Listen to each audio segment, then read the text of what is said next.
Hi guys, welcome. Happy to see you. How are you doing today? Welcome. I'm sorry, but YouTube confused us greatly, and I didn't know what's happening, so we took like a second to fiddle around with it. Again, YouTube handles lives very differently, but it seems like YouTube chat is working. Let's go. Hello there, Riku. Hi, call me Shairi. Hello, Echo. Welcome, Luxembourg. Hi, Widget Developer, aka Madfish. Hello there, Baron von Bastard. And hi, Griffin. Welcome. Happy to see you guys. How are you doing today? YouTube is back. Let's go. Hello, James. Rejoice, for I just found another VTuber touches the brick. 40k gain. Yet another virtual victim. Who? Hi, Potato. Hello there, Joey. I'm sorry, no, that's not how you pronounce that name. Joey. Hi. Welcome, happy to see you. I'm doing not the best. Something is really wrong with my internet. Ah, man. I'm sorry to hear that. Hope your internet gets better. Yep, schedule stream messed up the stream settings. Yeah, it's a little bit finicky. I'm finally back. Let's go. Welcome back. Happy to see you. Happy to see you back. It is somewhat morning. I'm glad that YouTube chat is back. We were missing YouTube chat yesterday. Now it's here. But yes, the plan for today, there is, if only we had access to Bricky after more than a freaking year. I would love to poke Bricky and be like, hey, please carry me in Dark Tide while you lore dump. I would love that. But not yet. I don't think Bricky would look my direction right now. Maybe in a bit, maybe. I would love to ping him and be like, oi! Oi, I want lore! How has your day been so far? Considering I woke up literally an hour ago. It just started. I am sleepy. I once more stayed up way too late. But I have my coffee. I ate a bit of leftover pizza from yesterday because dinner would... I was a bit busy during the day with my day job and some other stuff that I was doing, like a little bit of cleaning, with a little bit of some content creation stuff that I was doing in the background. So I didn't manage to prepare dinner for yesterday, so we just ordered some pizza. So yeah, there's Lore Master of Sotek. He's fun with collabs in Warhammer spaces. I could theoretically try, but I don't know what game I could play with him, because the only game from fantasy that I know is Vermintide and Warhammer, aka Total War, so I'm not certain what other games I could really like play with him, because 40k has so many freaking games that you can play with others. You have Space Marines, you have Dark Tide, you have I think those two mainly for collabs. Lore Master is not exactly on top of the fandom currently. That is true. I didn't want to say it. Lore Master made some... he made some comments that aren't necessarily the best, in my opinion, and a lot of other people. But that's a separate issue. And that's a separate issue. I don't necessarily want to delve into it because I am kind of... I'm not that deep into Total War yet, and I would feel very... like I'm pretending to actually know everyone within the space, which is not correct. So I don't necessarily want to fully delve into that. That's easy, just hop to him. You'll have Dominus Nox, then hop away. Stop following me. Fallen Noob Gamings, welcome, happy to see you. Welcome to my comfy space, hope you enjoy your stay. Hi. Then follow up with Nobody expects the Bunny Inquisition. Yes, that's what I should do. I should just ping him on Twitter and be like, nobody expects Bunny Inquisition, and just smug face. Also, hi Nick Beer, welcome, happy to see you. Hello there, Lisa, from Sir Leod of Herald General of the Royal Elven Musketeers of the Guard Corps. Long live the United Kingdom of Elves, and long live the Kingdom of Valnera of Elves. Hello, SW5, welcome, happy to see you. How are you doing today? Hi.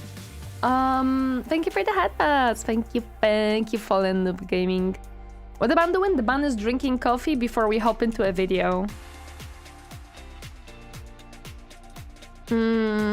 That's Night Lord reference, as I remember. Night Lord? Which one is that? Hello there, little hours. Welcome, happy to see you. I feel compelled to say Hydra Dominatus. Good. Very good. Coffee, good idea. Do it, potato. Hi, I'm DA, guys. I'm not certain what that means. Curses Legion are the Night Lords. Ah, that one! Okay, I'm sorry. I don't... Sometimes I forget about the little legions of Space Marines. I'm not very proficient in remembering that. Which vid, if I may ask, we're gonna be watching Pancreas, the new video about Ulthuan. Let me open it, actually. Yeah, it's about Ulthuan, so that's gonna be fun to learn about. Nylers is the lethal Batman Space Marine Legion. I see. Fallen and another one. Oh, hey, YouTube chat is working again. Good to see you guys. Got the thanks. Yeah, I mean, we didn't do anything. I think YouTube just fixed itself. I think YouTube just had a hiccup yesterday, but today it works, so I'm very happy. I am a Warhammer nerd. It's okay. This is my life. Thank you. I appreciate that chat explains to me 10 times one thing when I forget about it. Actually, I'm a boy and her son, so please, milady, call me sir or Dark Tagnan in French name. I'm sorry, but your name is misleading. Oh, I like that one. I'm gonna like it for sure. We have many Warhammer nerd here. That's what we should have. That's definitely what we should have. Okay, let's hop into the video because I don't think there is a point of me yapping into the oblivion, because I will keep yapping.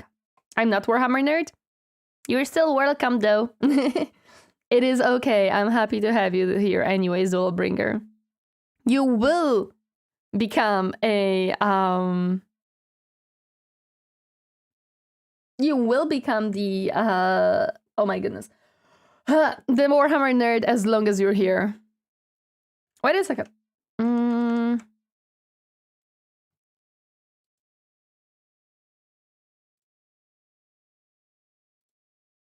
Why do you hate me, Discord?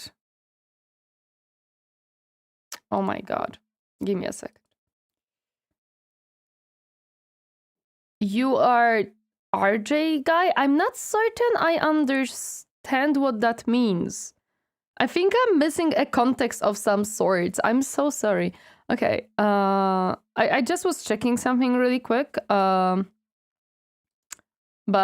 no. From YouTube. Oh, okay. I'm sorry.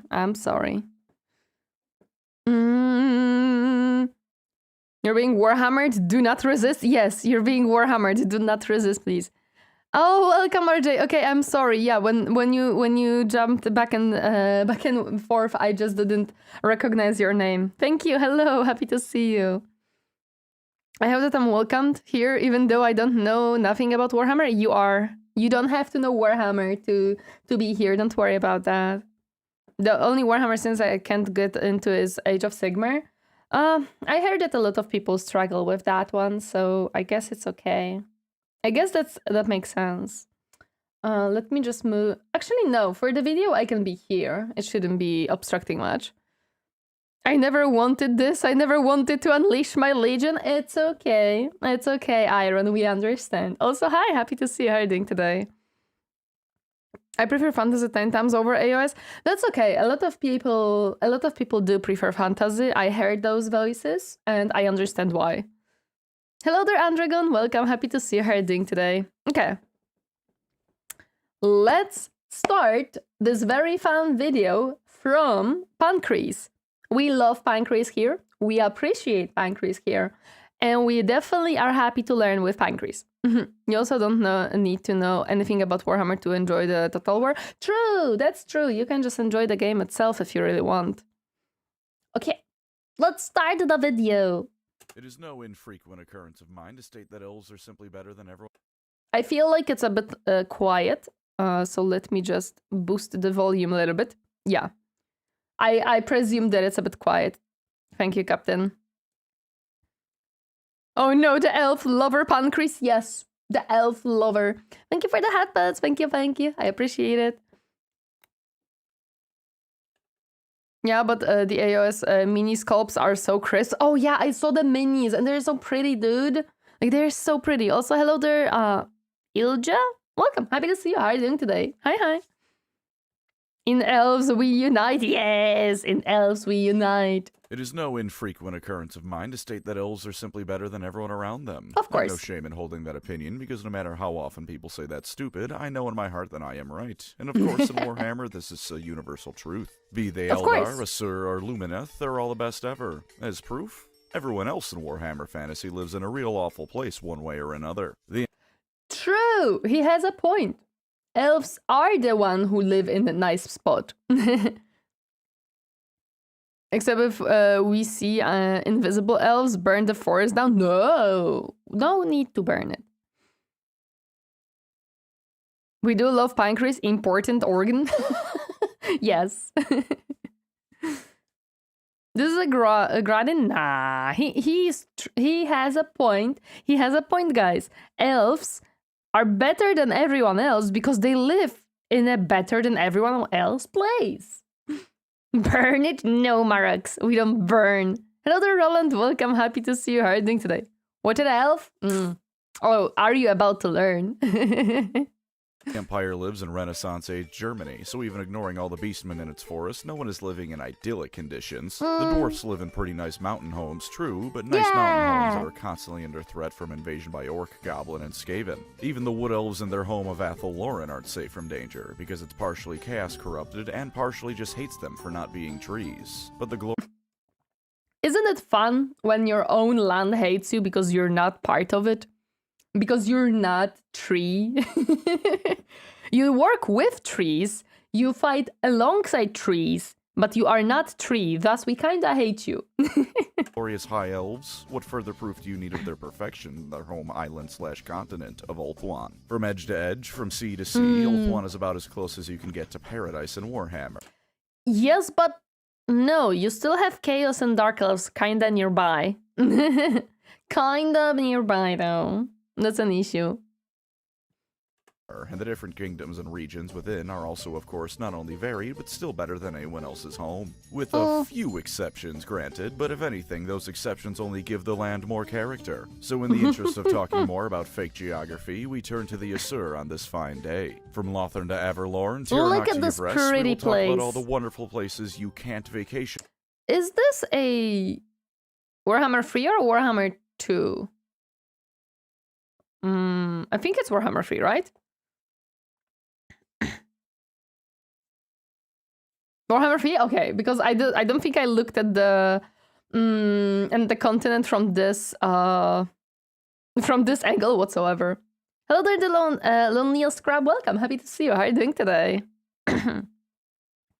He's looking from the side, yeah, right side. Yeah, that's why I was a bit unsure if it's Warhammer 3. Because I didn't look from this angle specifically at all. Is the Lustria continent in Warhammer 3? Okay, so it is Lustria? No, this is not Lustria. This is Ulthuan. This is not Lustria. No. Hello there, Jimmy C. Welcome. Happy to see you. Have you gotten the donut yet? Almost. We're gonna be bunking Celostra today to bonk the to get the rest of our Ulthuan. This is more southwest. Yeah. Elder Cat McBear, welcome. Happy to see you herding today. Can be there 1, 2, and 3 both have that area? No. I'm looking at this specific. I think it's 3 though. It looks like 3. Textures look like a little nicer. Yeah. 2 on the homeland of the High Elves. But before I tell you lore, how about I tell you where you can learn almost anything you can think of? Because you can do so at Brilliant, the sponsor of this video. Brilliant is the place to be to learn math, data science, computers. Maybe I should actually try, because learning math probably would help me in certain cases, considering my math skills are not the best. Science and so much more. But you aren't just sitting at a desk wishing to be anywhere else. Brilliant's lessons You are sure engaging about and that? help you learn It's math. I hate problem-solving math. skills. We've all been in a classroom barely able to stay awake as the teacher drones on, and it's hard to keep focused. Well, with Yeah. Brilliant, you can set daily learning goals for whatever suits your needs. If you think you can spend hours a day learning, then by all means do so. But if you only have 15 minutes a day while you're on the train, that's totally fine too. All of it builds upon itself too. With Brilliant, you start with the foundations and go on to master whatever subject. Okay, so basically what Brilliant starts with is you add stuff, you subtract things, multiply, divide, and then we can start actually learning math. You guys play tabletop, huh? Oh yeah, tabletop requires math. It's funny, I am bad at math, but I play D&D. How does that work? How does that work? What's math? Something that is very useful for you in the life. If the elves have crazy amount of lifespan, why they capture them and sell them to the black market?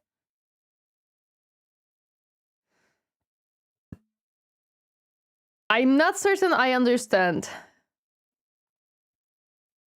I have never seen real tabletop. I saw one video of Druchii fighting against Mechanicus, and I was like, I want that. I wanna play that, but I can't. The only way I can play tabletop is in the tabletop simulator. D&D Beyond does my maths for me. I don't use D&D Beyond actually. I was using map tools.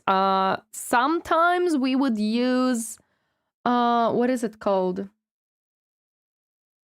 Oh, there is like a browser thing, but I don't remember the name now. But I didn't use D&D Beyond, and also Foundry, yes. And also in D&D no, not Roll20. I never used Roll20. In map tools, we would literally write a macros for it to work the way that we needed for D&D. That was very funny. Keystone, welcome. Happy to see you herding today. Hi. And World Anvil. Yes, but World Anvil is more of place to keep your notes and world building. It is not place to play the game itself. While Foundry and map tools are basically for tabletop stuff. Foundry is specifically for D&D, but it is paid if you want to be a DM. And you have to pay for the books unless you contain them differently. Map Tools is free, but it is a software. Everybody has to install it, and it has a tiny bit of learning curve, even as a player. We use Foundry for a while. I don't mind Foundry, but I think due to how long and how many times I used Map Tools, I just got used to Map Tools, so I have a bias. I'm gonna put it that way. I have a bias towards Map Tools, basically. We use World Anvil for lore stuff for our Aboran campaign. Yeah, because this is basically where you can keep it. If it is expensive, look into AOS, Underworld, or 40k Kill Team. No, I want Mechanicus army never, because I don't think I'm going to be able to afford it anytime soon. Elves were born immortality and live long, over 1,000 years. Their lifespan, yes. Yeah, but in Warhammer, I don't think they... I think they have a cap in Warhammer. I just started with this? Yes. I will never like the elves because of the War of the Beard. Makes sense. I can get behind that. subject you decide to learn. There's no need to worry about jumping into the deep end. Brilliant will make sure you're learning and learning well the whole way through. A good course to start with could be visiting algebra. At the risk of sounding like your math teacher, math is a skill you can always use. Refreshing your... To be honest, the only math thing that I never got and never understood, and I don't think I will, is probability. I fucking hated that shit. brain and getting never again do I want to learn it. Help you out. And if you'd like to get yourself started with Brilliant, I've got just yeah, I remember thing. correctly. Thank you, Griffin. Brilliant.org/Pancreasnowork. Get yourself 20% At off least their they're annual not plan, Bretonians. which True, also comes with Jamie. unlimited daily access. True. That's Brilliant.org/Pancreasnowork. The link in the description and pinned comment, or scan the QR code on screen for 20% off their annual plan, which comes with unlimited daily access. Why don't you like to gamble? It's not about gamble. My teacher was never able to explain it to me in a way that I would understand. No matter how many times she approached it, no matter how many like exercises I did, I just couldn't understand the magic of calculating this stuff. I couldn't comprehend. Like, I would know the formula, but I would not know why the formula exists and where it comes from. Don't mention math. Never was my subject. Mine it's neither. Never too late to learn, so try Brilliant today and see just how much you have to learn. Now then, time to look at a fictional continent. This is so pretty. What is this? How can I see? I want... How can I see this pretty... What is... What? This is not Warhammer 3. I cannot zoom in that much. Yeah, this is not Warhammer 3. I cannot zoom in that much in Warhammer 3. Thank you for the lurkies. Why? Muff got buff. Now it's the heart now. It's an old RTS. That's Age of Mythology. Oh. Never heard of that one. Age of Mythology. Those are the Atlanteans. Ooh, looks pretty. I like how it looks. It looks very pretty. Look at the people working on the fields. They have llamas. Oh my god, that's adorable. I didn't know that they have bird people. Interesting. Maybe this is Mage of Beast or something. Got nice Greek and Egyptian factions. Ooh. Greek, Egyptians, Norse and Atlantis. Lucky, my beloved. I like Egypt. I like ancient Egypt a lot. More of a CNC guy myself. I will never forgive EA. I understand. We all have a grudge against EA for one franchise or another, believe me. You can get the remake Age of Mythology retold. Ooh. Age of Mythology is fantasy spin-off of Age of Empires. Okay, I see. Oh, EA is in the book so many times at this point, dude. Based on a fictional continent. It looks very pretty. We'll start with some history of the land before anything Yay! else. Ulthuan, or Alfheim, as the Norskins call it, or alternatively, again, that place with the pointy ears is ground the paunch prop. I'm sorry, but he used RimWorld music in the background, and I immediately recognized it. Hi, thank you for RimWorld. I love it. Probably called it, is of course the homeland of the High Elves. All the elves, actually, because in ancient times it was created specifically for that purpose by the Old Ones, when they were making all the various races that would populate the Warhammer world, and it was just about heaven everywhere you went. The High Elves frolicked in the fields and through the trees, and even the tree spirits of Athelloren would sometimes come to visit at least portions of it, particularly Averlorn. The entire place was permanently in a state of early or late summer, that magical time of the year when it's the perfect time to swim and go outside, but you also won't melt because God left the oven in your area on for a bit too long. This also during summer, you don't have to gather the food, you gather it during autumn. Interesting. Being Warhammer, this obviously doesn't last. The great catastrophe comes. The background music Pancreas used is from Age of Mythology. No, this is RimWorld. this current one is RimWorld. Hi Tailies, welcome, happy to see you. How are you doing today? and the old ones piss off, leaving the High Elves basically on their own since the Lizardmen were busy fighting off the bulk of the demons that invaded. Yeah, which sucks. And the only silver lining available, the Elves did have some armies kicking about in spite of not needing them at the time. Unfortunately, And they were these armies were happy. completely untested, and demons swarmed across the land almost unchallenged. Then an Aryan draws the Sword of Cain and kills a whole lot of demons. Kalador, with the help of the Lizardmen and other Elf mages, creates the vortex to drain magic, and things finally calm down for a bit. The Elves begin rebuilding and setting out colonies across the world, and it looks like things will actually be good. A new age for the High Elves, no longer with the innocence they once had after getting assaulted by demons, but an age where the future still looked bright. Then the Sundering happened, with Malekith and his mentor, lover, and mother all in one Morathi deciding that if they can't have Ulthuan, no one can, and they attempt to end the world, And they which borked nearly everything. works before they instead just rip entire mountains out of the ground and turn them into black arcs to sail away with when they start losing. Physically, this was worse for Wait, they literally ripped it apart. That's... No! They literally ripped apart Ulthuan. Stupid! Many uses music from Wormwood, Edge of Mythology, and few others. I see. I'm doing okay. Thank you. Just trying to wake up at the moment. Not long wake up, no worries. And nothing of value was lost. Oi! A lot of value was lost. What do you mean? Hi, Japanese being welcome. Happy to see you. How are you doing today? Well, violence is the key of two kingdoms. I know. Except some trees, maybe. I don't know. That's why north of Ulthuan is wasteland. Oh, that's why. Other than, of course, it had some corruption there. That's why the black arts are so massive. I hate it. Ulthuan than even the demons, because at least the demons didn't cause massive earthquakes and tidal waves before stealing mountain ranges like the world's most destructive package thief. A massive amount of the continent sank into the ocean, edging the High Elves ever closer to becoming a complete Atlantis ripoff. For the High Elves themselves, this was just about when they would become the Asur as they would be for the rest of the setting. Largely heroic defenders of the world that are constantly dwindling in number, but determined to do what they can to hang on and maybe reclaim some glory. They're doing their and best. The various provinces of it, this was at least when things stopped getting catastrophically bad for the most part. After this, no one ripped. Wait, this is not a gate map, is it? No, I don't think... What map is this? It's so pretty. It is Warhammer 3, but which map? It looks like a gate map, but it's not a gate map. Because, well, it is next to gate, maybe? That would have to be the southern one?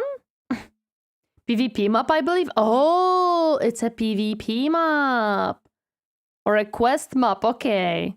Yeah, I didn't saw that one, so it must be, you know... something specific. Looks like Meister from Lord of the Ring lore. Hello there, Entaro Canada, welcome. Happy to see you. How are you doing today? My favorite three factions in older era are Empire, Lizardmen, Dwarves. I do not see any elves in my list. Well, that's your mistake. I think it's just art. It is not, because... Oh, you guys... No, you can see. On the bottom, you can see the... here, you can see the people. And here, there is a part of the free from Warhammer 3. So this is definitely a map. This is not just art. This is actually a map from game, because you can see the troops here. You can see that there is a part of the logo right here. It is cut off for you guys because there's chat here, but it is there, I promise. So no. This is definitely a battle map of some sorts. Watching a lore YouTuber with a failing organ. What a kind, supportive person you are. Wait, you're a Twitch streamer? Never mind. Oi! I am a supportive person. Come on. I support him. Also, hi, Uranium Flame. Welcome. Happy to see you. That's a free capture points PvP map. Oh, okay. It is open map close to the gate that leads inside of the donut. I believe the Phoenix Gate and those. Yeah, but it's not like a usual battle map. Is it one of the elven gates protecting their era? Yes, I think this is the gate. This is one of the gates. Could be concept art. That's true. It could be concept art. I think it's quest battle. Okay. Morathi her quest map. Oh, this is a Morathi's quest map. Under Tori, they are doing very well. Yes. I think I'm the wrong era of our world. Why? This map looks like Archer's wet dream. You know what? Actually, yes. Oh my god, this would be so perfect for sisters. You just set them up. You set sea guards here, the sisters right here across it, and some like front line here and on the other side, so they cannot actually freaking get to you. Oh my god, this looks awesome. Yeah. Yeah. I could build a little house there if them peaky, pointy ears just leave me alone. I don't think they would leave you alone, considering this is their land. I'm half Ent and half Lorf. Lorf, same race from the elves, but they have human ears. I don't know from what type of lore this is, but I don't think it's Warhammer lore. Hello there, Adiagal. Welcome. Happy to see you herding today. Taking a walk with a friend, but I wanted to swing through because it's been a bit. Have fun stream. No problem. Thank you so much for stopping by. I appreciate it. I hope you have a nice walk. Except when the Empire roll up with 10 rockets batteries. Nah, we're gonna be fine. Also, Empire, I don't think... This is, I think, east. No, I think this is west or south. Especially that there is no gates on the east side, so Empire would most likely not be from this side. Hello there, Dad. Welcome. Happy to see you. Ah, yes. What a beautiful landscape. In the tactician's mind, I can kill a lot of enemies here. Yes, exactly. Exactly. That's what I was thinking about. I was thinking about where I would put what. Bunny person, why do you like the elves and not the beastkin? I'm not so huge on chaos, unless it's chorfs. So beastkin. Also, I don't like primitive races. I prefer races that are highly intelligent. That's why I love dwarves so much, and dwarves as well. Elves, I just like their playstyle. They just play fun. There is mentally healthier than 90% of VTubers. True, that's also true. I am... my brain apparently is a bit healthier than majority of people, so Biscuit is eh. Then I will have to burn them and draw graffiti on their nice white buildings. Oi! No drawing graffiti, that's evil. If you like highly intelligent races, you should play Tzeentch. I like Tzeentch as a concept of him just making shit up to make shit to steer shit up. I would like to play Tzeentch one day, yes. Lizard noises intensify. I do like lizardmen. However, they are unfortunately on the primitive side, but I like their aesthetic. The Empire taught me that with enough guns you can kill anything. Also, hello Trico, happy to see you. Let's hope the sanity lasts. I think it's fine, don't worry about it.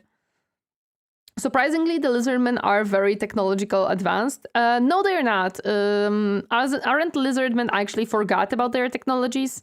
And they kind of don't actually know how the technology works? Aren't they kind of having struggles with that? Do I remember incorrectly? Are we drawing graffiti on Tori's walls? No!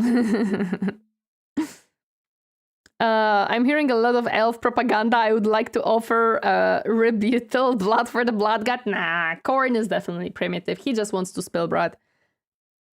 Nah, the best race is Skaven because they make nukes and guns, already putting them more advanced than most races in the Warhammer world.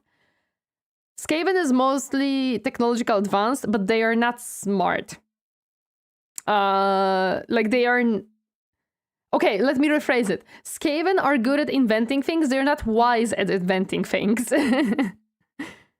Spawning poles are basically cloning. Yes, but they don't know how it works. Tell it to me, space laser beam on a stegadon. True, they still don't know how it works. Yes, but I favor the Empire just a little more than the dwarves. I don't like Empire. Empire feels to me like the... equivalent of a human fighter. Random thought. Is there a race of rabbit people in Warhammer? In fantasy, no. I do not believe there is. And 40k? Who the fuck knows? There might as well be. Lizardmen have orbital lasers as far as I'm concerned. That's advanced tech. Yes, but lizardmen don't know how to recreate that tech. Like, they don't know how to build it anymore. They have the tech. They're kind of like mechanicus in that way. They have the tech, but they don't even know how to recreate it or how it works or how to make it. High-tech, low quality, basically? Yes. And also, high-tech does not mean they are not primitive. Don't insult Ikit Claw like that. Sorry. Sorry. They built spaceships to flee the end times. Yeah, but now they don't know how to make it. Khorne has mechanical hounds and more. It's still primitive. They only want to go run and kill. There's some different races in Kushers and in so maybe. Khorne primitive. The forces of Khorne have motorcycles. Meanwhile, the High Elves aren't advanced enough to understand gunpowder. No. They are not that they are not advanced enough. They just don't like change. High Elves literally just refuse to change their ways because if it works, it works. I love human fighters for Sigmar. Yeah, They understand it, just don't care for it. Yeah. You will love Elspeth. I don't think I understand. I don't know which one this is. Well, they got it back in the end times. Total War is before the end times. They got it back, but do they know how to make these things again? The most primitive race is the Orks, but that does stop them from being better than most elves. Well, they just and everything works. Because he has the biggest brain of all the rats. Oh, I know. I know that Ikit Claw is very smart. Elves are perfect for the Mr. Incredible meme. Math is math, Torina once mug. Thank you, Potato, for 100 biddies. I appreciate it. Thank you. Elspeth is the goth mommy of the Empire, kind of an inventor of faction. You collect blueprints to improve your faction. But it's Empire. I don't know. The same in freaking Space Marine. I just don't like Empire that much. In the 40k, I like Mechanicus because of Mechanicus. If they were not part of Empire, I would still like Mechanicus. I don't know. Hello there, Percival. Welcome. Happy to see you. We're talking about Warhammer in here? Oh, yes, we do. We do talk about Warhammer. Yes, Ikit, the smartest one. Of course it's the smartest one. Ikit Claw was the best inventor in the game until they added Malachi. How long did Ikit Claw live? For? 2 years? 3? That's still long for a rat, isn't it? Also, the reason why the Badlands and Darklands are... What? The end times are not canon because IT sucked. And how dare you hate on the Empire? Thank you so much for 100 biddies, Iron Mercury. Thank you. Well, I'm sorry. The Empire just sounds boring to me. It just kind of sounds boring. I'm sorry. Hello there, Ron. Welcome. Happy to see you. Love lizards, love rats, love humans. Simple as, of course. Speaking of Mechanicus, Elspeth has engineering guild mechanic.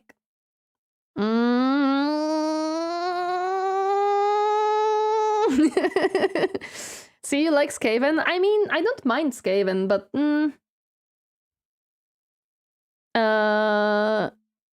Thanquile is the perfect example. He's too lucky and unlucky to die. I do not like the Empire till they buffed the tanks and added the land ship. Let's have machines and the warpstone. I was told that rats would be the closest to Mechanicus. But Chorfs, man. I watched some lore about Chorfs. I watched lore about Mechanicus. I'm like, dude, it's the same faction. Just one Chorfs are basically the Dark Mechanicum. Literally, Chorfs are the heretics. And I'm like, okay, you know what? I take it. It's the closest I can get. I take it.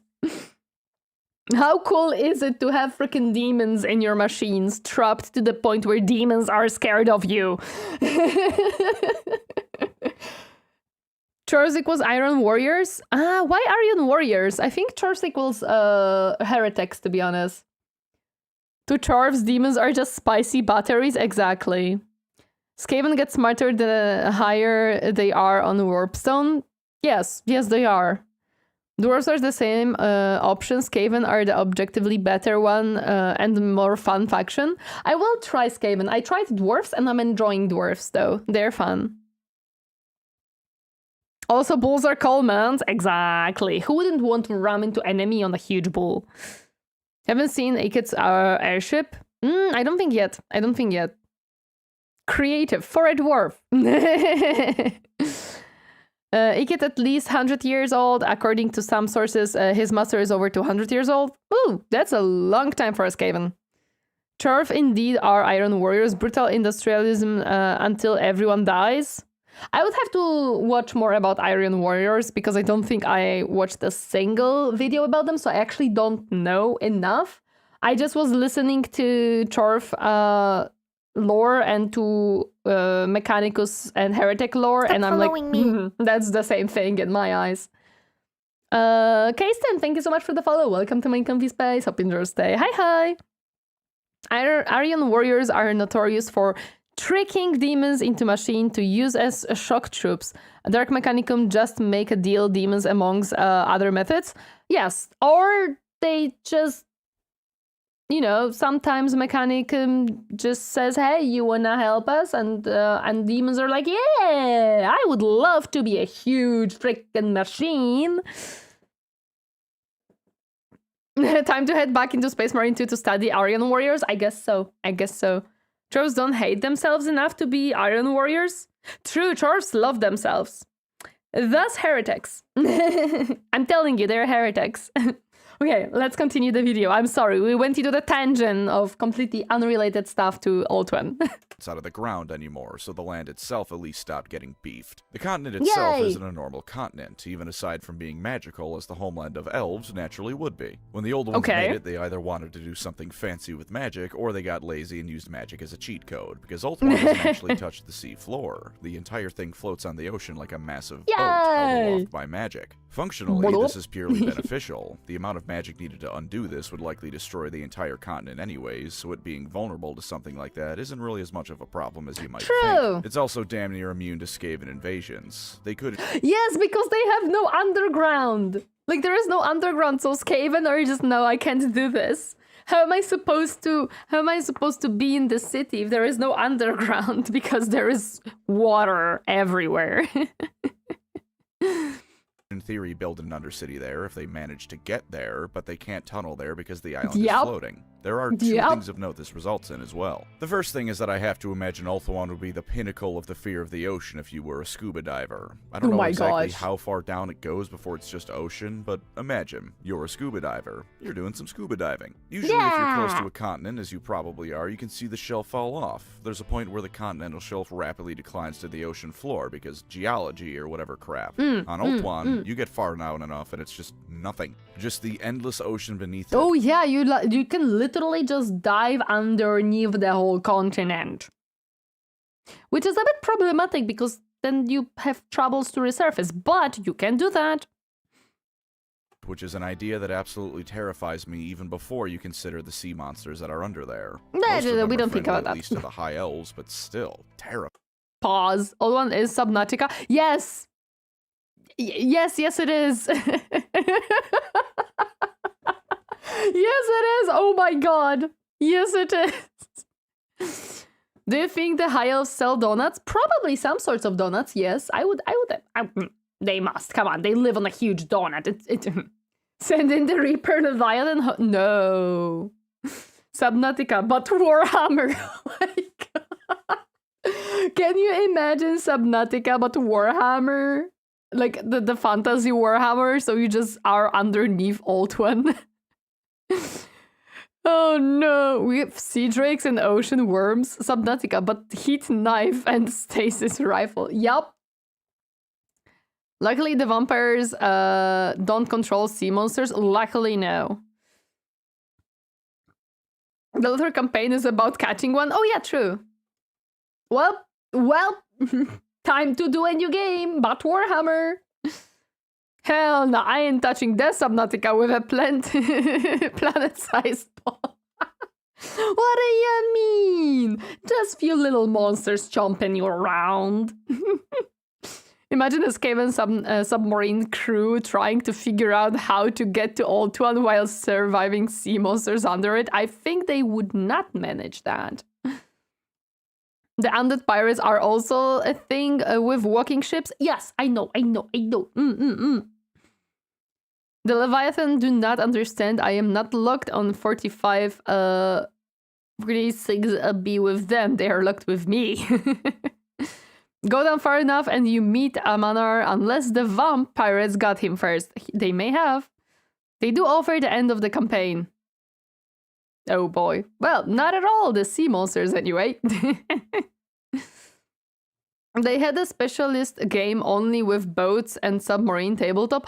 That sounds awesome! I would love to see that. I think there is a huge sea dragon protecting Lothern. That sounds fun. At least not the gigantic one that can mess up the elven donut. Hopefully not. No. That one is just sleeping. Don't worry about it. An entire continent above you, and below you is nothing. The other non-terrifying but more confusing thing is this volcano. It's I don't know why this is there. It's a volcano. Now, in a vacuum, This isn't a problem. Volcanoes happen, right? The problem is that Ulthuan is a floating island. It's not connected to the core of the planet. There's no magma to rise up and cause eruptions and whatnot. Scientifically, this volcano should not exist, and I can't... Scientifically, where the frick does lava come from for that volcano? Because it's not connected to anything. So, magical lava? Question mark? It's just magic. Yeah, it's just magic. Don't worry about it. Can't find any information on it. So I've got two theories to present to you. Oh. One is that it's magic. Shut up and stop thinking about it. Yes. And yeah, that's a cop-out, but when magic exists in a setting and we're talking about it's elves, just it's magic. a pretty reasonable answer to come to. The other answer is this post I found on Reddit, which isn't Oh. canon, but it's all I could find. Thank you, Reddit user Great the Reaper, for making this funny little drawing. Maybe the old ones made this volcano for some reason. Maybe Vol himself raised it from the ocean floor so the High Elves could have a great place to forge. Maybe Ulthuan spins like a top or something every now and again. I don't know. Another fun fact that's more confusing than fun can be found in the Warhammer Fantasy Roleplay book Tome of Salvation. The old ones built Ulthuan, as I said. However, it's also a high elf myth that their gods handed them everything, including the land. Now, the obvious answer is that at least some of the high elf gods are old ones, but this is wrong. Aside from the fact the end times gave us proof that the high elf gods aren't old ones, in the same book, an Imperial scholar talks to a high elf about this matter, and he says that not only are these two contradictory tales true, they aren't contradictory. So how did the elf donut come about? Who really knows is the answer. What do you mean they're not contradictory? They are. If you... the old ones are not your gods. But they are not, but they are. Oh no. Oh, I don't like that. Because Gamer Workshop has great writers. No! Hello there, Ariston. Welcome. Happy to see you harding today. Can we please get a big toad emote? Why do we want a big toad emote? Elf helmets are definitely something. Yes, they are very extra. Don't worry about it. That is Warhammer lore in a nutshell. I hate it. Why must it be like that? Don't contradict yourself, I beg of you. Like I said, it's magic, so shut up and stop thinking about it will oftentimes be the only answer left. I hate it. This time you replace the word magic with gods. Aside from that general geography and history, though, let's move on to the different regions and whatnot. Yeah. As is the case with just about every Warhammer faction, even largely personality-less ones like the Tyranids, there are different sub-factions and cultures to it. These different True, even Tyranids have sub-factions, which are, I learned a tiny bit about it, but yeah, apparently they have sub-factions. Elf helmets are definitely compensating for something. It's their pride, don't worry about it. Factions of Ulthuan can be divided into the inner and outer kingdoms. Yes, Though the rulers of these kingdoms are... Wait, so I am guessing, because this is how the map looked like, right? Before Dark Elves. So I'm guessing that this was chomped. Wait, no. Actually, no, because this is the little thingy that you can go through. So this is after the Dark Elves. Hello, Nikis. Welcome. Happy to see you. How are you doing today? The thing with Games Workshop lore is that they write things and stories that the people in the world believe, but it isn't necessarily true. Oh, so basically they just write from the perspective of people, so a lot of things is mixed up. Nagaroth is the Dark Elf devastated region. Yeah, this one. And this is the Slaanesh one. This is Slaanesh residing. Okay.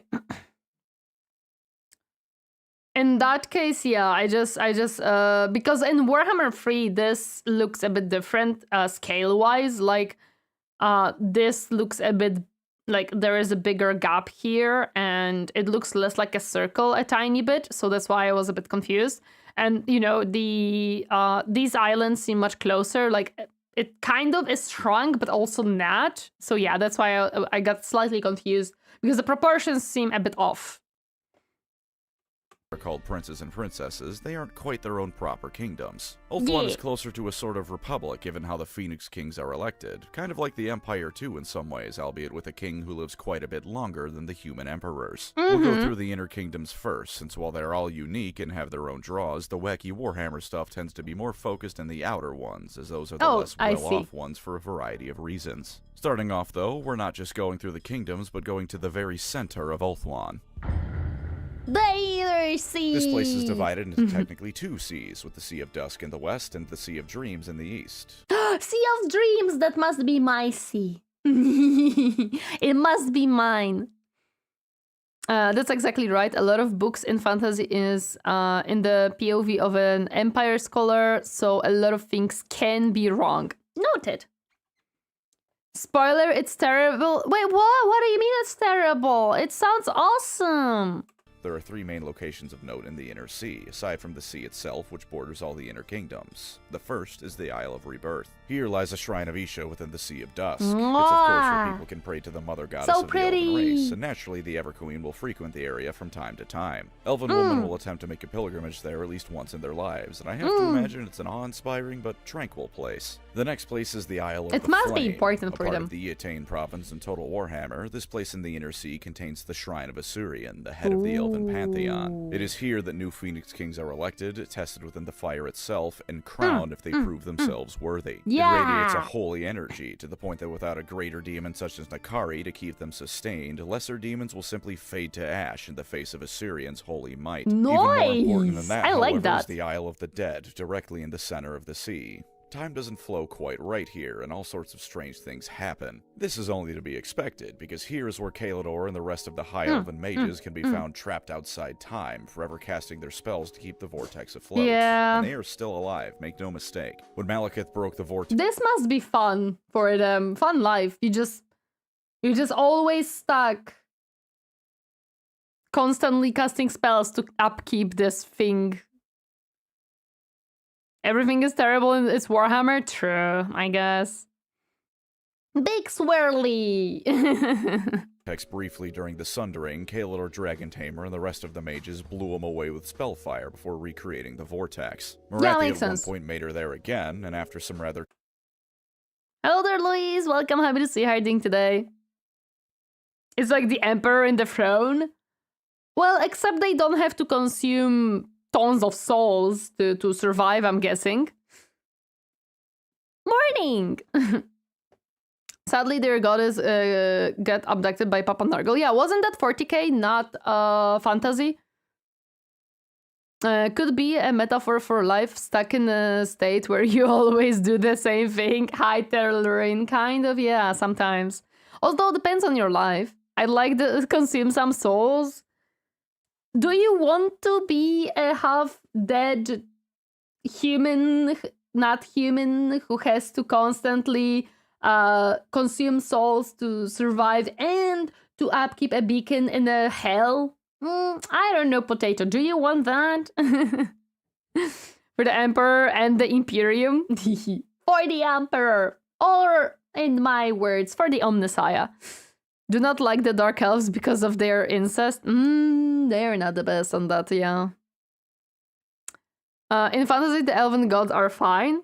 Oh, yeah. Yeah. Don't I do the same with consuming my fellow brethren on a daily basis? Well, what can I say? Hello there, Bran. Welcome. Happy to see you herding today. Hi.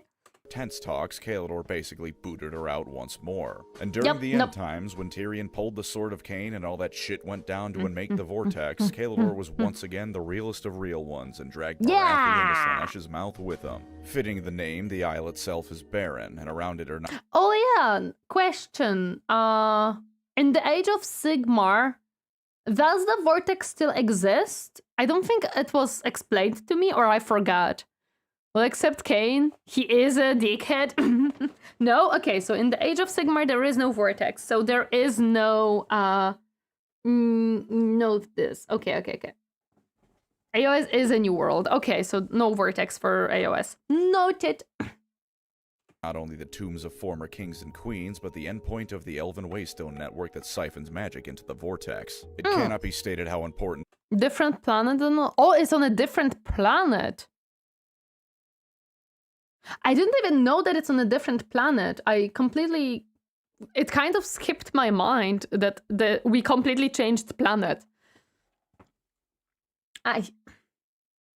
It is much more higher fantasy, I see. AOS is many worlds? Wait, what? Hello, Barker, welcome, happy to see you. How are you doing today? Hi. Okay, that's confusing a bit, noted. I didn't learn too much about AOS.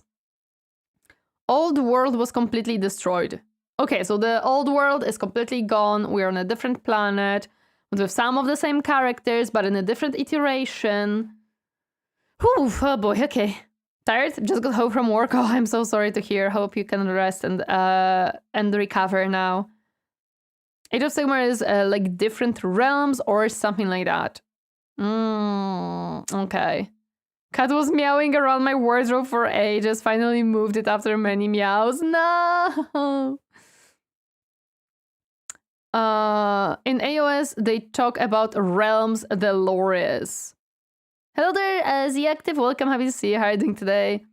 Yeah, AOS is different planets, planes of existence. Okay, so AOS is just different planes. Okay, noted. Oh, there's a bird behind. Oh my god. But of course, we don't acknowledge the end times. Of course, no. Every wind of magic is its own realm of existence where all factions can exist. Every wind of magic is its own realm of existence where all factions can exist. This is such a confusing statement. Oh my gosh. Oh my goodness, this is such a confusing... The heck? This is boring. I prefer Old World. I don't know if it's boring because I didn't learn that much about it. Captain says this at the break. Can I ask you for my water? I'm sorry. Fire Realm, Death Realm, Light Realm. Oh, in that case, like you have... Okay, so different school of magics. Okay. AOS kinda went the D&D route and made it more confusing. I see. Okay. I personally think AOS is a middle between fantasy and sci-fi. Yeah, and I think that's an issue. I think fantasy should be fantasy. I don't think they should have gone into middle because that kind of doesn't make sense. Trying to understand AOS lore is a losing proposition. That's unfortunate. I want to learn. I want to know, but it's so hard to grasp it for me. It has so many aspects between fantasy and 40k. Hello there, Magical Madness. It's just elemental planes. Okay, it's elemental planes. I haven't read up on it, but it was described as the world splitting into different dimensions, drifting around. Whenever the realms get close to each other, they cross over a bit, slightly, and they fight. Yeah, I don't know. That idea sounds weird to me. Gamer Workshop, no one likes Fantasy Warhammer, so let's end it. Oh, everyone loved it and yelled at us. Let's create new AOS that will fix it? Question mark? Yeah, that's literally what they tried.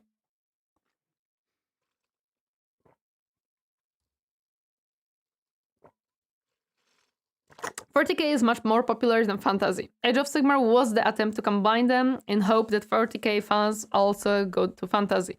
Yes, Nikas, yes, that's true. I heard about that one, and I think they fucked up.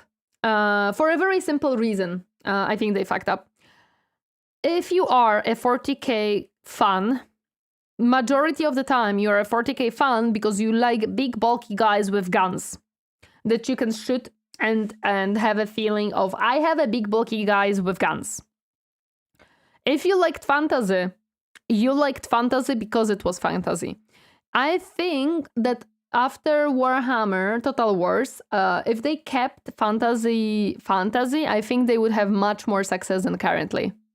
I do like my big bulky guns. I know. And the humans, for example, the 3 cities, I believe, have settlements on the Fire Realm, Beast Realm, or Death Realm, within turn create sub-factions.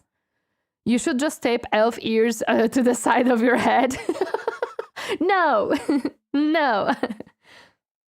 Nowadays, they use Age of Sigmar as a testing ground for designs. If they are popular, there they go adapt to 40k and fantasy. Yeah, I heard about that thing, and I really am sad about it, because I would love if fantasy was its own thing and 40k was its own thing. I think it would be very fun to explore.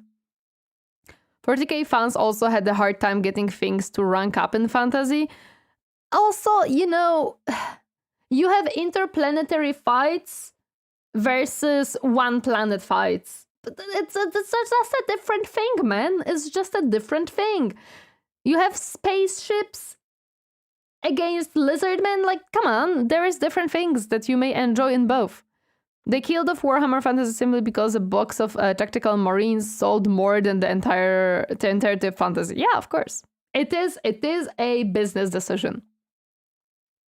They ultimately alienated the fantasy fans, and the 40k fans just still played 40k. Yeah, that's literally what happened, and everyone could tell them that would happen. Hello there, Darkrates. They wanted a setting with more trademarkable names for minis and characters. And they fucked up, because I think fantasy has a lot of great characters, and I love them. And if they just added onto it instead of destroying it, I think they would have higher success. But that's okay. Okay, so reiterating. Vortex, no more in the New World, because New World is very, very different. No more Vortex. This planet is dead. The Vortex is for the Warhammer world. I waver back and forth on who did the most creating it, between the Slann mage priests or Kalador and his mages who came up with the plan to create it. I think it's fair to settle on it being a 50-50 between the Slann's magical might helping power the initial ritual, as well as holding the demons back long enough for the elves to create it, while the elves came up with the plan and put it into action. Either way, whoever you want to glaze more for making it, the High Elves are the ones keeping it there. It drains away magic from the Warhammer world, and without it there'd be far more of the stuff laying around because of the chaos portals. Demons would be able to be summoned or summon themselves into the material world far more easily, and no doubt without something similar, or outright making another vortex, the world would fall to them. It's impossible. Probably yes, because it would probably get overrun. Currently, it's basically at keeping it in an impasse where the demons can come into the world, but slow enough that we can still push them back. But no copyright on copyright, can copyright Empire? Yeah, of course. But you have Empire in 40k as well. Warhammer Underworlds is good game. Underworlds is also in the AOS setting. Oh, I never heard of that one. At least we got Old World now. Yeah, it still exists, right? In fantasy, I can see a map and the world building works better, in my opinion. In AOS, I don't see a world. Yes, I agree. This is some very, very good point. In the fantasy, you have a map, you have a world building. You can see it physically. In Age of Sigmar, you don't have that. You cannot have a map because it's realms, so it's kind of an ether of nothing. So I have to really agree on that one. It's a very good point. It's confusing. You cannot physically just look at it and say, oh, this is where this is, right? A bad business decision. They spent money to make a video game around the game they were ending. They restored the interest just to kill it. I don't think the Gamer Workshop spent money on it because it's Creative Assembly that created the game and published the game. As far as I know, Gamer Workshops just gave them the green light to use the IP, so they probably even got money out of it because they probably get royalties from the Total War games. Sega published the game and Creative Assembly have developed it. So Gamer Workshops actually is getting money out of it without spending money. So, yeah. They actually just get money out of this. They actually did not waste anything. From Gamers Workshop perspective, what I mean. This is why we have the Winds of Magic mechanic in the game. Oh, I see. Mages can literally store it like a sailing ship, while dwarves are so resistant they make magic malfunction around them. I think it was a licensing thing. Sega got rights to fantasy, not End Times or AOS. Yes. Plus, the history of the world in fantasy feels like an actual history rather than an excuse for battles, even though that is still what it is.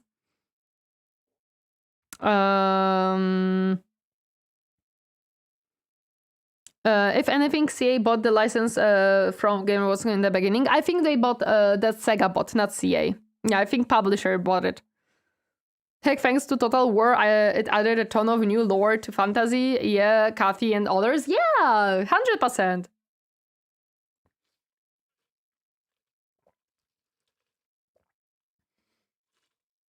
And yes, Sega has some licenses for 30k and fantasy. That's true. Okay, so Gamer Workshop just literally cashes in on that. To be honest, they probably have some royalties set up with them, so they probably just cash in on that. Okay, but yes, elves keep up the vortex, so elves very good. Possible to undersell this thing. Doing so would be like saying the Earth's magnetic field isn't all that important for us. No, it's very important.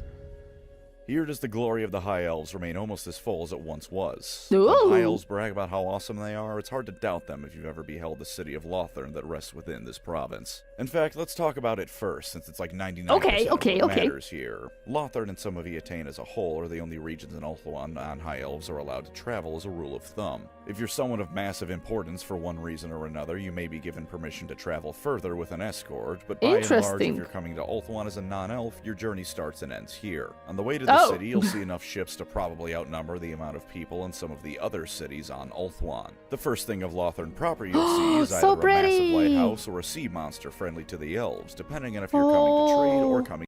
Wait, there are friendly sea monsters? Oh my god, this is so pretty!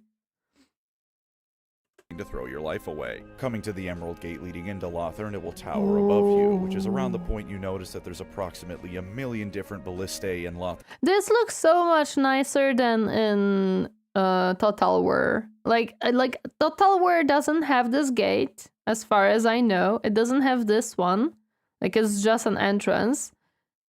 It doesn't have this little city here that it looks very nice. Oh, this looks absolutely beautiful. I love it. I love it. It has towers, but this is very detailed. It's very detailed. I love how detailed this is. This is very pretty. I think maybe in Warhammer 2 you can see more. Sea guard ready to fill you and your ship with so many holes that Theseus in his philosophical question could never put it back together. More gates follow, more defenses follow, and somewhere along the way you start to see the true beauty of the city. Towering statues of the elf gods line the straight to the inner sea of Ulthuan, even Khane. All but his are made of pure white marble with sapphires that burn with blue fire for eyes, while Kane's is pure black so with red beautiful. rubies for eyes. A near endless city lies before you, and it is nothing short of breathtaking. Lothern is the capital city of trade in Warhammer fantasy. Even Marienburg only rivals it, for all that it's also a trade powerhouse. Everything from Empire to Bretonnian to maybe even some dwarf ships can be found docked here, as well as the vast majority of the High Elf dwarves. Navy. Once you get inside, it's a cosmopolitan... See, it just has these little thingies, and I think this is also not Warhammer 3 event. Yeah, I don't think this is... No, this might be Warhammer 3. This might be, yeah. So see, it just has like those little thingies and this city. While in the original art, when you look, see how different it is? This city is outside of this one. Like, this looks much longer. Yeah. So yeah. It is different. It is definitely different. We can see the difference of how it's presented. Of course, hawk their wares, be they elf or not. No doubt at absurd prices, but that's a merchant city for you. Well, Lothern also has quite a bit to do, with everything from opera houses to gardens to rooftop restaurants and bars. Museums and palaces dot the streets. And Sounds like a perfect place to live. The latter ones for a fee. And if you want a city with a bustling nightlife, there's far worse options than Lothern. They've even got streetlights. Magic streetlights, but that's more than most anywhere else can say with their piddly little torches. It's the city that never sleeps, like New York but without the rats. And in this case, you can choose what. True, there is no rats there because there is no tunnels.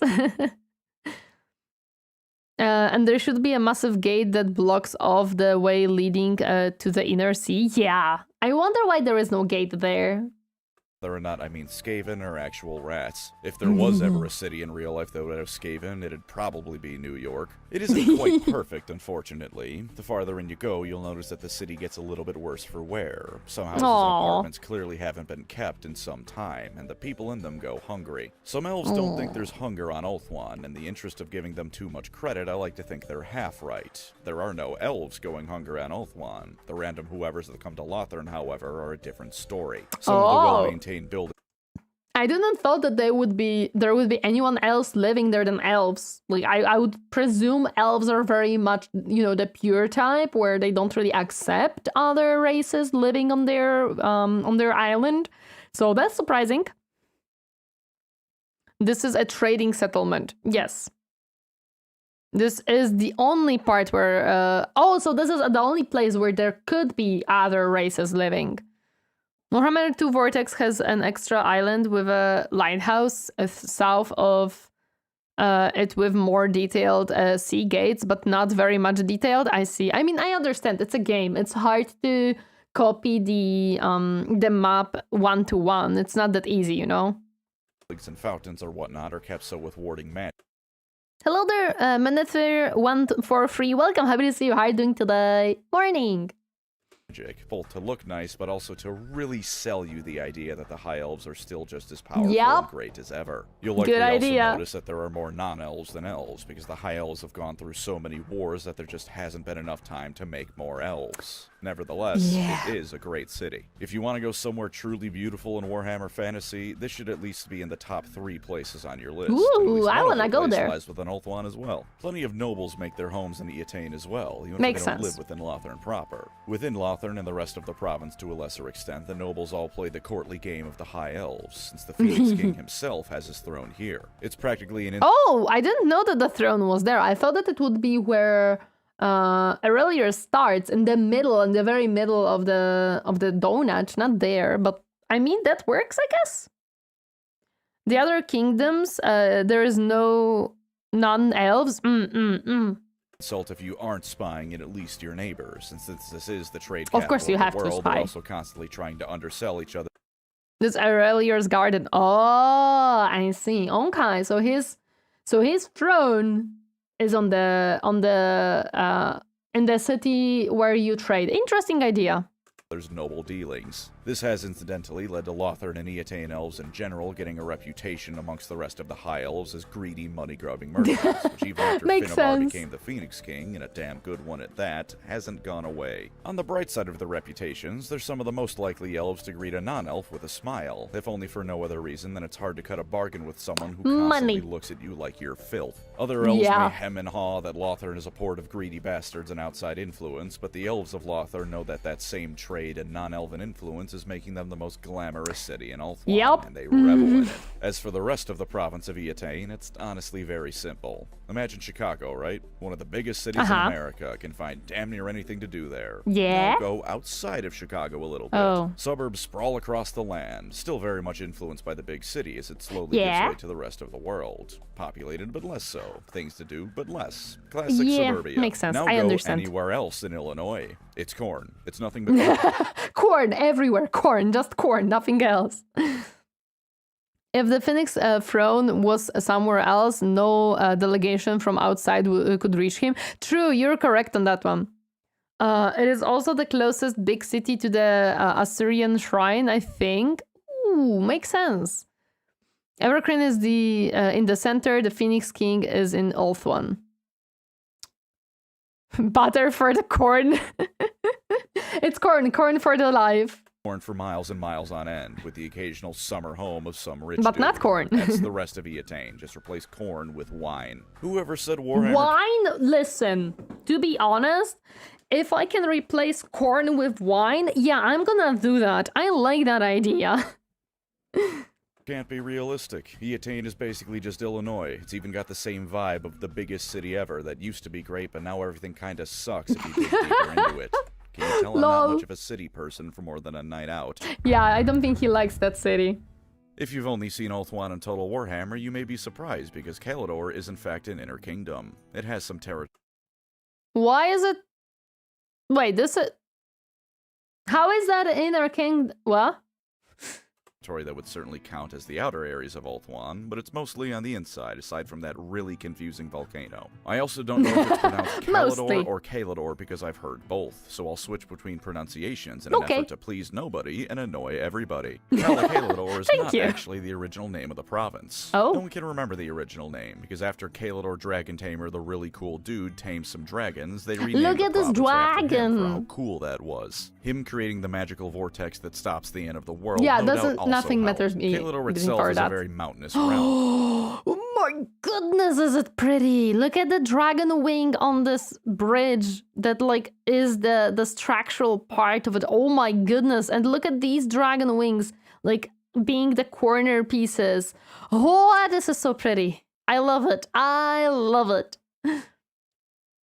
It's so pretty design. I absolutely love that design. Caledor wants to be inner kingdom, much like no country wants to be called Eastern Europe. Lol. All the mountains are also Caledor. Perfect. Everything is Caledor. The ones in the corner, at least. The elves are very in thematic architecture, and I love it. With thinly populated cities, even ignoring the fact there aren't many elves left, period. Whereas some realms like Eataine attempt to hide the fading glory of the High Elves and others make proper efforts to rebuild it, Caledor instead opts to simply say that the High Elves haven't lost any glory. And no, they're not in denial. They are full-on, I am Prince Vegeta style full of themselves here. You know what? No, I'm not in denial, I'm just right. To the point that an elf calling you a Prince of Caledor is their way of saying you are unbearably arrogant and huffing your own farts. Of course. They think the High Elves... Of course. Goddamn, the concept art for fantasy looks so good. It does look so freaking good.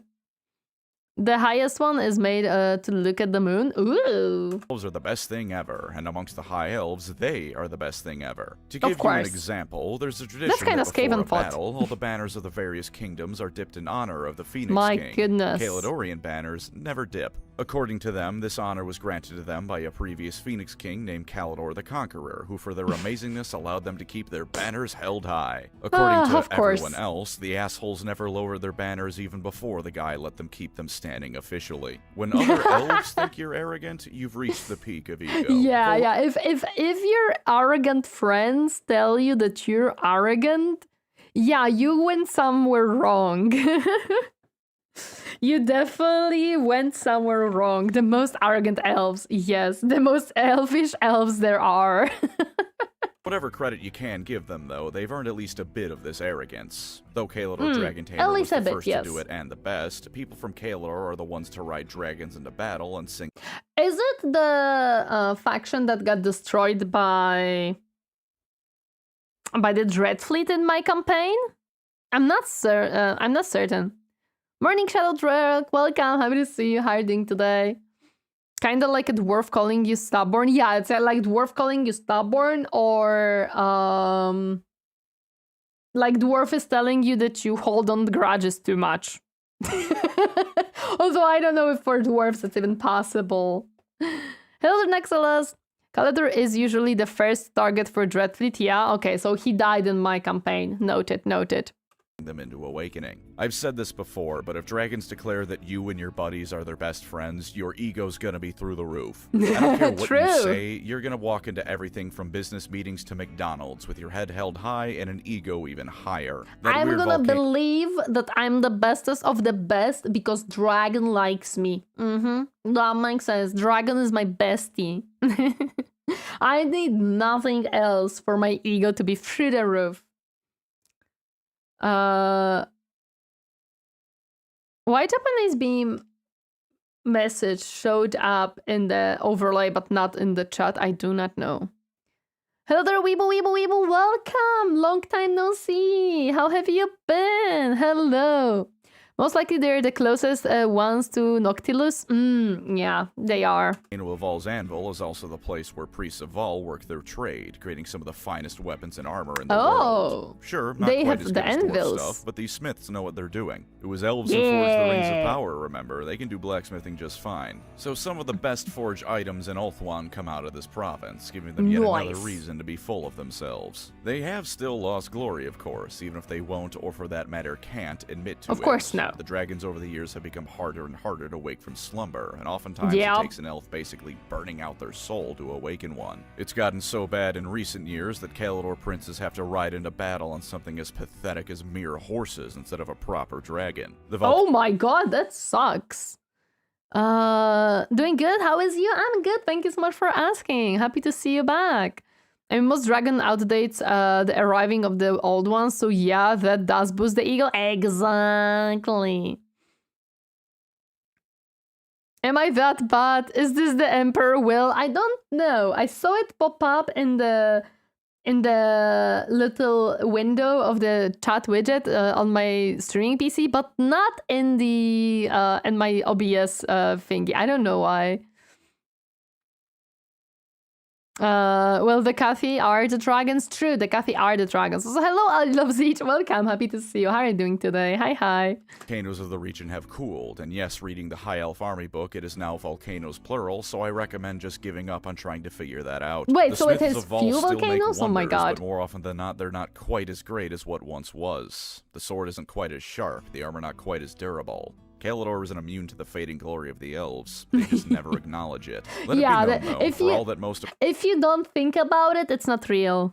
Elvish weapons were masterfully enchanted, while dwarves' weapons so masterfully made that they are magical in themselves. At least in my head. You know what? That sounds awesome. I like that.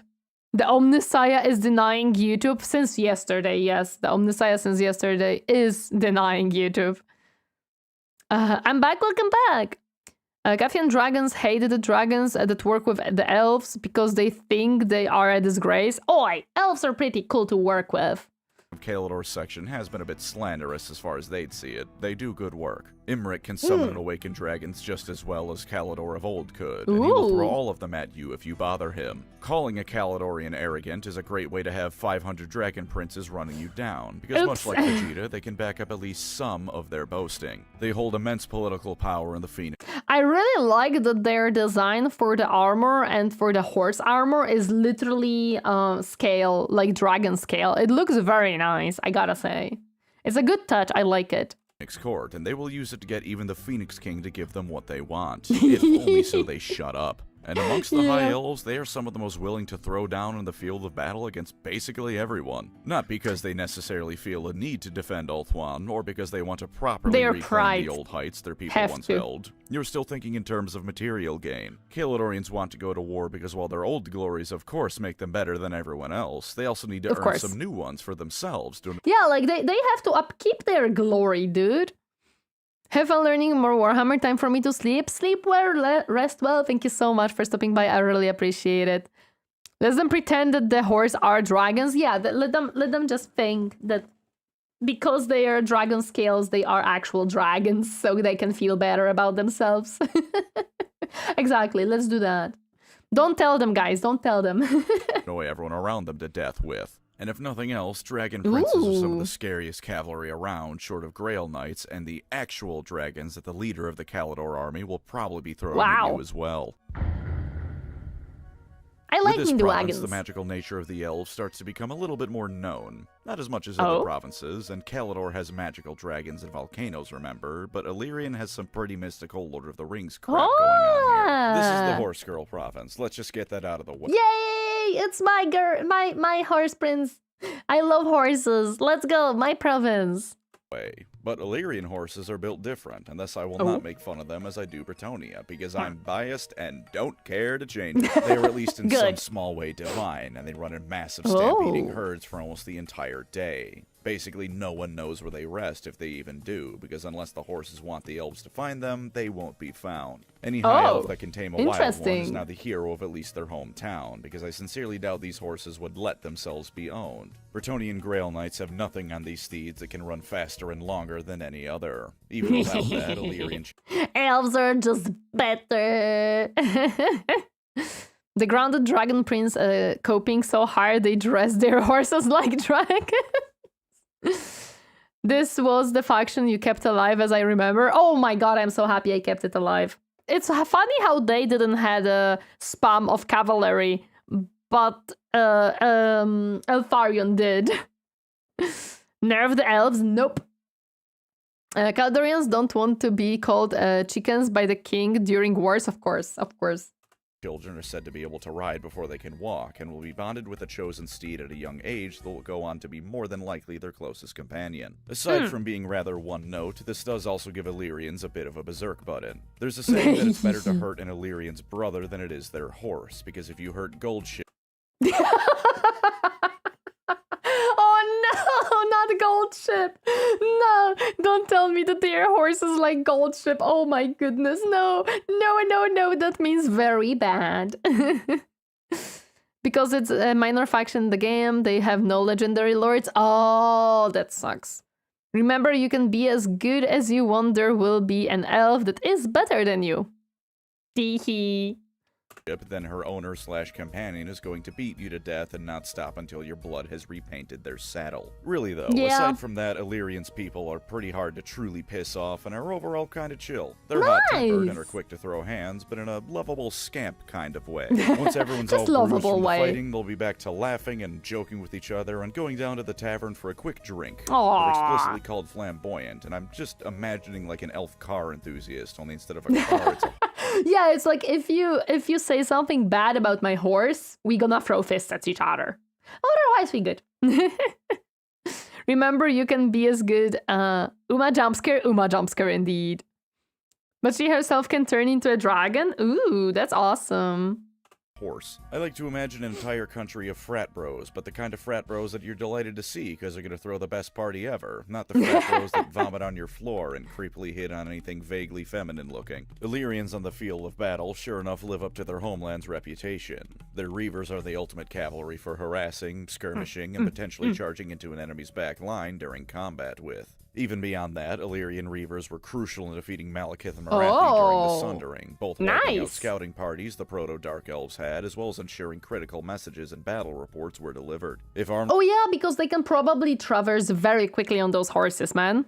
with a bow, then you are going to experience the closest thing fantasy has to drive-by shooting yet. Naturally, with near pinpoint accuracy, because these are elven archers, and that's the thing elves are most known for if combat magic isn't involved. At any given moment, there's probably at least one party of these troops bothering dark elves and taking the party to them as they ransack Nagaroth outpost for funsies on a bet. Plus, the dark elves know they've got good horses and will sometimes send parties to steal Illyrian horses. This usually...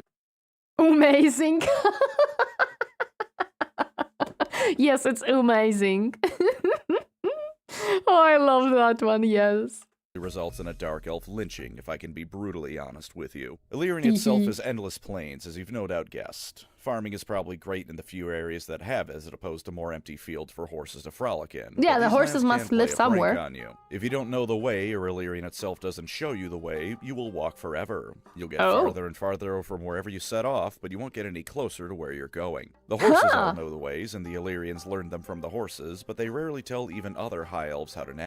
Oh, so they basically just went the nature way. If you don't know where you're going or how to get there, well, that's your problem. I would get lost there so quickly. I would get lost so quickly. Oh no, that sounds dangerous to me.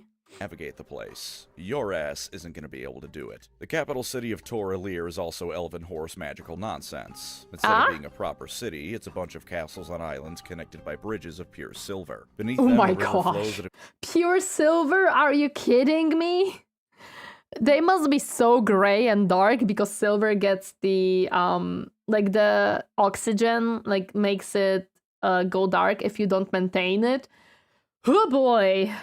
If you look closely, contains the spirits of countless horses. I don't know if you can swim in it without getting drowned/trampled, but legends say that if Torineesan is ever captured, these spirits and the river itself will rise up to drown the invaders. The end times unfortunately meant that never happened, but it's a cool mental image if nothing else. My horsies! Welcome to the Garden of Eden, although this time the snake was stabbed to death by an Aryan, so you don't gotta worry about any forbidden apple nonsense. Yay! Just Sisters of Averlorn arrows if you so much as twitch the wrong way when you're invited in. Averlorn is that other place I mentioned in the Warhammer world that's the top 3 most beautiful places to be, and also on Ulthuan. Here, life magic inundates the land, and while they don't visit anymore, in ancient times the world root spreading from Athaloran was used by the tree spirits to visit the area and frolic merrily with the elves. Why they don't visit anymore? That sounds sad. I would love if they visit. Gold ship horses, one is already a handful. Imagine a cavalry of them. Yeah, that sounds just scary. I've said frolic 3 times now, I'm realizing. This beauty takes efforts to maintain, though. If you take a look at this picture of Ulthuan, you'll notice that there's a ring of mountains around the whole thing. Those are the Anuli Mountains, and they are full of monsters. No one's ever been to their tops and spoken about it, be that because the knowledge was overbearing or because no one who's tried has lived, but it's said at the top of those peaks that pierce the clouds themselves dwell gods. Unfortunately, if the gods do exist, they don't see fit to clear out their cellar, because in the lower parts of the mountains are all sorts of nasty critters. Magic flows so strongly in them that they resemble the realms of chaos, albeit somewhat less shit. It's permanently twilight, and all sorts of those monsters every now and again come down. That is most weird. Prominently do they come to Averlorn, presumably in equal parts because of the magic inundating it, for the fact it's also a fairly wild region in some ways, and because nothing good in Warhammer can come without some bad. People are always on watch for them, though, and Alarielle will go into them with an army every now and again to clear them out a bit. Once you get away from her deal with the monsters, though, Averlorn is wonderful, though the spirits of Athaloran. She just goes in, she just clears out majority of them to like have them done for some time, and then she leaves to, you know, have some peace. And now I'm imagining High Elves riding on the shoulders of armored gold ship. That sounds actually funny.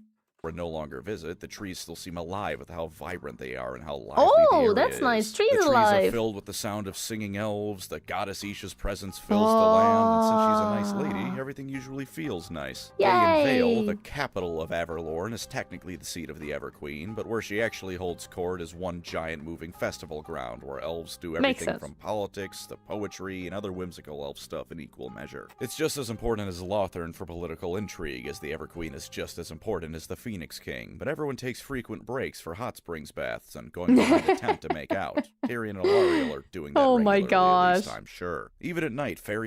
It's okay, they just sometimes need a break, guys. Don't worry about it. Hello there, Muspel. Welcome. Happy to see you. How are you doing today? Hi. Fire lights up the land so the party never has to end, and I promise you, this is all wholesome elf partying. No Marathi or Fall of the Eldar nonsense here, because... Wholesome, you say? Why do I not trust that fully? Why do I feel like there is some underlying non-wholesomeness in this? Alarielle would glass whoever tried it, assuming the Sisters of Averlorn didn't beat her to it. It does come with some slight caveats to all this. Since it's most likely the original place all the elves came from on Ulthuan, and spiritually significant to both Isha and the Everqueen, how the area is depends on the Everqueen's mood. When Alarielle so this is pre-Morathi? This is pre-Morathi, yes, of course. You know, expect the political backstabbing, yes. Well, hello, Littles Gamer. Welcome. Happy to see you. How are you doing today? Hi. Because you have pattern recognition. I'm so smart, chat. This is Rome, but Elven? Kind of, yes. Happy, or at least not particularly bothered. It's all just like what I described. When she's mad, welcome to the Thunderdome. Population, a whole lot of angry elves ready to kill... Wait, this is from Age of Sigmar because she's on her beetle. This art is Age of Sigmar because she's on the beetle and she has the tree arm up there in the yeah, but this is I'm starting to recognize things. Whatever pissed off their queen. It becomes swelteringly hot. You and the better people don't piss within her much off. More ready to throw hands. When she's sad, it's a barren winter wasteland. Though it might be a Yep. winter wonderland if she's sad in a Cool art, it's melancholic, cool art, I nostalgic agree. kind of way. For the Hi, Flea, welcome. Happy to see you. How are you doing today? Hi. TLDR, Averlorn is like Athelloren if the entire forest didn't actively hate you for trespassing. The forest, by and large, is a magical elf forest, so it isn't a bad Yes. place at all, and it isn't quite as alive as Athelloren, so think And it's not Wood Elves forest, so we're somewhat safe-ish. things aren't too bad for that reason, too. There are likely still some treekin, in spite of what I said, Oh, but well, unlike of the Wood course. Elf forest, they're closer to Treebeard and friendly old dudes Exactly. who laugh at the youngsters' antics. It's mostly the people inside of it that might be a problem, and even then, chances are if you made it this far into Ulthuan, you're allowed into Averlorn. If you weren't invited in, all of the High Elves will descend upon you for trespassing on what's like 10 different layers of sacred ground. Also, yes, aside from the Oh, wonder, boy. I should mention there is a small place that's still chaos corrupted from the Great Catastrophe. And yes, there are some beastmen there. I mean it every time I say that beastmen are everywhere. There There are really is beastmen no there? escaping them. Huh? Where the heck did they come from? Exhausted as I always seem to be when I come into your streams, but I mostly get back from physical activity, so yeah, that's okay. I'm hoping that your exhaustion is like the good type of exhaustion, where you had a fun time exercising or dancing or whatever else you were doing, and it's just and now it's just time for you to like sit down and relax. But I am doing fine. Just have some phantom pain because of my car bill yesterday. Oh, that always hurts. That always hurts. They just appear like storm or an earthquake. I see. Now today was work, but it was okay. I'm glad to hear it was okay though. Welcome to Magical Elf School, everyone. The High Elves, for Magic! comparison, aren't quite like the Eldar. The Eldar are all psychic and can use psychic Yes. powers. High Yes. Elves, meanwhile, can all theoretically use it, but an untrained elf isn't going to be casting fireballs. Oh. Safari is the obligatory province where they can all do that. All of Ulthuan is inundated with the winds of Mage magic time. to some extent, but Safari has more than anywhere short of the mountain peaks and the vortex itself. Magic straight up runs through the Mage. veins of Safarian elves, and all of them can at least perform parlor tricks that would impress your average human wizard. Well, Illyrian doesn't have too many cities because they all love their horses a bit much, and Listen, horses are important and they have to have space to run. If you build too many cities, well, the horse cannot run. You must make space for horse. Makes sense. I see no issue.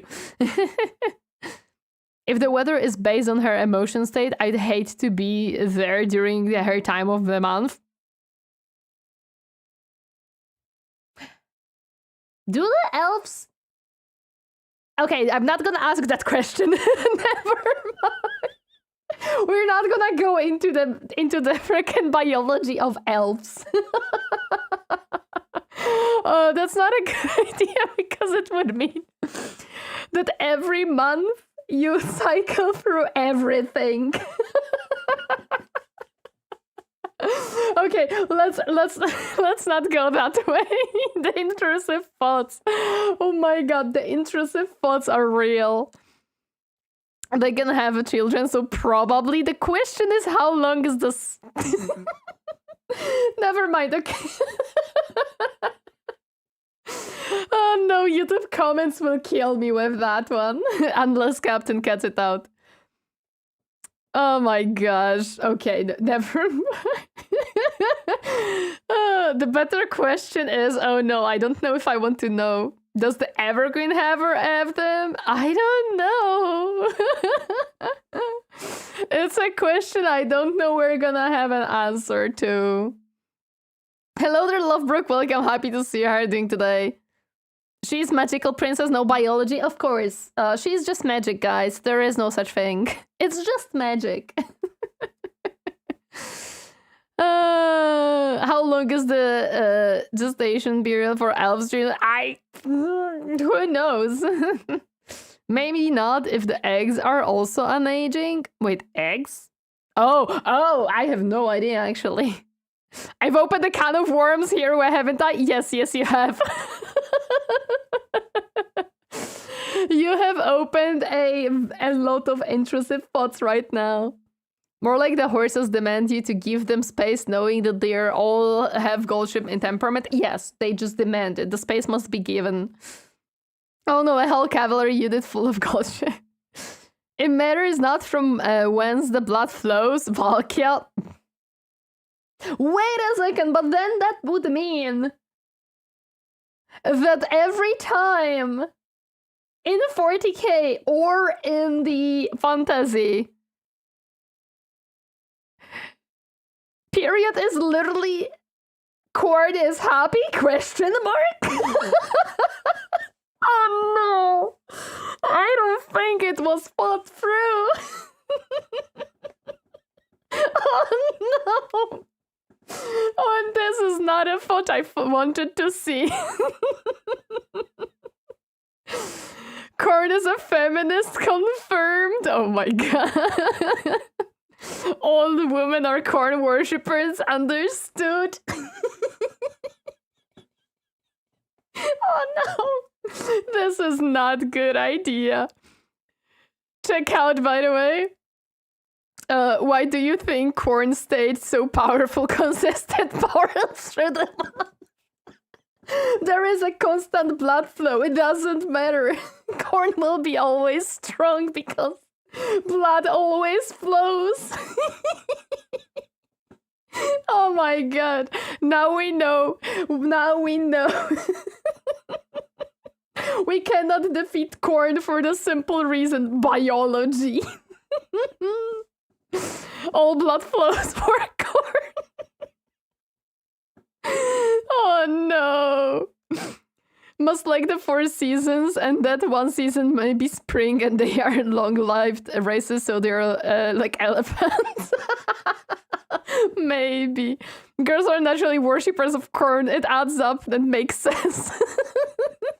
100% it makes sense. 100%. I think we have found the loophole for Khorne. Even in the times of peace, Khorne is like, blood flows. Hello there, Toby. Here is my favorite quote from Emperor's text-to-speech. The demons of Khorne are gonna eat you out like ice cream sandwiches once your red rage begins. Oh my god. All blood flows for Khorne, but all fluids flow for Slaanesh. It makes all the sense. No! Excuse me for being out of context, but am I hearing what I'm hearing? You may. We went into a very weird caveat here. Wait, oh no, I thought of something cursed. Pads for the blood god, tampons for the period frown. No! Guys, I think Mechanicus has their work cut out. They must get rid of periods because they worship Khorne. It's why he's so angry, constantly getting parliament from crowns and red rock. That's why he has so much rage. Oh no! It makes sense. Oh, this hurts. This mentally hurts. Don't tell the Inquisition. Oh, yeah, guys, let's keep Inquisition out of it. The true end game to defeat Khorne is to stop biology itself. Yes, you have to stop the biology. Adepta Sororitas will be in danger. Yes, very much so. I think we broke Tori just a little bit. No wonder girls can become aggressive and moody during the time. It's all Khorne influence. He just makes them angry. It's Khorne sipping to our brain and just making us angry and rage. So this is why girls always gravitate to chaos-inclined minis and factions. Yes. It's Khorne whispering in the brain. And now we will all start praying Khorne for that source of power. You can kill me, Inquisitor, I would believe. Is it why they're in frenzy when the periods come? Yes. It's Khorne. It's all Khorne, guys. It's everything Khorne.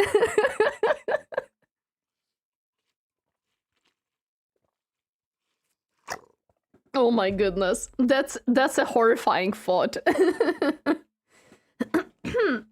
That's an absolutely horrifying thought. Okay, let's not think about it too much. Lord is too naturey for it. Sapphire doesn't have many cities because it's a land of recluse wizards living in their manors and towers, all of which are There's those happy completely different based on wizards. the whims of their builders. Some of them have ever-shifting colors. This is a reminder when Bricky mentioned that Khorne cares not from where the blood flows, only that it does. Maybe I should quote it on Twitter and be like, hey, Bricky, so, about that. What about females? Nerds! Yes. You aren't supposed to think about chaos, it's forbidden. More likely, I was not supposed to know about chaos. Oh no, Tori got Khorne corruption. No! Not the Khorne corruption! I hope this tangent stays in the video. That's gonna be up to Captain. We may do like a short out of it or something, maybe. Others float above the cities. All of them have magical nonsense keeping them going, like the few cities of Sapphire also have magic doing basically everything a normal city would have. The greatest place in Sapphire is the White Tower of Hoeth, like a somehow even more magical version of the White Gold Tower from the Elder Scrolls. Within it are all sorts of magical wonders that make the lives of everyone inside infinitely convenient, as well as everyone outside absolutely mystified at what the hell they're looking at. It shares some— I wanna live in that tower, please. Hey, Bricky, do female worship Khorne once every month? I'll make some shorts out of it and the video will be already like 2+ hours, yes. I think you've heard that one person who opened this topic. Yes. Just imagine Valkyria every month, the bride of the blood god. Oh my gosh. things in common with Illyrian, and that the White Tower of Hoeth is covered in a maze of illusions as well as a literal I would maze. love to go there. Illyrian, It sounds however, fun. is more calm, for lack of a better word. The way Illyrian makes you take forever to reach your destination gives me the vibe that the land is telling you to take it easy and enjoy the journey. Yeah, Hoeth's just have illusions, fun. meanwhile, are infinitely more blinding. The Oh. physical maze constantly shifts and wavers, so there's no just following the right wall until you reach the center. The Man. illusions are also a bunch of magical illusions, so what's true and what isn't is almost indecipherable. If you don't come with the permission of the lore masters of Hoeth and seeking proper wisdom, you're never leaving the maze. If all you want to do is plunder the library for knowledge, the people of Sapphire Good don't luck. even need to do anything. The maze will kill you first. It's a Yeah. gentle thing, too. It feels like a comforting presence that you don't even realize is casting illusions on you. Oh. It probably can go insane and conjure up all sorts of nightmares, but it doesn't need to. If you are allowed in, the wonders begin. First off, they have computers. They're technically magical books, but it's a book where you walk up and go, I would like to read about X topic, and then it magically flips to X That's topic. This is a awesome. I want a book like that, please. search engine. In Blood Bowl, the magical TV network is based out of Sapphire, which, yeah, is goofy, but I imagine the mechanics for such a thing are still there in fantasy, if there was ever a Ooh. motivation for them to invent it. More illusions lie inside, but these ones are much kinder. The library seems to guide you where you need to be to learn what you must, meaning that there are people who have seen parts of it that even the highest level mages haven't. The library I would may as love to well go be to that endless, with library. every I wonder what I would find. Isn't it just Wikipedia? Yeah, basically, it's just Wikipedia. Google search, bar books. bit of knowledge the High Elves have gained, and probably more gifted by Hoeth himself, or just showing up, likely within. This is also where the finest of Asur mages are trained in the ways of the Elves, practicing magic in a way unlike anywhere else. The Slaanesh are inherently gifted, and mankind can only hope to do so much, but here is where the most well-educated and practiced wizards in all of Warhammer So basically, best mages here. apply their trade and educate their apprentices. Not nearly as developed lore-wise as the colleges of magic in the Empire, the White Tower of Hoeth is still where the best training you can get in the magical arts lies. It also has a rather more sinister purpose, although this is sinister in that Warhammer way where the ends might justify the means. Here, naturally, the swordmasters of Hoeth train their craft to be the best swordsmen in the world. With so much skill, they take the weight of their eyelashes into account when they swing a sword, and these elves are also the Asur's witch hunters. Damn. Chaos and the cults of pleasure in particular skulk the land, and with this, Sapphire has in some ways more influence than any other. Even in the enlightened land of the High Elves, the threat of a visit from the secret police will keep all but the most powerful... Oh, so they basically also have a secret police against Dark Elves and some Chaos. Noted. Is there an issue, Captain, with the Discord comment? I hope not. ...or foolish of princes in line. Chaos artifacts can be found here as Updated? Thank you! well under lock and key. Sometimes things go wrong. In a Gotchkin Felix book, an elf at the tower gave an artifact to a dark elf sorceress because she was in disguise and he fell in love with her. I shit you not, this man nearly caused Ulthuan to sink because dark elf pussy had him acting up. So... Listen, guys, sometimes she just... It's like Horus, okay? It's like Horus. It's not a phase, mom! Real, man. I get it.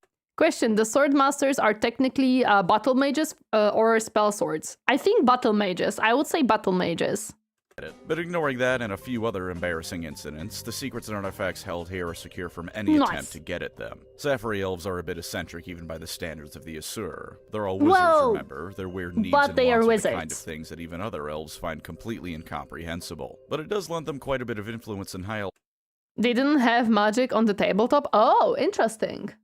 But magic is cool! Of course, when the weird wizard looks you dead in the eyes and announces to the assembled nobles that the face of God is not smiling, people are going to be thrown, and you can take advantage of that. It's done them some other favors as well. They're known for being eccentric, but not hostile. They're good people, even if they're a bit off their collective rockers.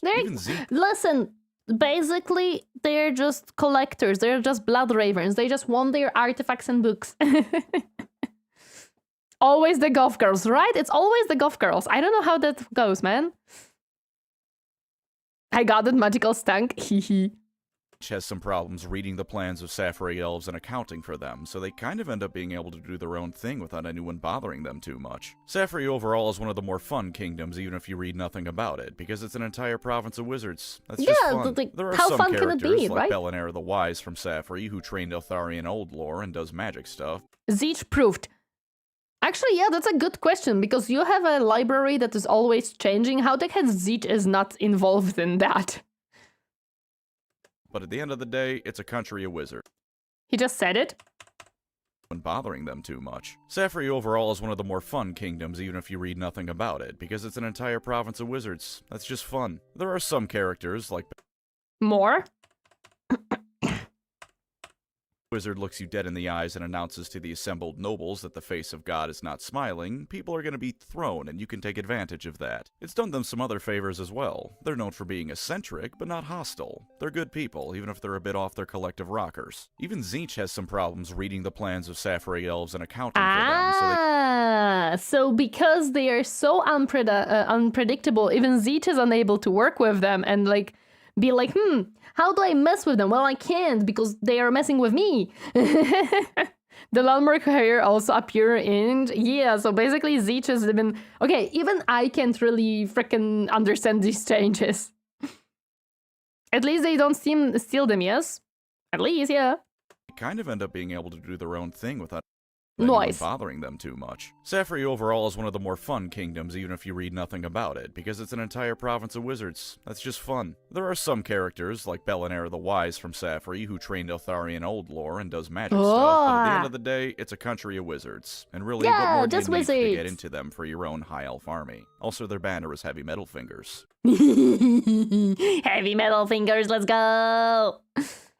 They're also very close to the vortex, where also the magic is drained from the world. That may help. Oh yeah, it's also like very, very crazy, so yeah. Tzeentch likes to sweep the feet from under people, basically. He needs them to have an illusion of standing solid first, or else it isn't any fun. Yeah. Fight fire with fire, huh? I guess so. Radical, yo. Now, though, it's time to head to the Outer Kingdoms. Whereas the Inner Kingdoms' problems mostly come from the general fading of High Elf glory, the Outer Kingdoms tend to have massive problems. Yeah, I see why. One thing of great importance to briefly mention. Yay, gates! Well, of course, you can sail out through the Straits of Lothern to reach the Outer Kingdoms at a select few points. this elf propaganda, Tzeentch can still mess with their plans by the throwing pink horses at them. Not really, because demons struggle on the Ulthuan due to the thingy that they have. Hello there, Coldcast. Welcome. Happy to see you herding today. Hi, hi. The elves are on solid ground. No, they're not. The ground is very much not solid. It just levitates in water. So, is it solid ground?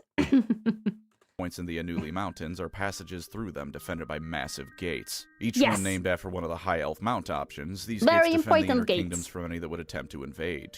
Given that the mountains themselves are a miserable hellscape, the invaders already have to go through hell just to get to them. Yup. Invaders, of course, meaning the Dark Elves more often than not. They are the Eagle, Unicorn, Griffin, Dragon, and Phoenix gates. The Eagle Gate is just kind of there, where it connects Tiranoc to the inner kingdoms. Unicorn Gate is the least attacked because it's at the end of an absolute hellhole of a mountain pass, while Griffin Gate falls under attack more than any other, but it's never actually been breached. Probably because it has enough armaments and soldiers Thank you on for it to the give a habits. Space Marine chapter pause. Dragon Gate, meanwhile, is almost entirely staffed by Caledonian elves, because Thank you for the posture check, Louise.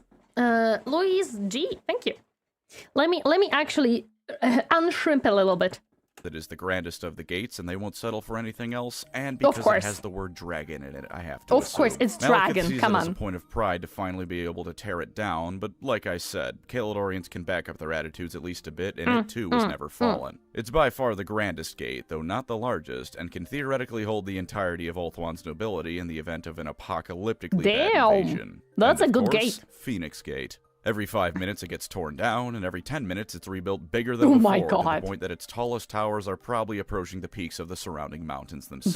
Damn. Befitting the gate named after a phoenix, its constant destruction and rebirth only makes the elves stationed there more determined to hold on, and for every defender that falls, they usually take 10 down with them. They get armor anointed in Assyrian's name, oils blessing their projectiles, weapons forged and blessed by priests. No expense is spared here. The gates are, of Damn. course, some of the most dangerous regions to be stationed at due to the constant threat of attack, but on the plus side, any elf who survives their tour becomes one of the most respected people in all of Ulthuan. Damn. Even the normally haughty and politically I wonder how much schooling elven horses get. Seems like a thing High Elves would do.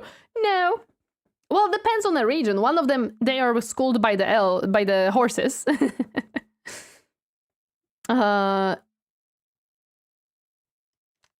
Levitates in water, so floats? Yes, it's floating. It's floating, so it's not a solid ground, teehee. driven elves who love courtly games will give thanks and praise to any soldier who finished their tour defending a gate, because it takes a different kind of elf to make it through, especially Yeah. at Phoenix Gate. Alright, now we can get to the Outer Kingdoms, aka the closest thing Ulthuan has to shitholes. As with all places in Ulthuan, it was better before the Sundering, but Tiranoc was worse off than almost every other place. Almost. Once upon a time, Almost. Tiranoc was outright Oh, there is ads, so I'm gonna be right back really quick. Like floating discs? Yes, like floating discs. I'm gonna be right back really quick. Give me a moment.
Okay, I'm back. Disc of Tzeentch are floating discs. And the horses are so magical, they school themselves. Yeah, they're just so cool, they school themselves. You don't have to school the horses. The horses seem to have a bit of an arrogance to them. Makes me think they were schooled somehow. Nah, I think they're arrogant by themselves. They're gold ships. It's okay. Not enough educations to be smarter than you, just enough to feel superior. There is a bee on the right side of her back. Wait, what? There's a bee? Bee! I am now free from the ad jail. Let's go! I'm happy you're back from the ad jail.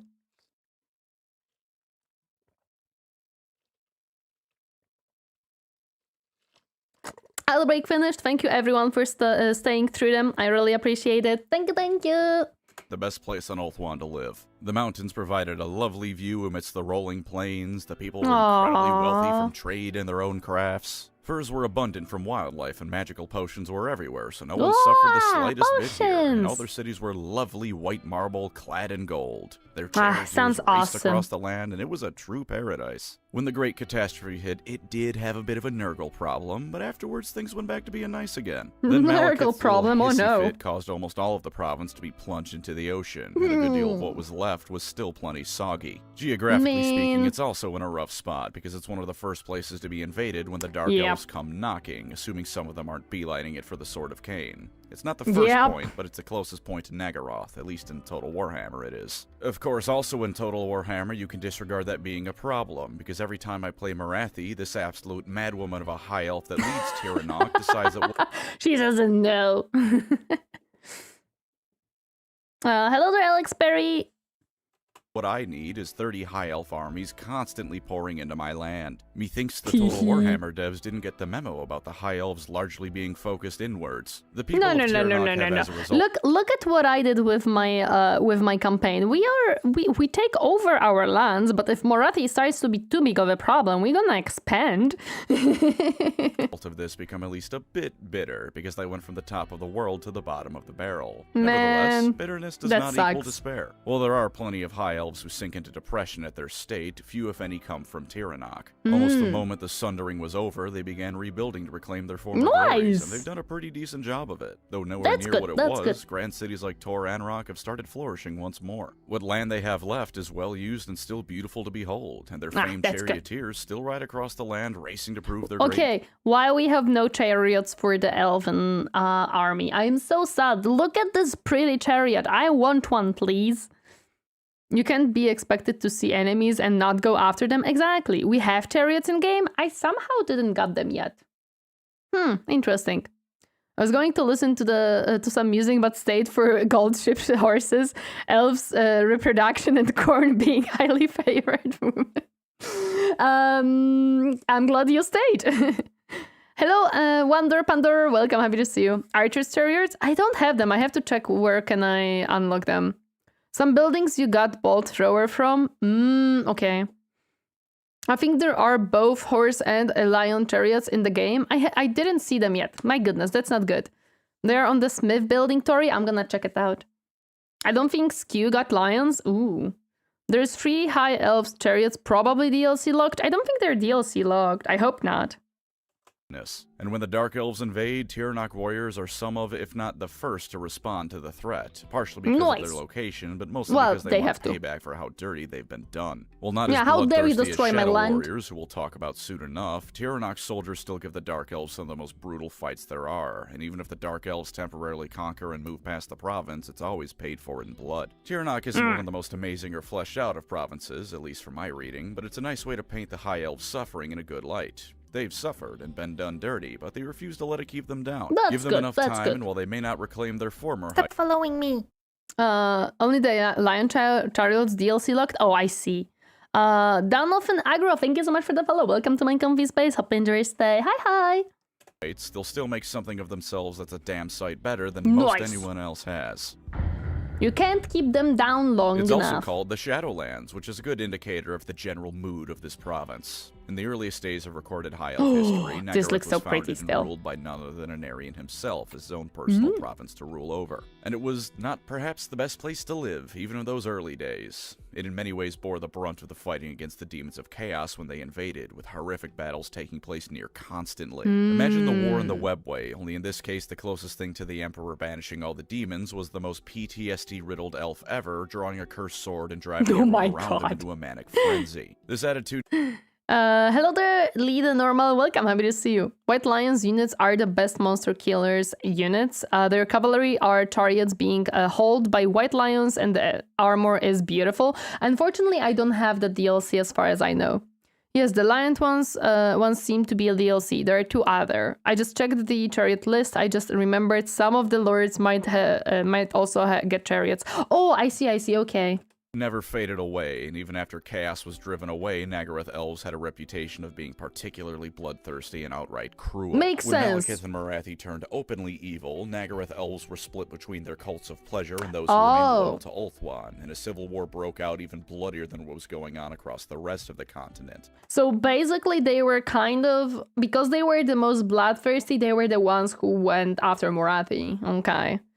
Yeah, one of her mages already has one.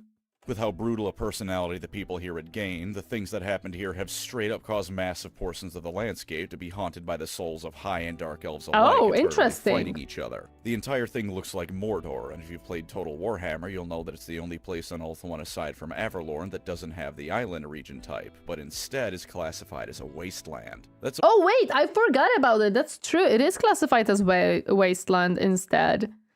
Putting fandoming behind the strongest units are the most recent DLCs, and it's been a while since Total Warhammer 2. I see. a well-earned status, because the land is every evil, corrupted landscape balled into one. It's even believed by some that more elves have died there than any other region in the world. It's also the only place on Ulthuan that has a regular dark elf presence, although not in any one area for long. It's the site of constant warfare between the Druchii and Asur as they fight over the barren hellscapes of this region and its islands, with Fortunately for us, no more, because Morathi is gone. So we are safe from her. few areas held by either side for very long. The only 2 points of something approaching stability are the Blighted Isle and the Fortress of Anlek. Anlek was where an Aryan once held court, and since then it's been turned into a fortress only rivaled by the gates to the Inner Kingdoms. Nice! It's been destroyed, rebuilt, sacked, taken by Dark Elves, retaken by High Elves, and more, all in the span of about a month before the cycle repeats. The other stable place needs air quotes the size of zeppelins around the word stable, because the Blighted Isles is where the Shrine of Cain and the Widowmaker lay. It's more stable only because every time there's a whiff of Dark Elves around the shrine, every High Elf within the northern half of Ulthuan converges on it in a panic to keep them from drawing. Yeah, they're like, nope, nope, nope, nope, nope, nope, you ain't taking that. Unbook Captain Toby, thank you so much, welcome, happy to see you. Drawing it. The Druchii assaulted near constantly too, and it's only kept safe because the consequences of the Sword of Cain being drawn by them are so dire that there is no amount of deaths too high to yeah, keep we that do from not happening. give it As to for Dark the elves Elves. of this region, they're the remaining descendants of the ones that stayed loyal to Ulthuan. No one really likes these elves because they do not care for things like traditional elven poetry or politicking or whatever else you associate with the High Elves. All they want is Dark Elf blood and a lot of it. Redeem 10 push-ups? I don't think we have such redeem, thus I will not do it. Just about all of them would happily see what's left of their homelands burnt if it meant Malekith and his ilk would die, and the Shadow Warriors that hail from here are honest-to-God just Night Lords in elf bodies. Oh my goodness. There are regions goodness. of Ulthuan and Naggaroth where the cliffs are lined with the nailed and hung bodies of Dark Elves that were left there by the Shadow Warriors, and of course, those bodies were still alive when they were put there. No one... Oh yeah, I remember that there was a mention that they were doing it to scare the demons and the Dark Elves from coming anywhere near them. Like speaking to these elves because they're almost certainly insane with hatred, but at the same time, no Makes one really sense. tries to stop them. For one, they can't. They're some of the stealthiest and most cunning You elves can around, stop especially them. Alethanar, who's been alive as long as Malekith through the sheer power of his hate. For Oh two, my gosh. no High Elves like Dark Elves. They'd all happily see them slain. Yeah, it's like, you know what, guys, you're a bit extra, but it's against Dark Elves, so it's fine. Hello, Dark Savvy, welcome, happy to see you. How are you doing today? I just noticed that they are about to add the flying chariot siege weapon. Might not count as a siege weapon in game. A big eagle pulling a ballista. Yeah, I think they're adding it with the new lord, right? It's just that other High Elves usually spend their time off having some wine or discussing magic and yeah, Khorne they're games, just, you know, while Naggaroth Elves discuss happy. their latest methods to torture Dark Elves. Everyone's also afraid of them, including Malekith himself, who has a very specific prophecy on what's gonna kill him. Naggaroth isn't just hellish by Ulthuan standards, it's hellish period. It's where the worst of the Elves' brutality is on display for both sides, and were it not for the end times, this wouldn't have stopped. Only the complete destruction of either elven side would make these psychopaths calm down. Even Probably, then, the scars yes. on their homeland are so severe it's unlikely it would ever recover. But hey, it does allow fans to have something most people would have to admit is pretty sick in almost every sense of the word. Hard to call an elf a pansy after you watch them skin a dark elf alive and play pin the tail on the donkey with what's left of them. You just might need a vomit bucket after you see that. Yup. Yup. Every civil... They are the evil High Elves, but evil against evil so equals good, question mark? civilization to ever live is at some kind of rural, rustic area. Cities are always population centers, and there will always be people who for one reason or another live in the countryside with only a few others per square mile. That's Crace to the rest of Ulthuan. Early on, this was entirely true, and it was completely populated by those elves who decided they'd rather live in the middle of nowhere. Look at this nice lion just chomping. They're kind of like the Blood Angels, so traumatized, they weaponize it. Yes, they're kind of like that, yes. There really are no good or evil, all are shades of gray and gray. I mean, in fantasy, there is more black and white stuff. In 40k, yeah, there is no good or evil. Two negatives do make a positive, exactly. It was nice and rustic, and while sure it probably still looked elven, I like to imagine everyone there lived in whatever the Asur equivalent of a log cabin is. Nowadays, it's rather worse off. The Sunbird ruined the land as it did all the Outer Kingdoms, and dark magic scoured the land nearly as much as it did in Naggaroth. Now the skills that were once used solely for hunting animals and enjoying a quiet life away from the big cities has turned Cracians into hunters of Druchii as well. Crace is a land of constant guerrilla warfare. It has the unfortunate honor of being the easiest path for the Dark Elves to invade Ulthuan. Well, not the closest. So because it has the least amount of population and not really like big cities, it's just, you know, steamrolled. Lemon Ras or of High Elves. I like to think of it as similar to why the Allies invaded Normandy, in spite of it not being the closest point to England. Yeah. Thrace is thinly populated, lacking few cities of note. It's just easier to go through. And yes, scarred with magic and war, isn't quite as much of a mess as Naggaroth, and more importantly, isn't constantly swarming with High Elves waiting for the Druchii to make another play for the Sword of Cain. Strategically and hell, physically, it's just an easier place to invade through. Cracians, of course, know this, and this is where the kick-ass bit of Cracian lore comes from. In the olden days of the High Elf recorded histories, the third Phoenix King, Kalador I, was on a hunting trip when he was ambushed by Dark Elves. A group of Cracian hunters, not soldiers, just random hunters, rescued him and took him through the back roads to safety to the inner seas of Ulthuan. Understandably amazed with how they pulled it off, he made the decision that Cracian warriors would be the bodyguards of the Phoenix King from there on out. And thus were the White Lions of Crace born. Among the various horrible monsters in Crace, the most majestic of them is the White Lion the unit is named after. Lions. In order to become a White Lion, a Cracian must kill a White Lion animal single-handedly. If they Wait. Why do we kill lions? I thought that lions help us fight. That doesn't sound very good. I want them to not fight lions. I want them to help. Ah, man. They do, they get to keep its pelt, which has magical properties and acts like armor, and become one of the most elite units amongst the High Elves. It's a because shame they elves, suck I hate in it. Total War, because they're proper deadly with their axes. Since it's rather difficult to do that, though, Crace does still have more traditional High Elf units. Shadow Warriors are the High Elves' ultimate ambushers overall, which many a Dark Elf has found out before being put through treatment so horrific the Dark Eldar would say it's too much. Cracian units. No, I don't think the Dark Eldar would ever say it's too much. Come on. Yes, Lion Pelt gives missile resistance in game, but Lion... Man, I hate that. Not all lions can be tamed for war. Well, true, but they still have to reproduce, because those lions are actually total dicks. Imagine a hyper-aggressive wolf and triple it. Well, but they are very strong lions. The Dark Elves would ask for more. Yeah, the Dark Elves just say, give more. This is not enough. Units may not be as good overall, but in wooded areas and the wilderness in general, they are unmatched. Entire Dark Elf armies thinking Khrace would be an easy path to the Inner Kingdoms have just outright vanished, with their masters back home having to assume the worst because confirmation never comes. Funding comes down from Lothern to ensure the Khracian military is well trained, because these people do good work, and the Phoenix King wants his bodyguards to be at peak efficiency. Of course, Khrace is not an economic powerhouse or a magical wonderland. It never was and never will be, and that's not what Khracians desire. They just want to sit back hunting and probably brewing moonshine out of elven wine, some proper mountain man fun stuff. Now, with Dark Elves constantly assaulting their lands, they've taken up their new tasks as the frequent first line of Ulthuan's defense, with the grim determination that the elves march to war with. Yeah, they're just like, okay, now we cannot chill back and hunt animals, so we're gonna hunt Dark Elves. That works too. They may have been quaint hunters once, and their lifestyle is probably still 90% lumberjacking and fur trading, but any invading Druchii will swiftly find out that the hills have eyes solely trained on them.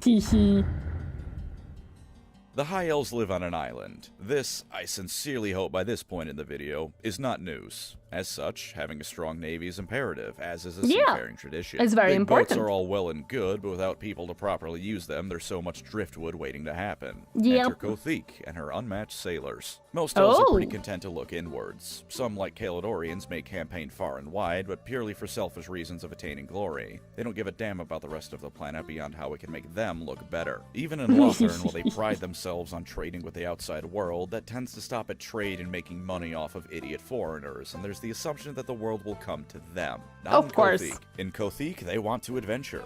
They want to spend as little time in Khothiek as possible. Not because it's necessarily a dump, but because they are the ones who just want to go around the world and explore it and find chaos and evil and stuff.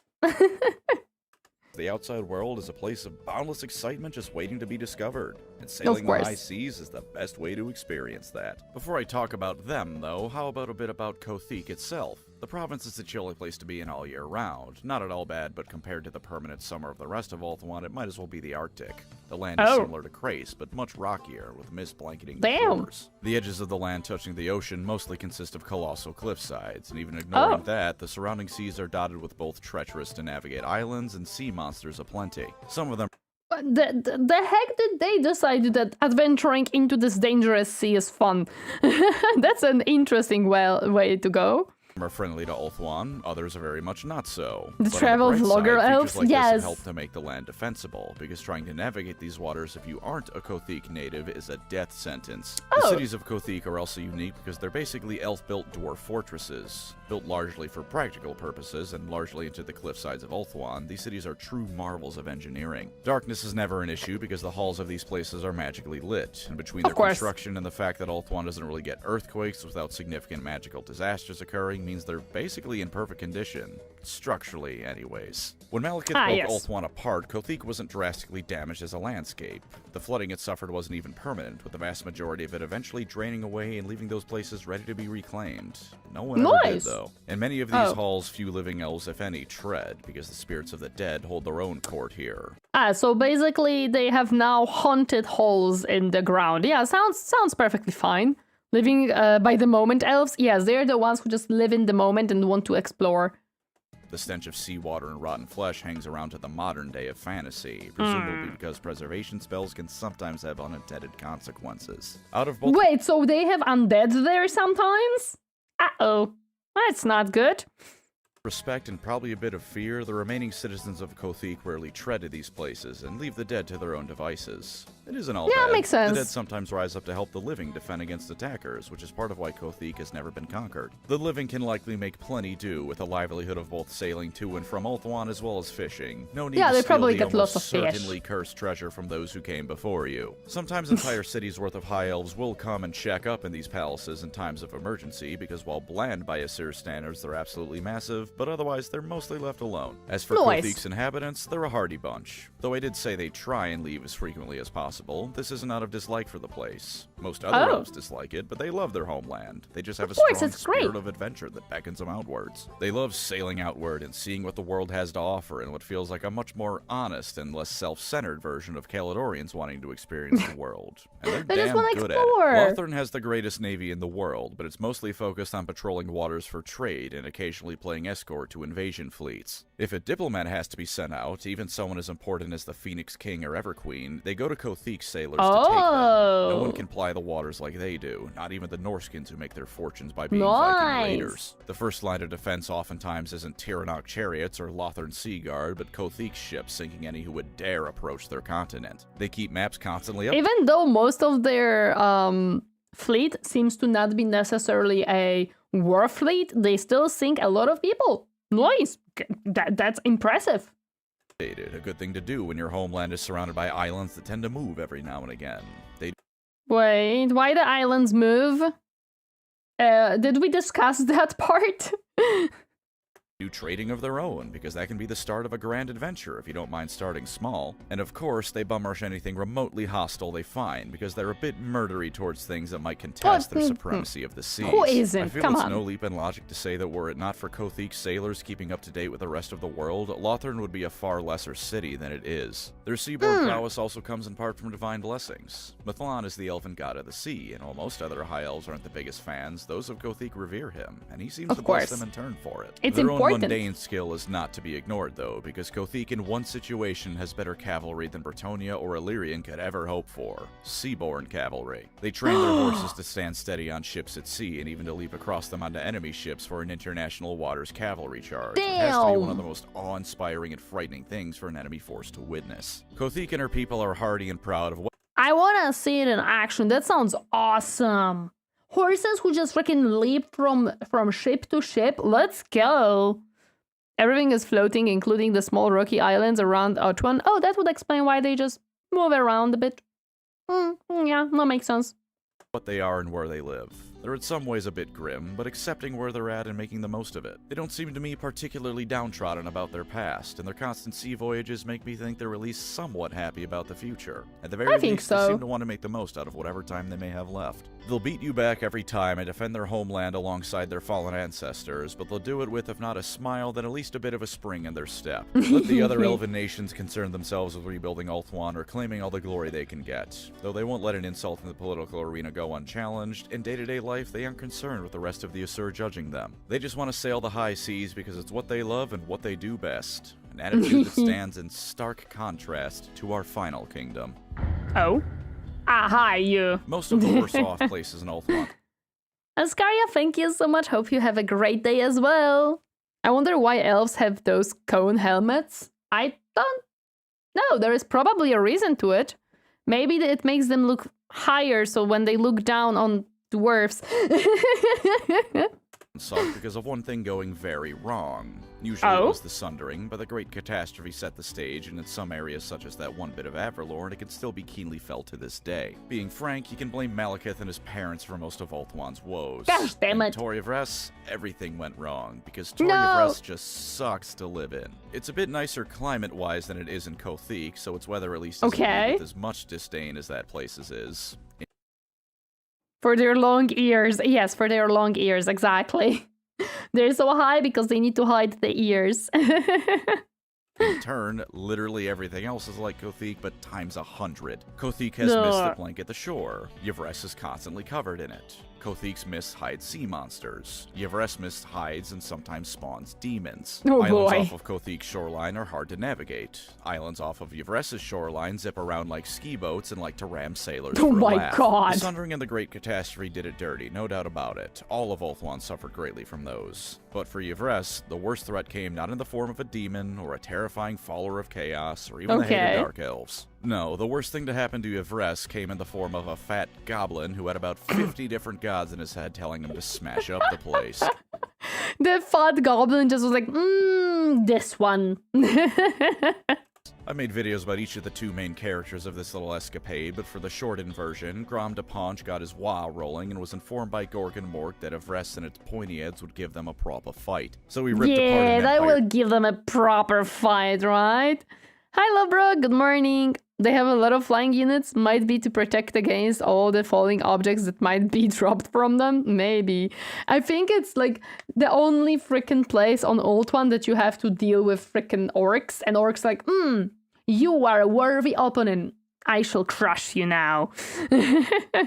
City, but ignored its inhabitants to build himself a fleet and sailed on over to Yvresse. Around Of this course. time, the voices of Gork and Mork in his head started being replaced by the Chaos Gods, telling him to smash up the Waystone network of Yvresse and threatening to unmake not only the Vortex, but Yvresse and the entire world with it. He eventually slaughtered his way to the capital city of Torineesan. Wait, I didn't know that orcs can be chaos tinted. Interesting, good to know. Yvresse, where he eventually was met by the timely arrival of one Eltharion. Eltharion defeated Grom and shoved him in a magical furnace, and with the help of his mages stopped the vortex from collapsing, but the damage was done. All of the above shit features of this province, as well as plenty of others, were now here to stay, because even if they completely repaired the Waystone network, the damage would no doubt take centuries to heal. Yvresse is a barren place. It is a land filled with High helmets are for their high egos. Yes. He's so cute. I don't know. I wouldn't say he's cute. They can, but they still can be tricked.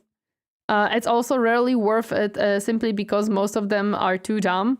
Not tinted, the gods just yelled really loud. I see. They were just louder than the orc gods. They're too dumb to be tinted, I think, but they can hear the gods sometimes. Oh, well, I see. We have made the strongest gates and the deadliest fortifications, reinforced with the best magic in the setting. No one would be dumb enough to attack us. Sam Gobu. Hey, that looks like a fun fight. Yup. monsters, demons, and plenty more. The only remaining city from the Elves' Golden Age is Torineesan itself, which is barely even a shadow of what it once was. Man. The region's lesser towns are basically military garrisons, because at any point a small host of demons might decide it's time to party. Well, they have to, itself stands mostly empty. Beautiful still, true, but with not even the ghosts of the past around to keep the living company. Oh, Eltharion that is seen sucks. rebuilding the city and making sure that But it makes sense. Like, they lost probably a lot of populace during the raid of orcs. I think the only example of chaos corrupted orcs were some demons' pet project. Oh, and even then it was considered a failure. Okay, makes sense. Mushroom people aren't easy to corrupt, apparently. the defenses are grander than ever before, and to his credit, not only has this worked, but he himself has put in good work in ensuring no greenskin ever threatens his homeland again. Yeah, no But it greenskin barely matters. otherwise. These defenses have never been fully manned, Yvressa's population having been butchered in the greenskin invasion. Even within makes Yvresse, sense. most people wonder if the city could hope to withstand another full-scale invasion. The people of this region take Probably the no. inward-looking nature of the High Elves to the extreme. They barely interact with the rest of Ulthuan at all. There is no love for the traditional gossip and politics of the Asur here. The average High Elf will consider a poorly timed eyebrow raise at a party to be the highest form of insult you can give. You could call a Yvressian every slur in the books, and they'll just calmly ask if you're done before walking away. Oh They my don't god, that's awesome. I love that. Orcs are mushrooms. Yes, they are mushrooms. Where is the line between orc and Nurgle? Nurgle doesn't... Yeah, Nurgle is not a mushroom. Nurgle is a plague. They're mushrooms. The difference is old gods. Yeah, that's also true. But Nurgle just thinks about plagues, not mushrooms. Viruses and bacterias, yeah. Viruses and bacterias. care about the rest of Ulthuan. They have plenty of worries of their own, and the rest Yeah, of they Ulthuan don't can need handle that itself. bullshit. Even Eltharion, who is a fairly forward-looking person, only really has eyes for Yvresse unless someone like the Phoenix King himself asks something of the Warden of Tor Yvresse. At one point, another Dark Elf invasion was happening, and Finnabar requested help from Eltharion. Eltharion showed up on his own, fought Malekith on his own because he simply does not care about the fact he's facing a combination of Sauron and Darth Vader, and when the battle was over, he just went home. He doesn't He just, okay, you need my help? Here you go, you have my help. I met your army. Ain't gonna waste that on you. My homeland is a bit more important than you. You have me. Take it or leave it.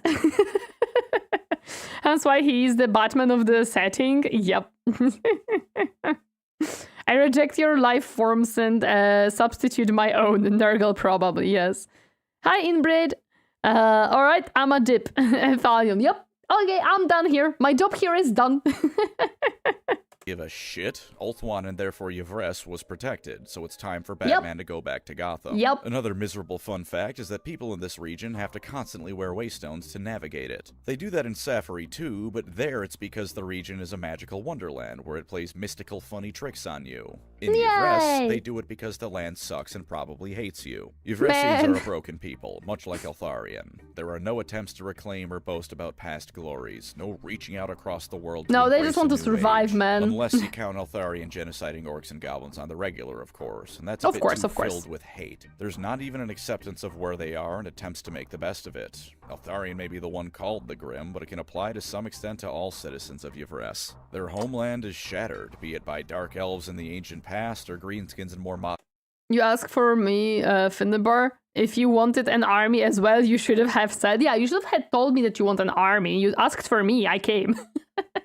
Modern times. Demons and monsters run rampant, and no matter how often they beat them down, more inevitably come. Yvresse is the High Elves as they are, if not at their worst, then their lowest. Grimly accepting that the end is on the horizon, and all they can do is prepare to take down their enemies with them. Perhaps this isn't completely universal. Eltharion's trailer in Total Warhammer has him defiantly stating his homeland will never fall as long as he lives, but no Yvressian hopes for a better life tomorrow. All they really hope for is that they'll keep being tomorrows to be had, and to face what... Yeah, like they just hope that tomorrow actually comes and it's not just eternal night and misery and happiness.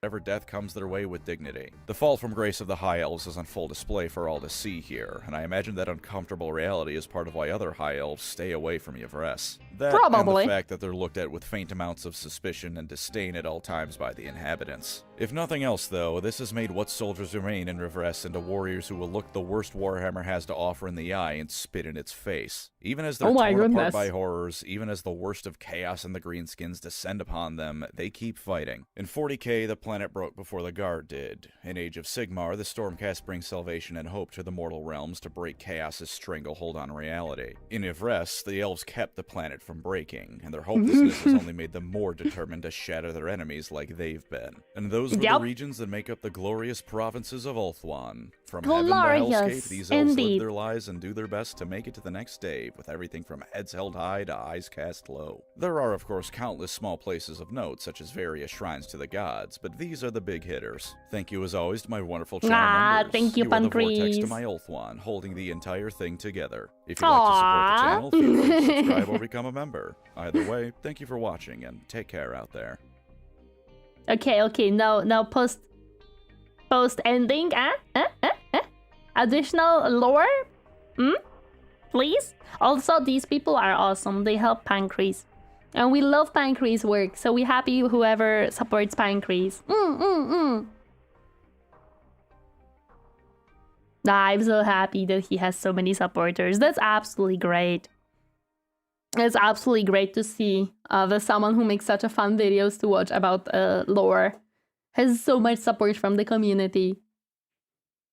I think I'd probably just live in Lothern, even if that's a bit basic. It's always got something going on to keep me entertained, and even ignoring the obvious of it being the only place a non-elf can live, it's a nice and beautiful place to live. Plus, if the city gets to be too much, I can either go to one of those rather abandoned areas and just squat somewhere, or try and grab myself some countryside land and spend the rest of my days selling and drinking wine. I can't think of a better way to live, can you? Yes, I would love to be a part of the magic. Magic sounds fun. So what did we learn with this video? Don't say Tommy hurt. Say blood for the blood cut. You know what? Maybe this is how I should start. Whenever like I'm feeling very bad and the freaking pain is hitting me, I just should say, guys, the stream is cancelled. Blood for the blood cut. Maybe that's what I should do. I mostly don't really mention whenever I'm... did he tell about the Vortex Island? Did I miss it? Yes, he did say it. Khorne is at the walls. Normally, whenever I cancel streams, I don't give a specific reason because I don't want to. There are certain things that I like to keep private, and I just say, hey, feeling under the weather, or hey, just low energy and stuff like that. And it can mean many things. And I keep it on that way for a reason. I know that there are other people who have other ways and they don't mind sharing stuff, and that's fine if that's what they want and they like. I don't mind that, but I'm not one of those. This just makes me cackle though. When my river flows red, yell for the blood god. Oh my god, it's gonna be now forever tinted, dude. Forever tinted. Forever tinted. Okay, let me open up the game really quick. I want to hide this, and I can give you this, guys, for now. So I can open the game. Yeah, personal life is for you to choose how much you share with us, of course. Yeah. Don't forget the recording. Thank you, Captain. Whoa, yeah, welcome to fun art that I have.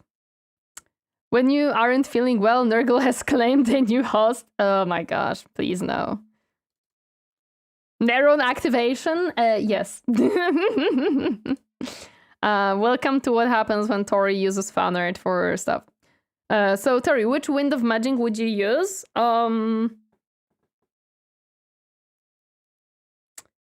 There is no dragon wind magic. So I don't know. I actually don't know. Maybe high magic? Maybe light magic? Hard to say, hard to say. There's a lot of different ones that I kind of like. I think I started the Khorne B plot here. Sorry, humanity. Yes, you did. You cannot stop it now. I don't know why my model lagged there. No idea. Okay, let me boot up the game, and we're gonna start up a recording in a moment. Thank you so much for the headbuds. Thank you, thank you.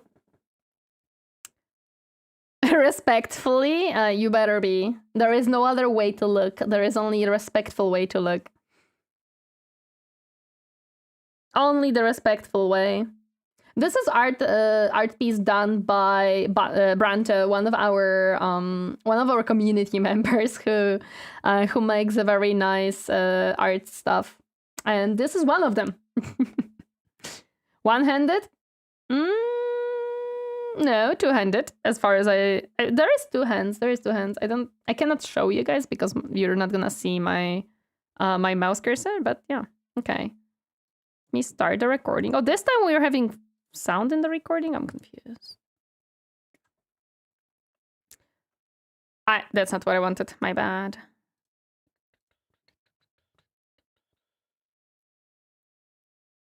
There we go. Okay. And let me move myself as well. A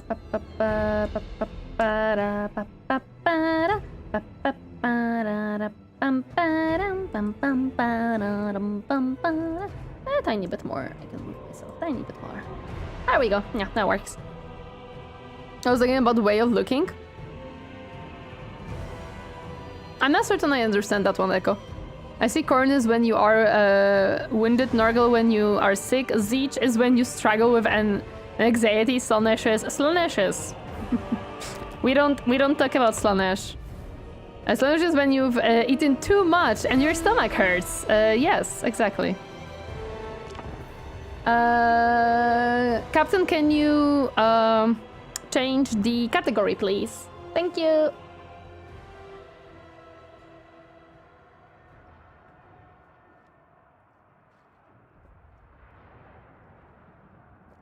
I thought tummy hurt was the other one. No.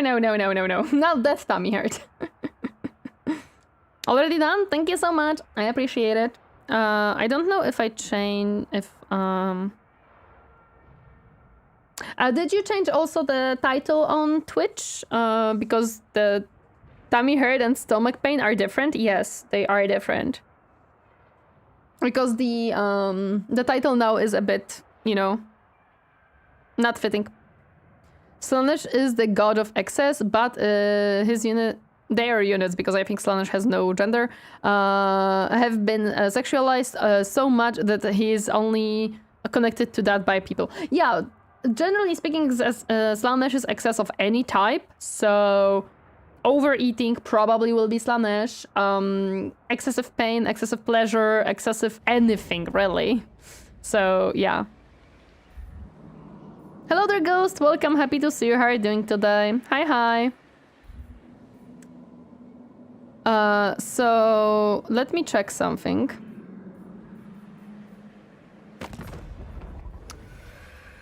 Yeah, he's not in any wars right now, so I could confederate Tyrion.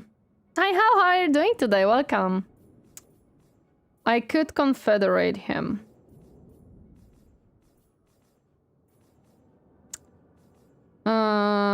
I cannot trade with you yet, probably. Yeah, not yet. Because it's a combination of senses? Yeah, it's a combination of everything. Sender Khorne from Bioshock would be a Slaanesh worshipper. Oh, I didn't play Bioshock. Quick deal and trade to double check. So my crippling Lego addiction is Slaanesh curse? It might be. I'm good. Is game going well? As you can see, all the green is mine. So yes, it's going pretty well. Quick deals to check. Yeah, they have minus 4.3 with me, so they're not gonna want to trade with me. Yeah, I think I'm trading with everybody that I want to trade, and these guys... What do you need? No, not aggression. Yeah, I can't even try. She doesn't even want to.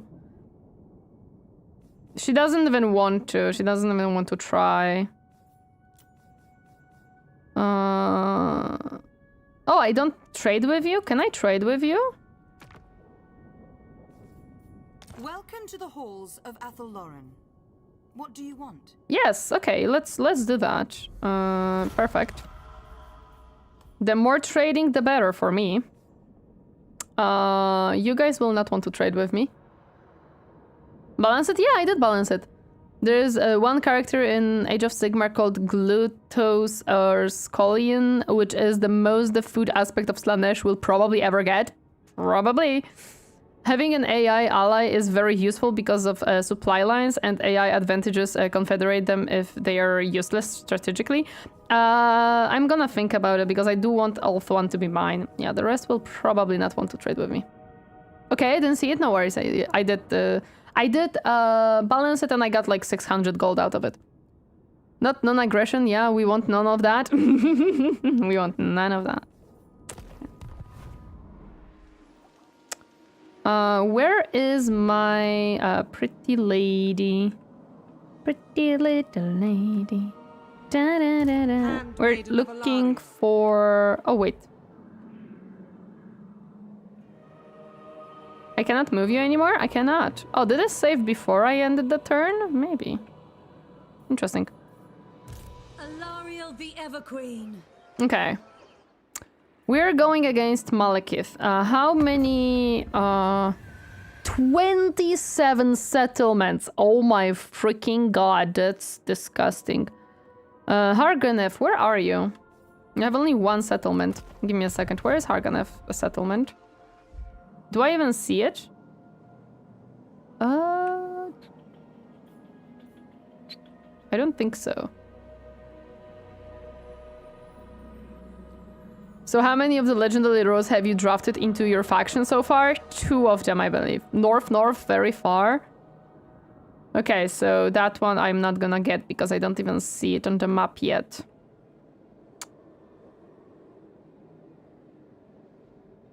East of Nagrand. Give me a second.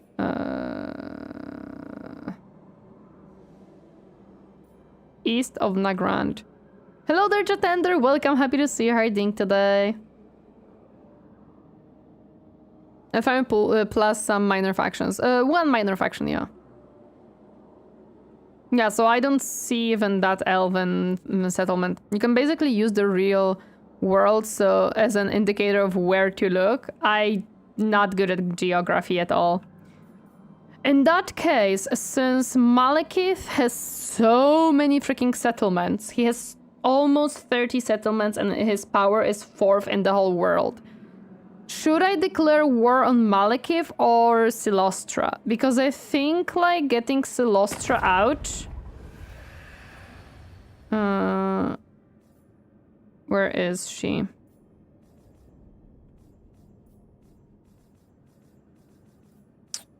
I don't know, dude. She has only 7 settlements left. You can open diplomacy talk with Haragnef. It will zoom on their capital. Is Celostra at war with anyone?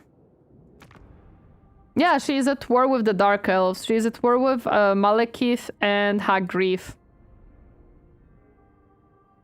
The Elf Island doesn't exist in our world, but the rest is shaped like a world. Yeah, I know. Allies? Nada. She only has a trading with Legion of the Gore Queen. She has 0 defensive allies, 0 military allies. So she's at war with 2 Dark Elf factions, which one of them is steamrolling her. And yeah, trade with Khorne, I don't think I can. Celostra first, perhaps. Then you haven't have to turn back south if she declares war later. If I start clearing out Malekith, she probably would be happy. Then yeah, you can take this sort of later. For later, yeah. I think I would do that. Engage in Doplo with her. Genève and the camera will go to their city. I'm sure Khorne would love to trade blows with you. Blows, definitely.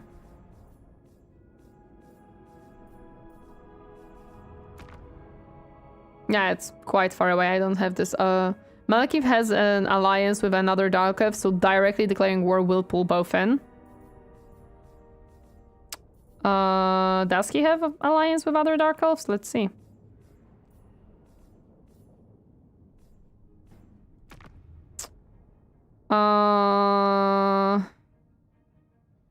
He has only one alliance, actually. He has only alliance with the Hagrief. It's 14 settlements as well. No, I'm... wait, where am I? Yeah, I'm at war with this... No, I'm at war with Har Generef. Not Hargreave right now. He starts with it? Yeah, I am... he's allied with the other Dark Elves. They are any from you, so it would open a second front. Yeah. Hagrief is Maulus Darkblade. He is further northeast. The issue is that Malekith is becoming an issue. Like 27 settlements plus 14, that's a huge thing. She has to push north, so Celostra first. Yeah, okay. We're gonna go for Celostra first. She doesn't have allies right now, and she is at war with the 2 other dark factions. Don't trust the game too much. He has a lot of spam armies with shades. Probably yes.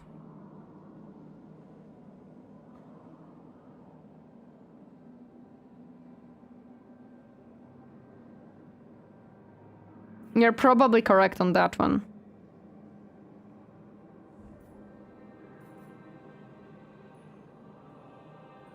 Malekith is steamrolling Celostra right now. Basically, that's what's happening currently. Because she started with like 15 settlements and he took half of her settlements at this point. Over a half. Thurza has settlement on Ulthuan, so look out for that. She has 2 settlements on near Ulthuan. Do we have quest battle?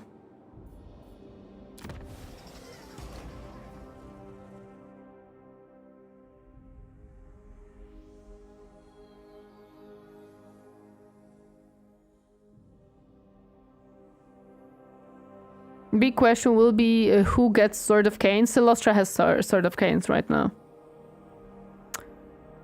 Not here. Objectives. Ah, my bad.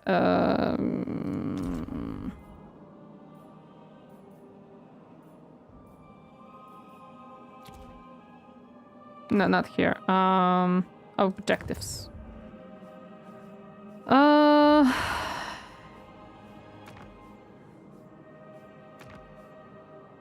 Doesn't seem so. No, I don't think we do. Assuming Malekith does not take it. I have to call it. all will manage without me for the rest of the stream. Thrive even. Thank you so much for stopping by. I appreciate it. Thank you, Telrian. Really appreciate it. Killing of Har Geneth would end the blood voyages. Yes, but there so far I don't even have visibility on that. What is this?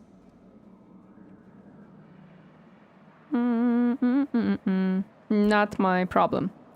Currently, Slostra has the region. She returned the sword and didn't take it yet. Yeah, currently the sword is sitting here. I don't know what Empire's boy is doing here, but sure.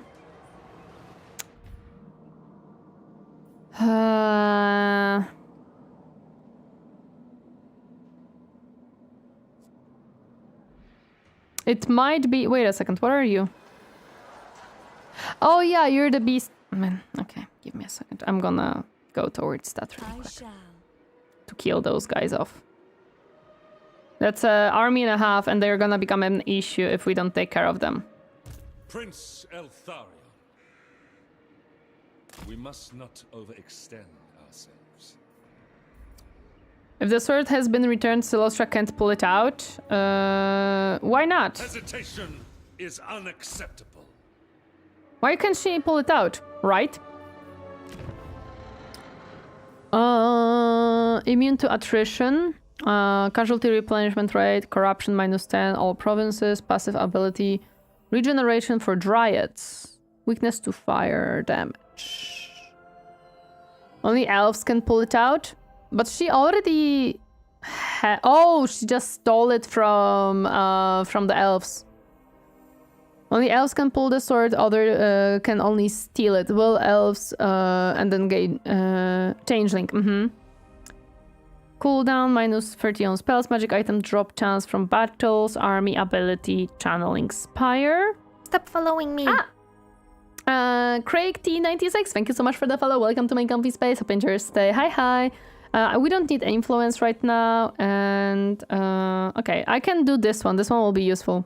Because of that elf video, blood letter takes the other meaning now. Oh boy. Stark, cold. Okay. Which hero? Follow jump scare. Follow jump scare. Peekaboo. Okay. This hero doesn't have to move.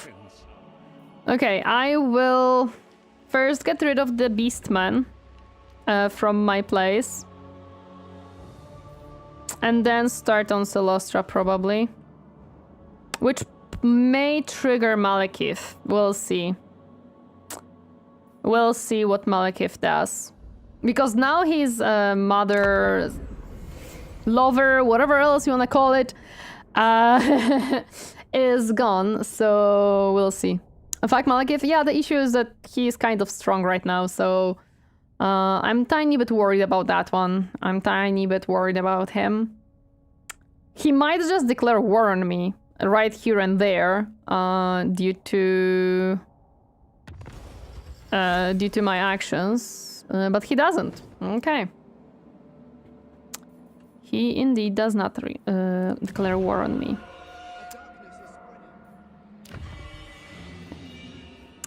Can I build anything here? Not yet. I wanted to build the thingy against the corruption. Why the fuck I got flashbanged by my art again? Hi Bancho, welcome, happy to see you. Because I was booting up the game. A choke point is all you need. Malekith is probably the least painful Dark Elf faction to fight. Hopefully. We'll see.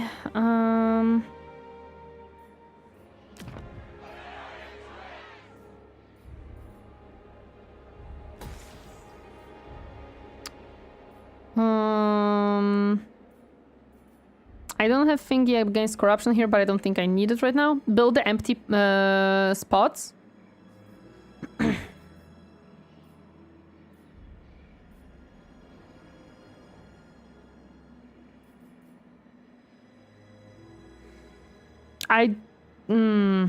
Should I build a outpost to get some recruiting here?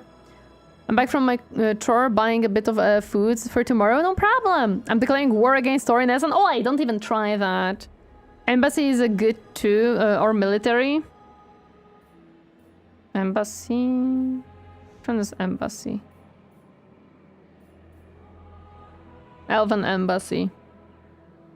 Okay, let's build an elven embassy here and military here. Wait, where? Which is this one?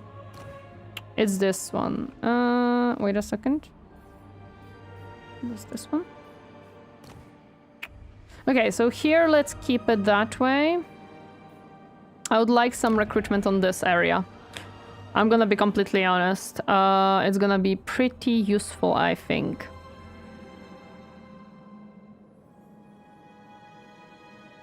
Oh, I don't have money. How's Warhammer going? We just started. This turn at least, or this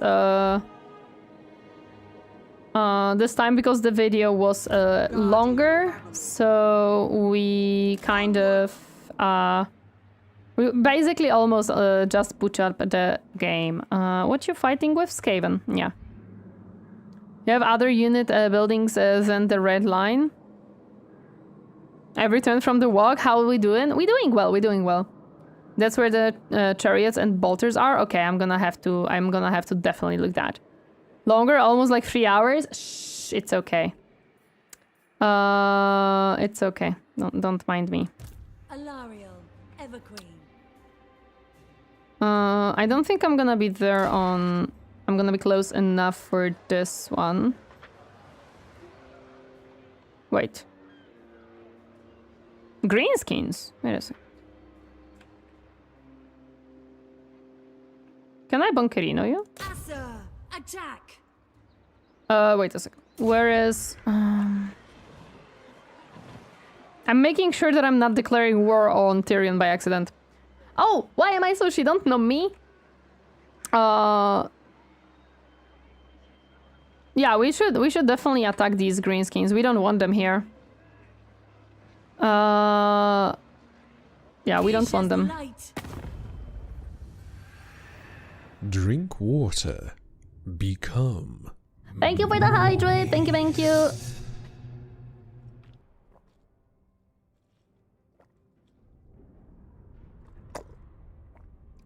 They really are unhappy. Well, we did get quite a sidetrack in the Pancreas part. Yes, we did, but it's okay.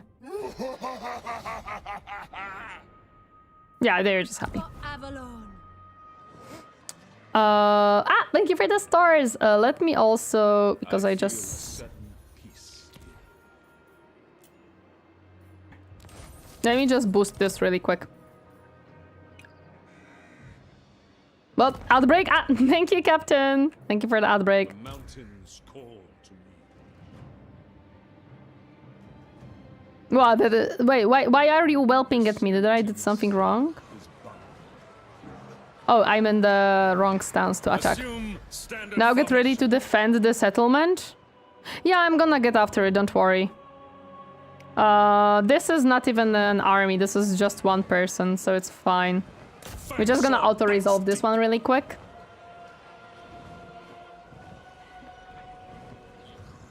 What the heck you trying to do here, dude?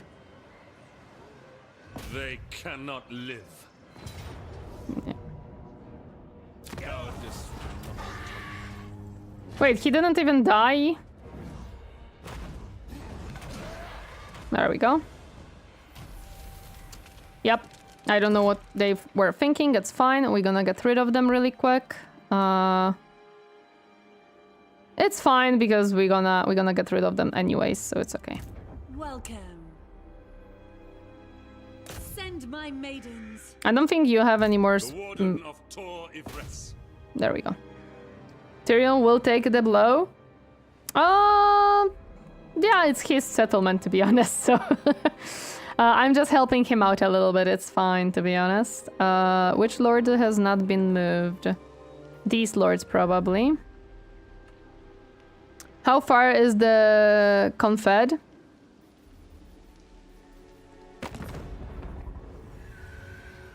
Tyrion, I will weigh what you have to say and the merit. I could already do it. I could confederate him right now. He would agree. And he's at war only with the greenskins that I am at war with right now. Do it before he doesn't want to anymore. I can always use my influence to make him want to again. To be honest, it's something that I can do easily. Probably the best, the beast army is helping you.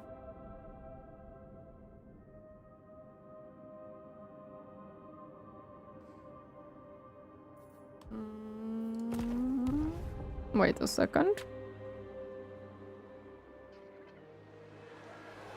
Beast army?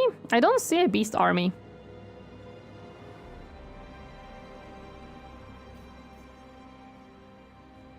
Or do you mean like his army? You can't influence him like that. It has other factors. He has an enemy army in undefended territory.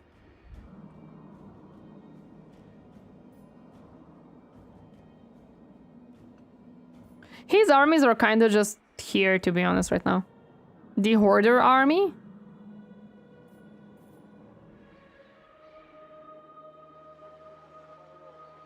Magic in purest form. As you say. Of course.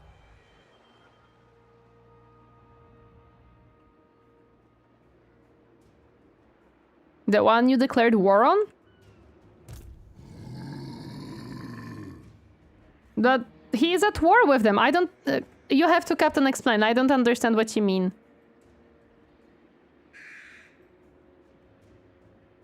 Oh, you mean that that me declaring war is helping the fact that he wants to confederate. Okay, that's what you should have said. The way you said it, I thought that it's helping him in some way to fight or something. I was very confused. Okay. Okay, so question.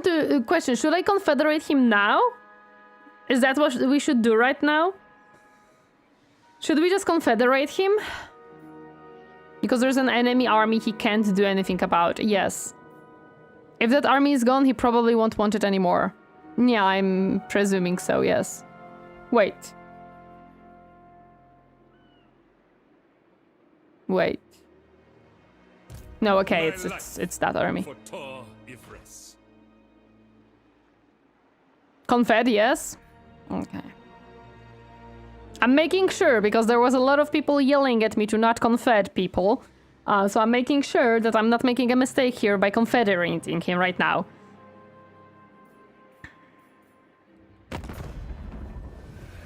Alarielle's champion. I see no reason not to confederate him. Okay. I will hear your words, but I make no promises of aid. Of course you don't make promises. Wait, this is join confederation. He's gonna join me, right? If I press join confederation, it means he joins me. Yes, okay, perfect. I'm making sure. Yes, okay. Hello there, would you like to be my friend? Of course you do. Okay. And thus, almost the whole Ulthuan is yellow now. Okay. Now, a tiny moment, because he has a lot of armies right now. 1, 2, 3, 4. And he's making a 5th stack of army.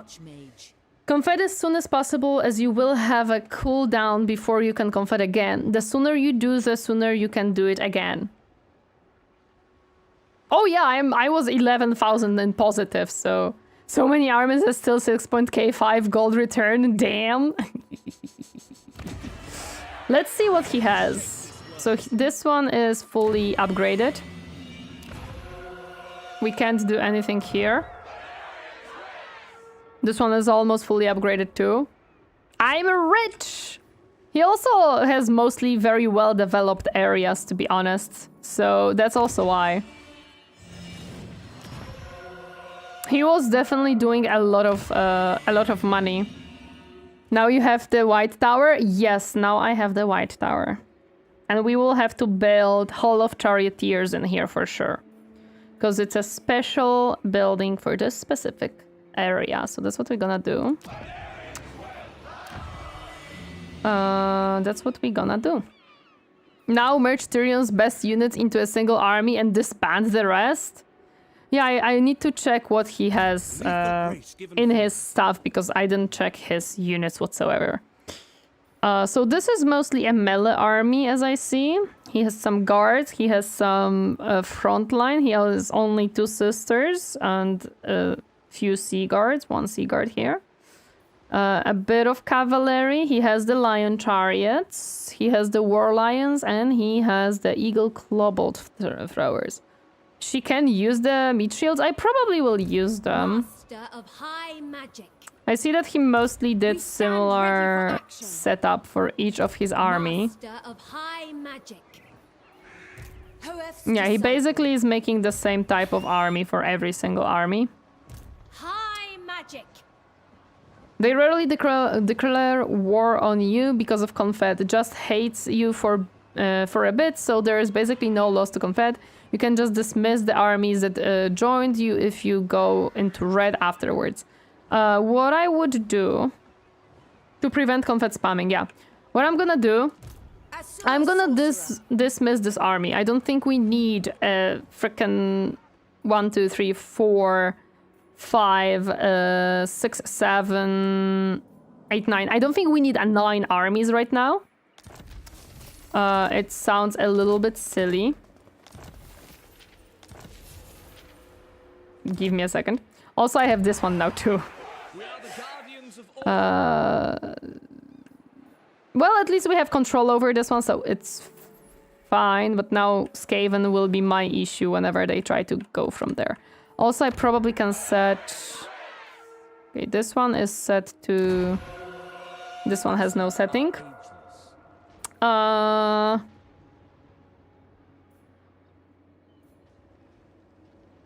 don't think growth is needed right now, so we will put it on income.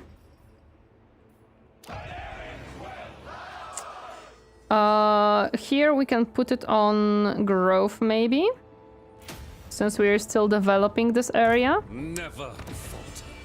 And here, because it's being under attack, we can set it to this, and then we can set it to something else.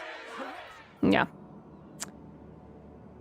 Okay, so what I'm gonna do is I'm gonna use Tyrion's armies on Ulthuan to get rid of Celostra, and I'm gonna move my main armies to so green, to the northern parts to get rid of Celostra, and to be prepared for Malekith. That's gonna be my thing. Okay, first of all, I'm gonna disband this army. I don't think we need it at all. Yes. We already have a lot of armies. No need to spend money on getting more of them. Oh, he has a dragon! If you check the balance of power now, Malekith is probably more like 50-50. Probably yes. No, actually his... Wait, he's still overly powerful. For some reason. Even with all the armies that I got, he's still pretty powerful. Stupid army spam? Yeah, stupid army spam. He probably has way too many armies, and the AI counts that. Lord of the Phoenix Court. I'm gonna add some sisters here, because he has a strong front line, but he doesn't have a back line, basically. Can you even get sisters in here? Or is that not a thing? Wait, why can't you get sisters here?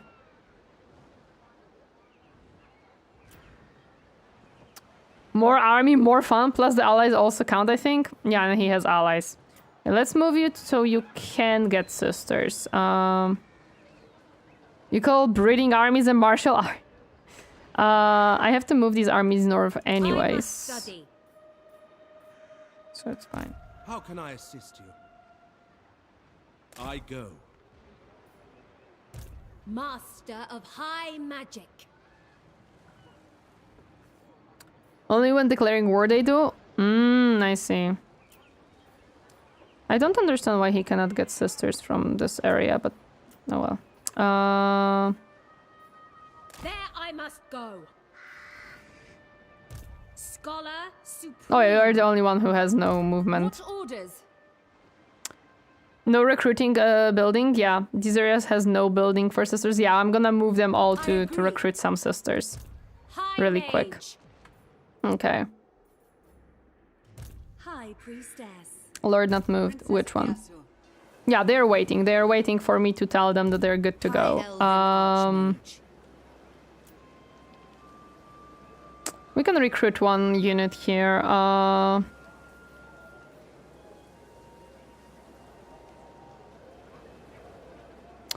Let's take charge defense against large foes.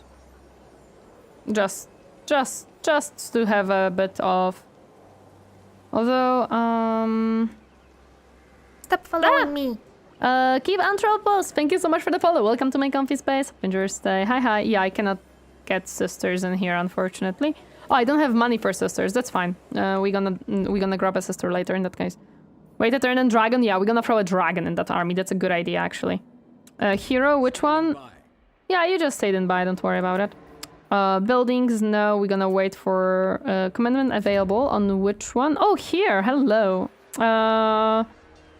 I would like to make sure that I have control over this place. But I cannot. In that case, we're gonna use this one because this is an outlier in my territory right now. So we have to make sure that if anyone tries to... yeah, if anyone tries to attack it, I can do something about it. Oh, this one has nothing set up.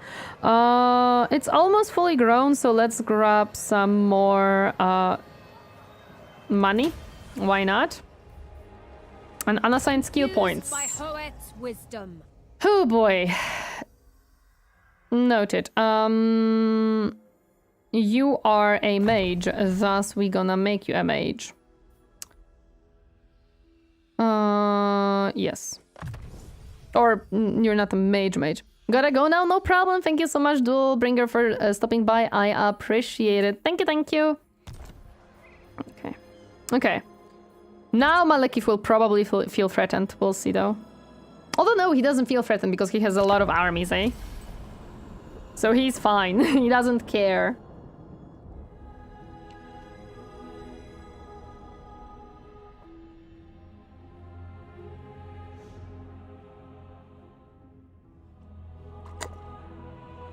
He doesn't necessarily care for me still, so it's okay. But now probably some other factions. A close defeat, you see. Okay.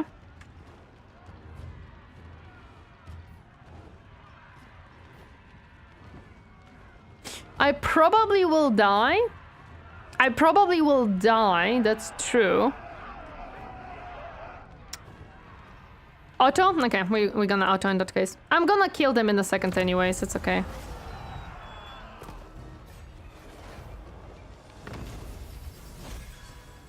Yeah, it's fine. Nice. It's fine. Alarielle the Radiant. One army should be enough against it. Like in a battle, they would just physically overrun you, and there is nothing you can you could have done. Probably, yeah. Duty is purpose. Isha's chosen. Lakai Isha. Man, do I really am tiny bit outside of... Ready. Yeah, I'm tiny bit outside of the range. Oh, that Priestess sucks, of dude. Isha. I will. That's fine. We have to fix you. No, actually no, because they just sucked it. Yes, we do have to fix it. Repair, please. Use Alastar. I don't think he can go here. There is no way, Captain, unfortunately. I would have to go around the mountain. I cannot go through the mountains, unfortunately. I wish I could, but I unfortunately cannot. Destruction abounds. We were supposed to grab a dragon. I return how we conquering the donut yet? Do you like how green it is now? We confederated with Tyrion. Archmage. They really got bonked. My goodness, they're still not done. Not done fixing themselves up.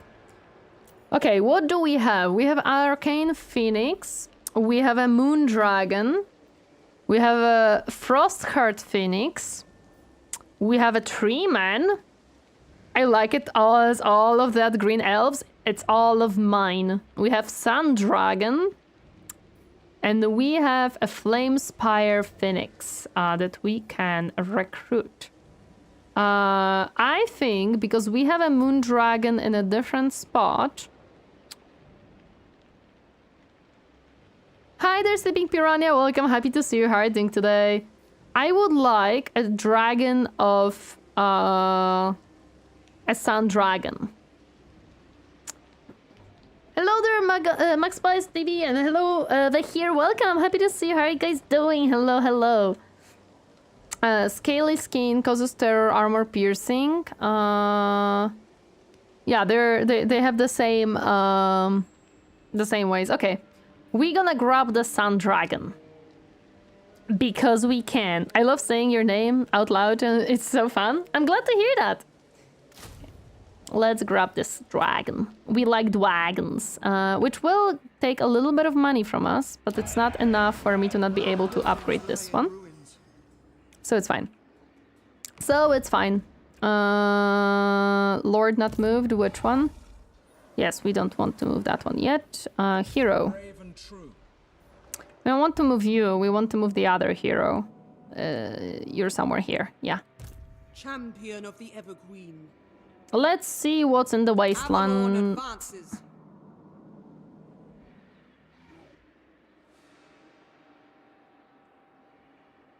These are still dwarves, man. Dwarves are really holding up right now. They are trying to push back the Skaven quite a bit, as I see. This is also dwarves, but yeah. Good lurkers type 1 in chat? Yeah, we can try. Three means market square in Finnish. Oh, really? I didn't know that. Hello there, Ronix. Welcome. Happy to see you. How are you doing today? Good to see some Asur supremacy stream. Glad to hear that. Glad to hear that. We can upgrade some more buildings. That is probably correct.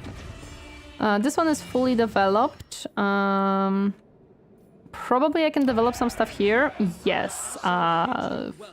My goodness, I can develop a lot of things here. Multiple buildings of this type exist in the province with an additional defense. True. In that case, let's destroy this. We don't need two of the same type.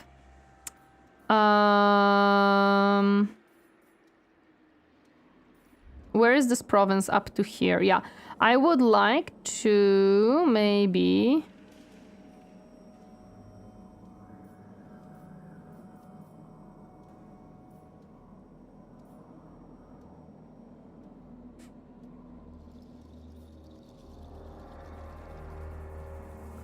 Handmaiden building for sisters. Yes, you are correct. I should definitely build that, so I can recruit sisters in this province. Yes, that's a good idea. Hello, DMs. Welcome. Sun dragons are young dragons, moon are mature dragons, and star dragons are the oldest. And some have seen the old ones. I think I don't have the star dragons yet, at least not currently available. How dare you write to SW5? Okay. For now, that's gonna be it, and we are definitely gonna have fun soon. Oh yeah, I forgot to move you. That's fine.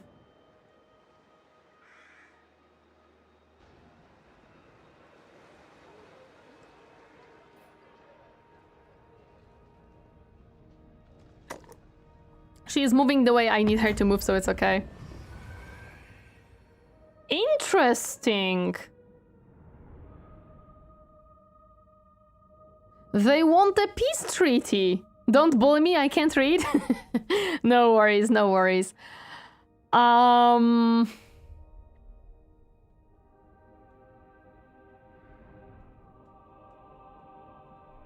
Very interesting. They're at war only with me. They're trading with the Dark Elves and undiscovered faction. And they want a peace treaty with me. Let me think.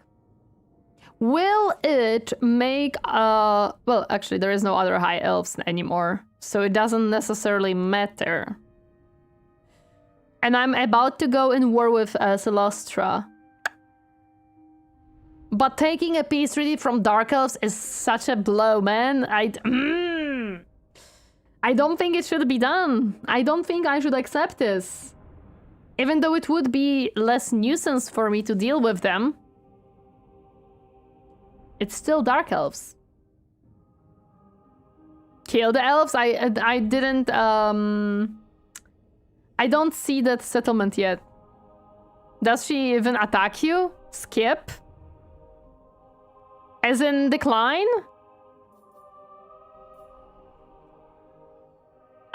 She is the a blood thingy? Yeah? Okay, we're declining.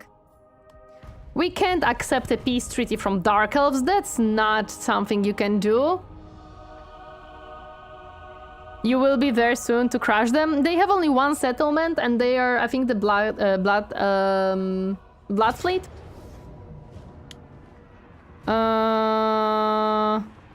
I'm gonna auto it. There is nothing I can do still against this army, so it's okay.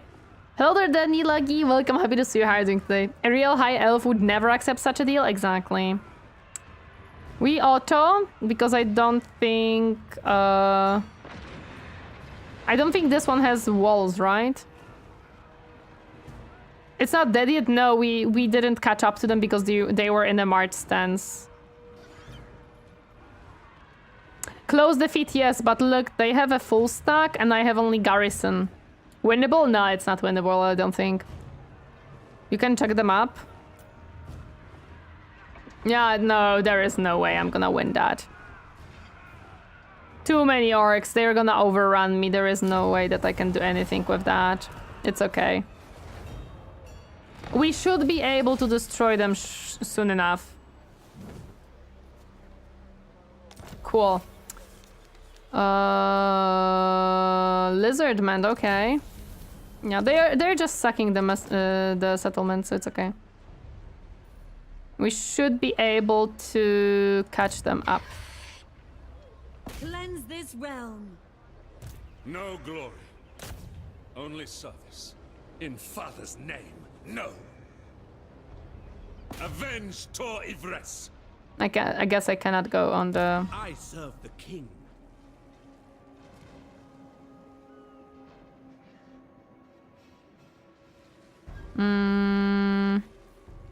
Ready to march. You don't need both armies? Probably not. Probably not. Your word? We can put them in Make all haste. Setting speed. We are inside of. I wield the winds. Sail on.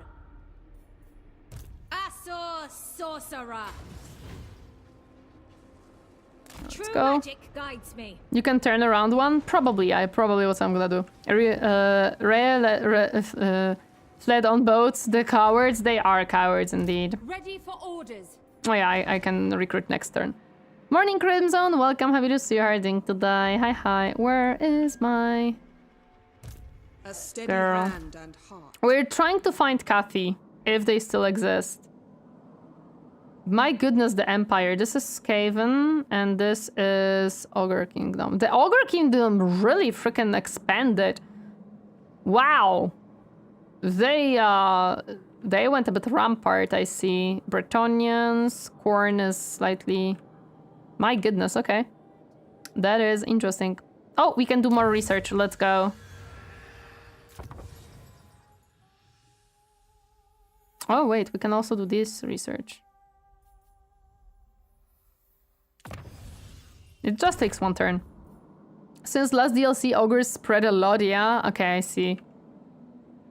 Or military free. Oh yeah, I can have military free, true. It also only takes 1 turn. Yeah, okay, we grab that really quick. That's useful for sure. And then we can get the other one. You are still recruiting because dragons take time to recruit, which is okay. Yeah, you stay there. You also stay where I put you. What I wanted is yeah.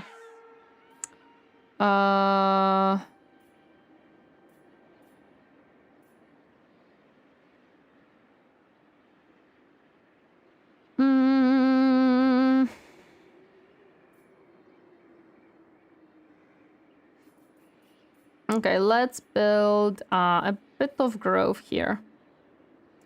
So when will you be invading not Mexico or not Canada? Soon enough. I'm already... I mean, I don't think I'm gonna be able to invade them soon yet, because currently we are going north, but we'll see. Remove the grove building from the main settlement. Is there a grove building here? Oh man, why are you here? Yeah, let's remove that. That doesn't make sense there. This is growing. This is growing very nicely. Okay, we are definitely. The city is crumbling. I will have to rebuild that one soon I enough. seek your protection. Okay, we're gonna rebuild it next turn. It's okay. It's okay. Yeah.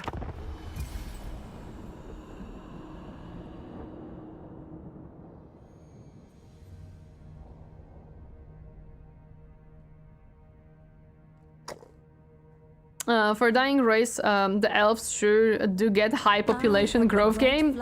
True. Goddess, chosen of Isha. What would you like, my friend?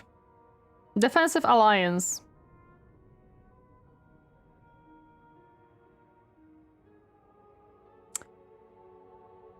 Is Defensive Alliance the one that forces me to fight in their wars? Because the ogres are coming to get ya? Oh yeah, 100%. I'm not certain if it was that one. Defensive Alliance are sworn to protect each other if war is declared. It forces you to defend them when someone attacks them. When they are attacking only, not attack... okay. Military alliance means you have to attack with them. So basically, if they are attacked, I am forced to join their war against the attacker. Okay. But if they are currently at war with some stuff, I am safe from that. And they are here. They are at war with the... with Khorne. And this one, which I'm presuming is Orks or Khorne. No, this is Khorne. So they're at war with Khorne. They are otherwise safe. Norska, yeah, okay. The only ones that could attack them are not really even possibilities because they are surrounded by friends. I'd ignore. You have your goals set. True, I don't necessarily need this. Like, they wouldn't help me against Malekith if he declared war on me or anything. Yes, there are Wood Elves in Norska right now. It's a very funny little thing. Only if they are attacked. Those are monkeys, I mean Norska. Okay, I'm not gonna take it. I don't think I need it. And they're not gonna help me. You can get Grail Knights if you ally with them. Do I need Grail Knights? I think I'm good. Okay, I'm gonna decline this one and say no thank you. You cannot really help me and I don't think I necessarily need you. Military advancement, good. Upkeep minus 2%. That's pretty big. That's pretty big. which will allow me to...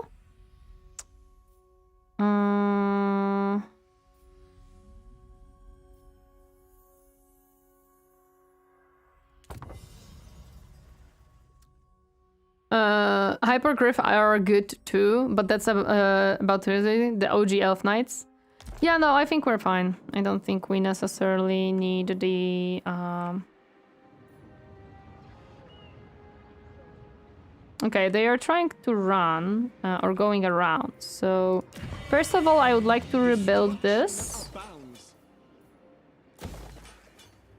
Because they kind of sucked it quite badly.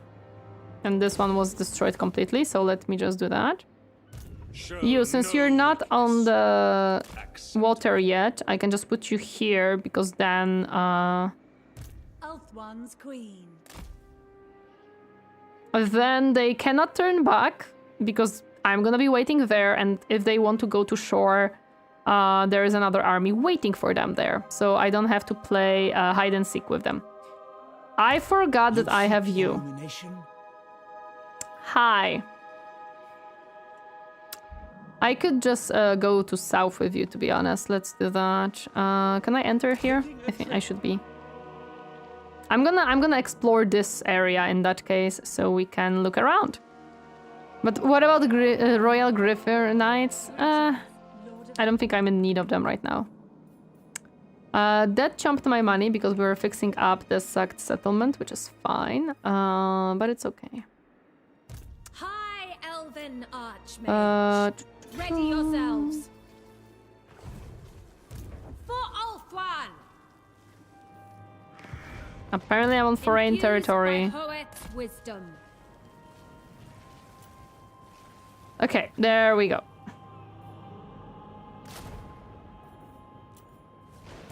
Ready.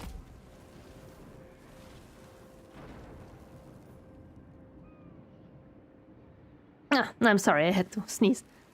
You can't recruit unseen, not even vampire pirates can? Man, that kinda sucks.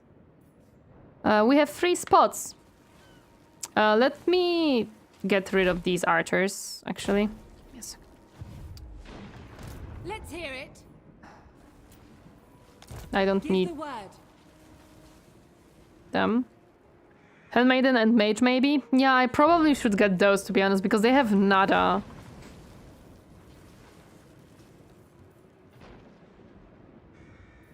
Okay, let me grab 2 of these.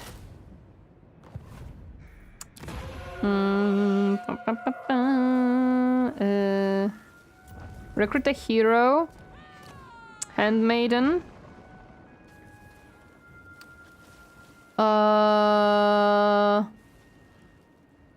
You're gonna be good. So let's recruit you. Handmaiden of Alarielle. You cannot move yet, but it's okay. And let me grab a mage as well.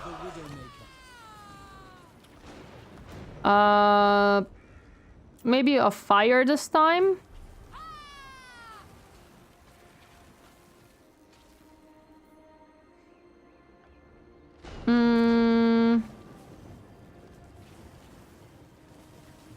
We can grab... or metal. Yeah, we can grab metal. Maybe they will have a bit better one. Enables flaming attacks, weapon strength, charge bonus, research rate. And what do you do? I would grab this one because he will be boosting my whole army, basically. I would say this dude would be good because I want him to join the army. So boosting army is a good thing. Or enabling...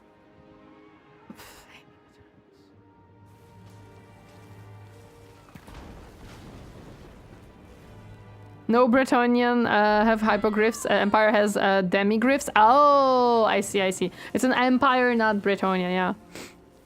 Okay, I'm gonna grab him. My powers are And I'm gonna move them into the armies. Both are good. I like the army boosting, so I'm gonna grab that. Yes, you are supposed to be unmoved. Unassigned skill points, that's not what I want to see. Let's change that. I have to choose one of these, though. Or grab both? I could. Can Metal Mage have Dragon Mount? I don't remember. Incendiary is good, especially when the mage gets Dragon Mount. Which one are you? You are Lothbrok. You can have a light or life mage too. Probably life would be useful.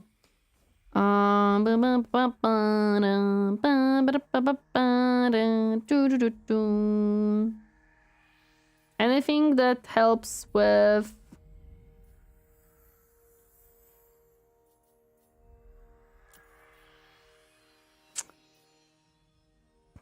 Does Lothbrok have the dragon? Yeah, we could grab the dragon one. Incendiary rocks when fighting undeads. I'm not fighting undeads right now. Not what I wanted. Shaper of Fates. This one?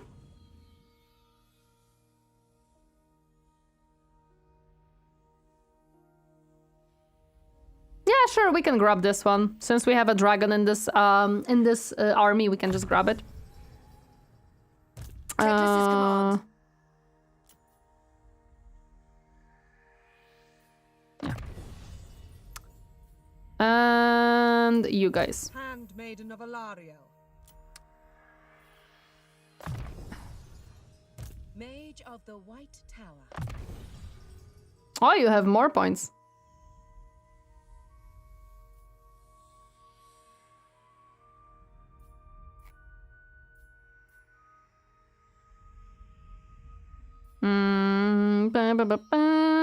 I'm checking what they have.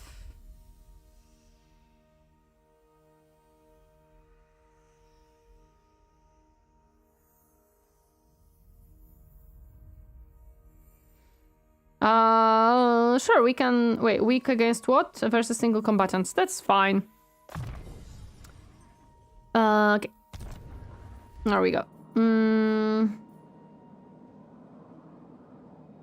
Our hero is somewhere here. Scale. Yeah, let's not maybe go too much through the Skaven. Hello there, Equine Savage. Welcome. Happy to see how you're doing today. Playing the Elves Vampain. Yes, I mean not Vampain. Campaign, yes. This is the Molten Metal Doggos. Yes, we gonna grab the doggos. We gonna grab the doggos. There is a lot of... Oh, so this is ogres now, taking over this one as well? My god, ogres or something. Okay. Sup, how are you doing today? Let me grab you and move you south so we can explore. Wait, why can't you move? Did I move you already? Maybe I did. I think I just didn't move this guy. Yeah, okay. Searing Doom 2 points is still good. Makes it cheaper and faster to cooldown.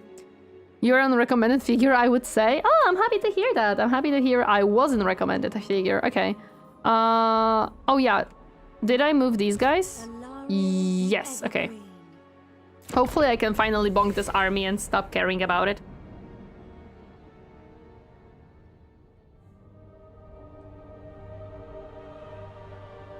I have to say...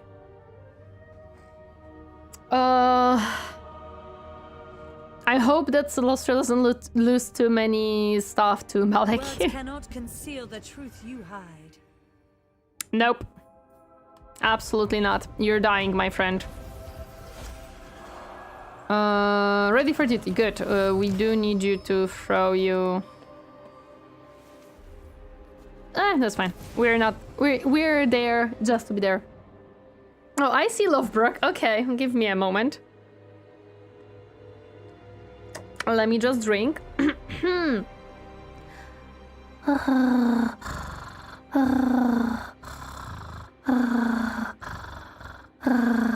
you for the redeem. I appreciate it. Oh, thank you for the hoodie.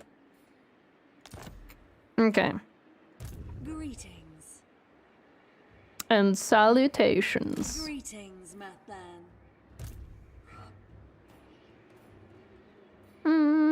Where could he land? He can try landing there. Tomorrow's destination.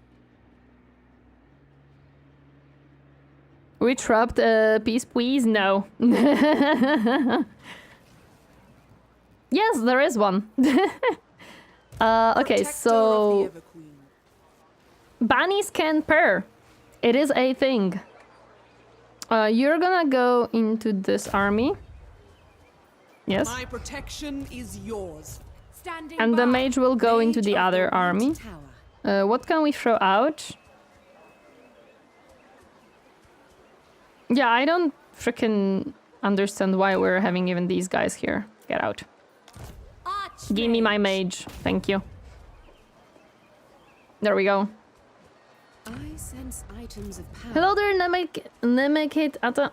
Do you know how orcs in Warhammer reproduce? After all, never seen an orc woman in Warhammer? I do. They are mushroom. They grow from spores. Loyal subject. What do I need here? One more handmaiden, not handmaiden, sister. There we go.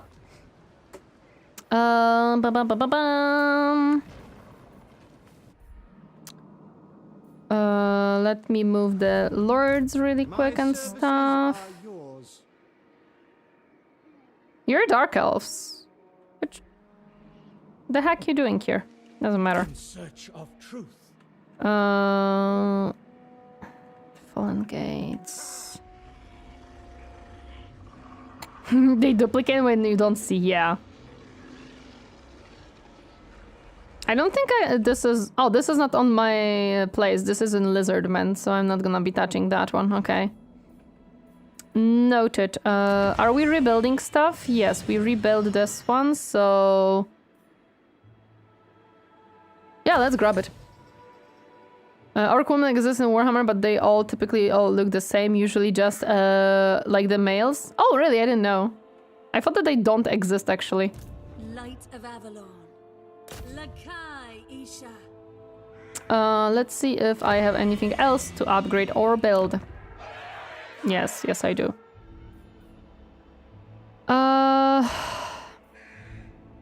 For now, I don't think I need that one. I will have, however, upgrade this one.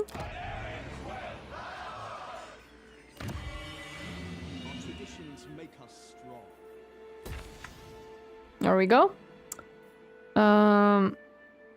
Yeah, there's no orc or women, there's just orcs. No poking the reptiles? No, they're actually trading with us. I don't see a reason to poke them. Any trading capabilities right now that we could do? Not really, as I see. They don't really want to trade with me.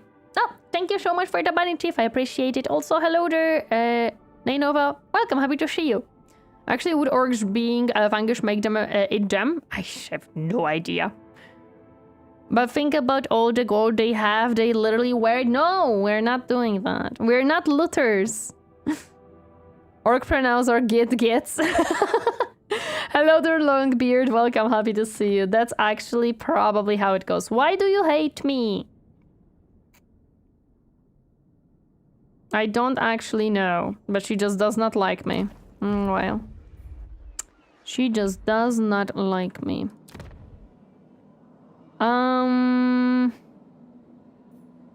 We already built this one. Why there is grove here? Let's get rid of grove here and put grove here. Makes more sense. Fair point.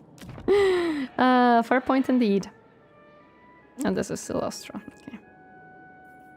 Okay, so... Ulthuan Prince. Let me move you here. Your army is fine, although... Let me see something. Oh yeah, no, I forgot that I'm in a stance that does not allow me to recruit. My bad. She not vampire, just goth? Yeah, she's just goth, don't worry about it. Don't worry about it.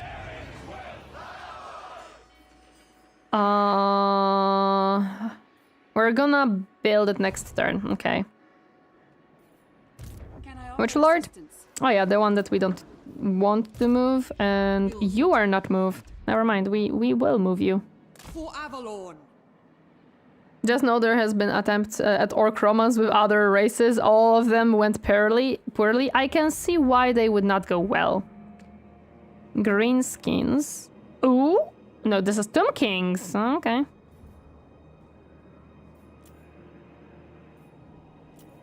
Okay. Well, I don't think orcs are ones that would necessarily romance. I think orcs romance is we go kill. Jesse Winter, welcome, happy to see you. How are you doing today? Just drop in, I have stopped playing until they fix the AI issues. I would like to know if you recommend the earlier campaign. I'm not big on elves, but maybe it is a blind spot of mine. Noctilus and Silostra are extremely aggressive, but it is still somewhat... Oh, hi. Okay, oh, thank you, game. But generally speaking, it's pretty tame comparing to a lot of other... These are just lords, right? Yeah. Comparing to some other campaigns, so other than Noctis being very aggressive and Silostra being pretty aggressive at the beginning, it's going pretty well. Are you playing as ranged elves or the melee fighting type? Mostly range. Well, I started, but now I have some armies that are melee because of the AI. Malekith is coming. Yeah, I think he is. I think he is. He has heroes scattered around, like a lot of heroes. And I see his arcs here. Lord of Fear. I wonder if he's going for Silostra for me. Marathi can be dangerous on some occasions. Yes, she can be dangerous. She definitely can be dangerous, but fortunately we've managed to kinda work with her. Okay, let me change your stance. I will see to it. Can I have the better spearmen here? No, because I wanted to get rid of the low tier ones. Okay, let me... Making my way. Thanks, no problem. It's going smoother than I would expect. That's what I'm gonna basically... Can I offer assistance? Orders? There we go. Just swapping up some lower units for the better units. Hi. I was kind of prepared for you to do that, so yeah. Follow the vow.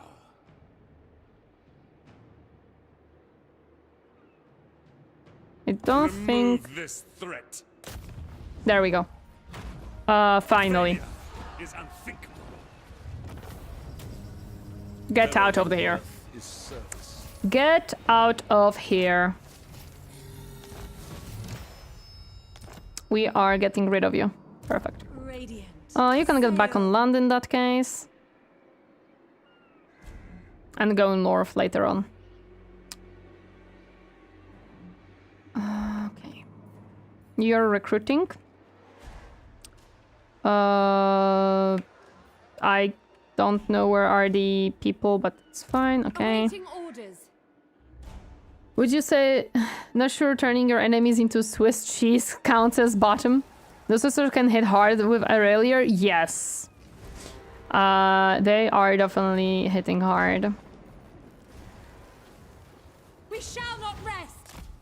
Let's go north really quick. I see the winds. Hi, Boundless wisdom. Led by the winds. Wait, I didn't notice this army at all. Oh my gosh, okay. Give me a second. Master of high magic. We need one more mage or handmaiden. I would say let's grab a... Ooh.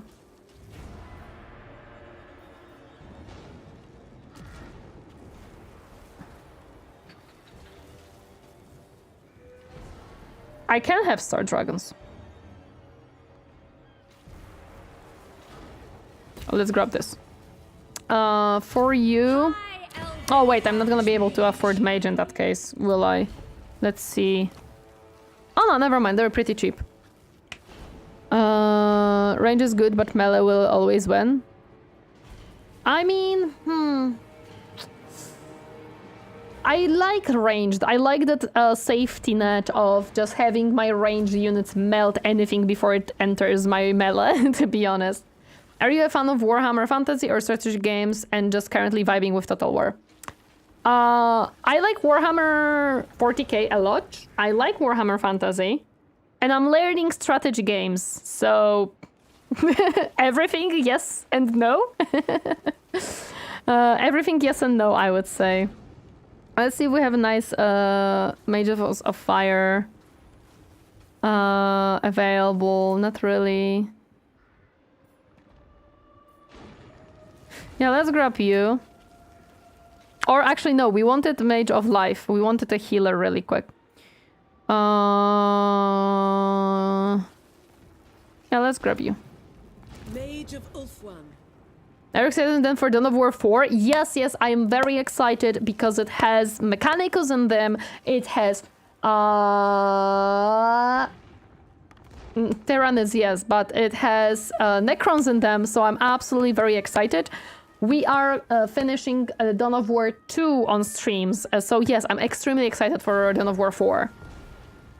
I think those are melee specialists, maybe? You can check Lore Masters of High Elves too. Yeah, I'm gonna have to check that. A Cog Bunny? Yes, I am a Mechanicus fan. I love Mechanicus. Mechanicus is definitely my little jam. I'm very happy. Sisters of Avalon gunpowder units in general would disagree. Yes. Hello DB, welcome, happy to see you. Haven't been able to watch for the past week, but excited to catch the finale. I'm happy to hear that. I'm happy to hear that you were able to catch the finale. Welcome back, and that's okay. Do not worry for not being able to join ever. Which lord was not moved? You are not gonna be moved. Unassigned skill points? That's not gonna fly. Let's change that.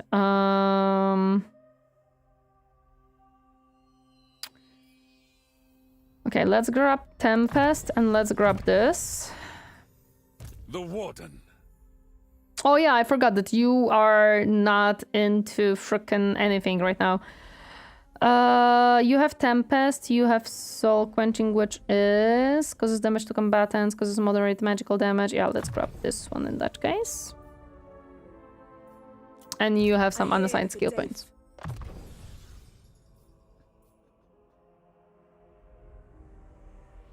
Replenish hit points, yes. We want a healer. We're not moving the Garrison Lord. We are not upgrading right now because we have to upgrade the big boys. So we're gonna save them a money for now for the big stuff. Yeah.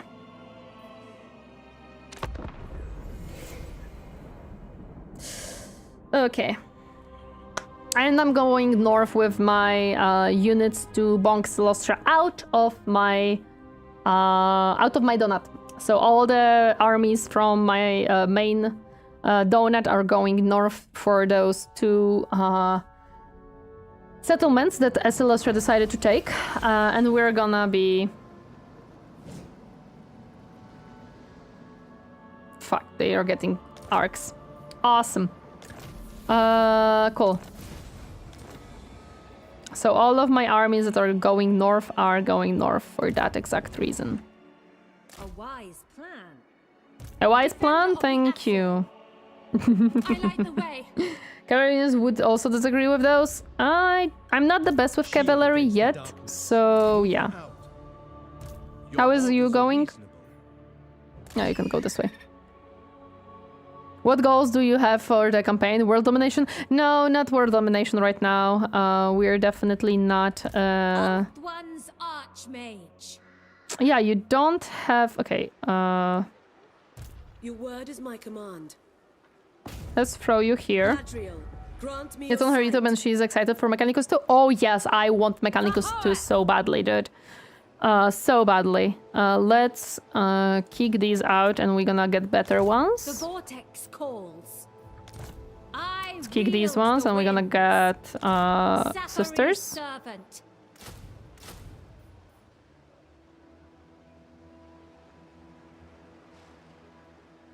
We can grab like one of these to be honest, and then we can grab the better spearman.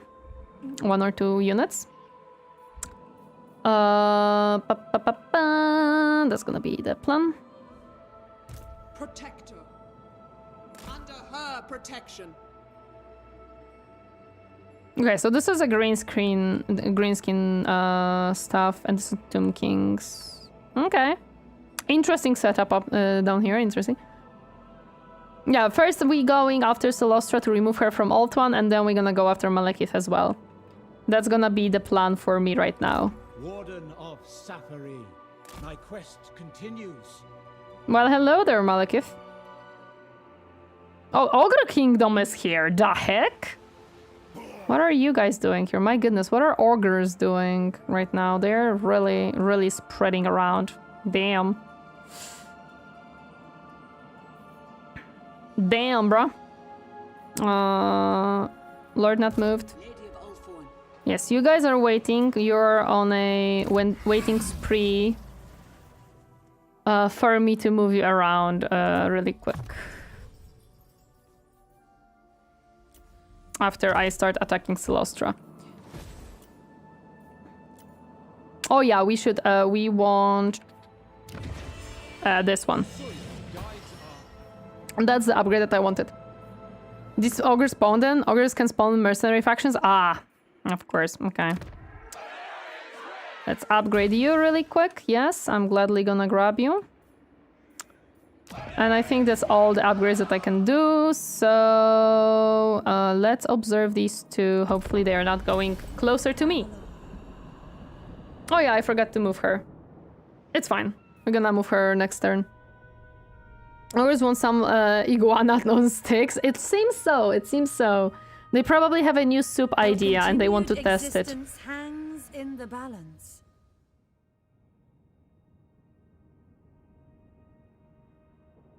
You just want to declare war on me, okay.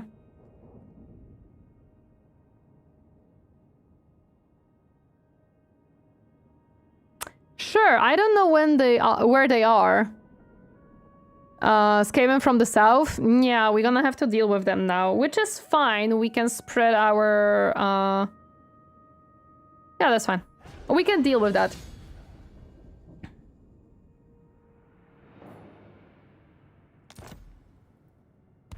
Base strength 7? We're gonna deal with it. It's just Skaven. And they're somewhere in the south.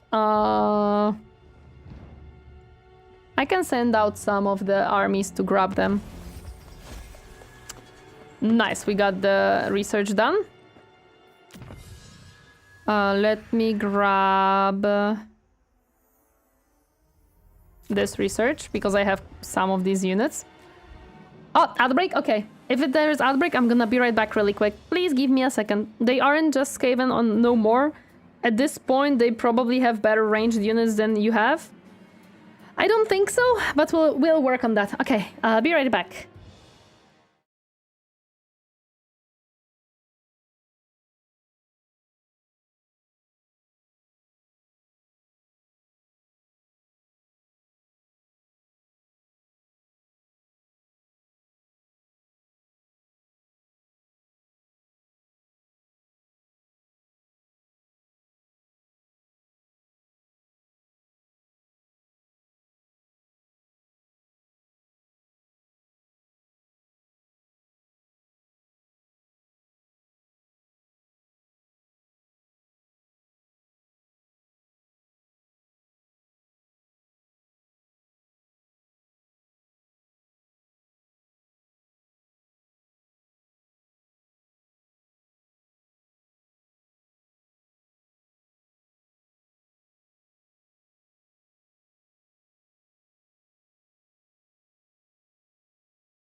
I'm back.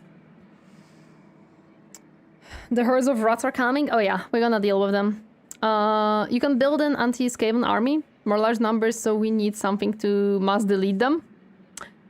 They aren't just... Yeah, it's fine. What's good against Skaven from elves? We're gonna look into that. Yes, I will be playing the next campaign after this one, no worries. Awesome, can't wait to see what she picks. Yeah. I don't think the Skaven have better range units than me. Aggressive swamps in the distance. So what I'm gonna do... You're still recruiting? Purest Yes, sorcery. okay. I'm gonna move this army back.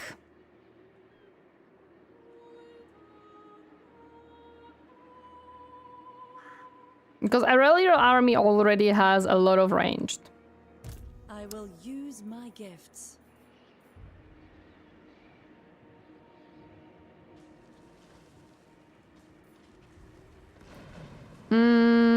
Nice coming at mortars, getting guns and sniper rifles, shiny bows are cool, but like, yes, but I have other units to deal with that as well. What orders? I think this army could be good against Skaven if I add a little bit more of range to it, because it has 1, 2 dragons, phoenix, and the bolt throwers. So if I change out a little bit of the horses into range and melee, I think it would be good. Not range magic? Well, this one has a lot of magic. I can add a mage to this army. Etharian and Tyrion together. Okay. Etharian. Where is Tyrion? I actually don't know.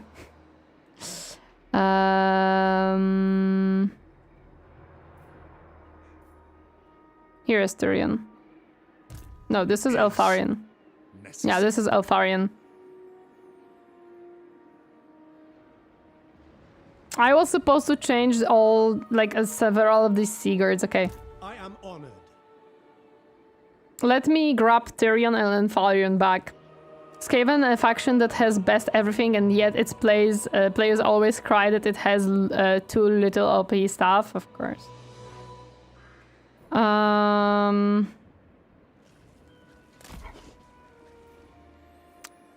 I was supposed to reshuffle this because...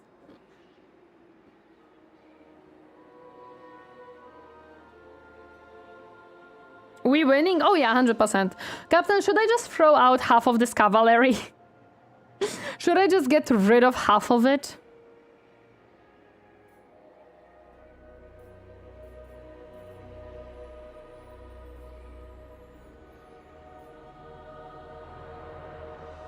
Hello there, Riku. Welcome. Happy to see you. How are you doing today?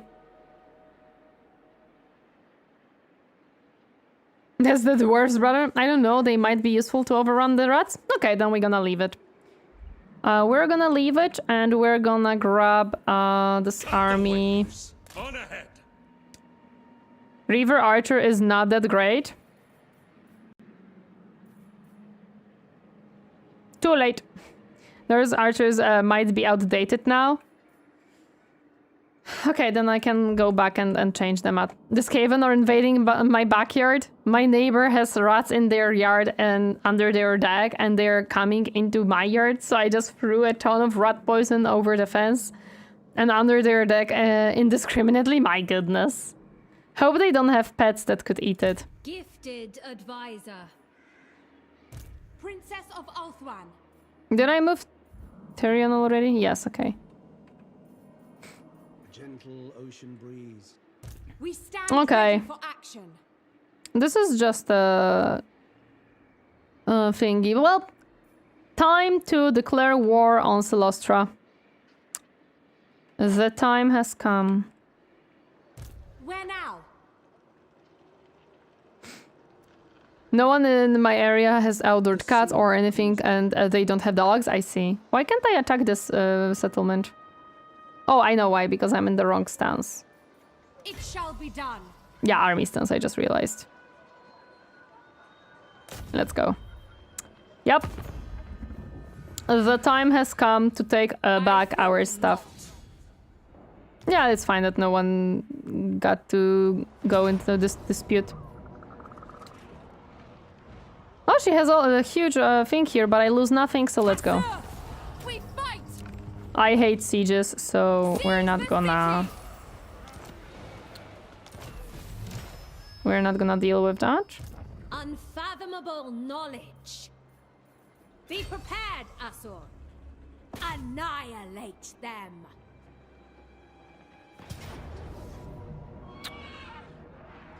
We need not fear our lessers. There we go. Know the teachings of Teclis. Shrine of Cain is captured.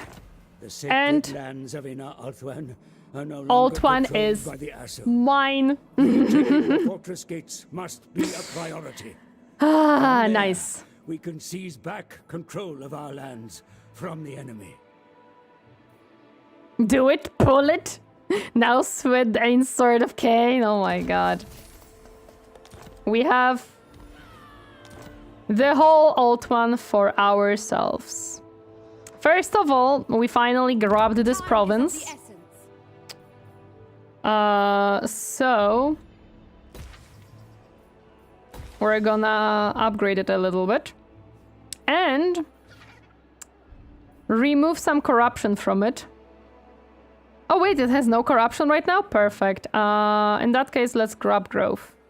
Actually, no, because they will try to grab that, so let's not do it. Oh, those 4 undead army across the ocean? Yeah. Yeah. But only 3 of them are finished, as I see, and they're probably not really good. Sword of Cain mentioned, yes, that commandment doesn't help much. Oh, it doesn't help much? Unfortunate. Okay, in that case... let's grab growth for the... because this is not very well... not very well... stacked spot.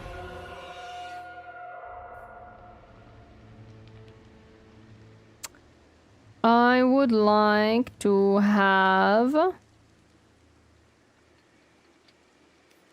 this building for chariots, please.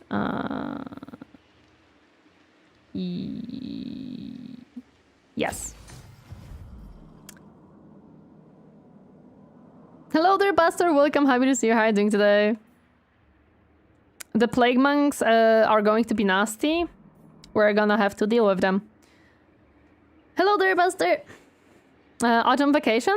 Oh, I don't have vacation, but hope you have a great time with your vacation. Okay, where is the rest of my armies? Here. Very well.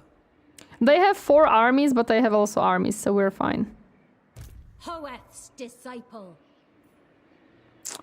You're still recruiting. It takes some time, but it's okay. Oh, you already moved. Never mind then. Now we can start moving into her territories.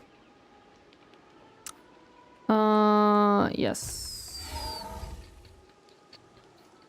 A wise course. By the gods!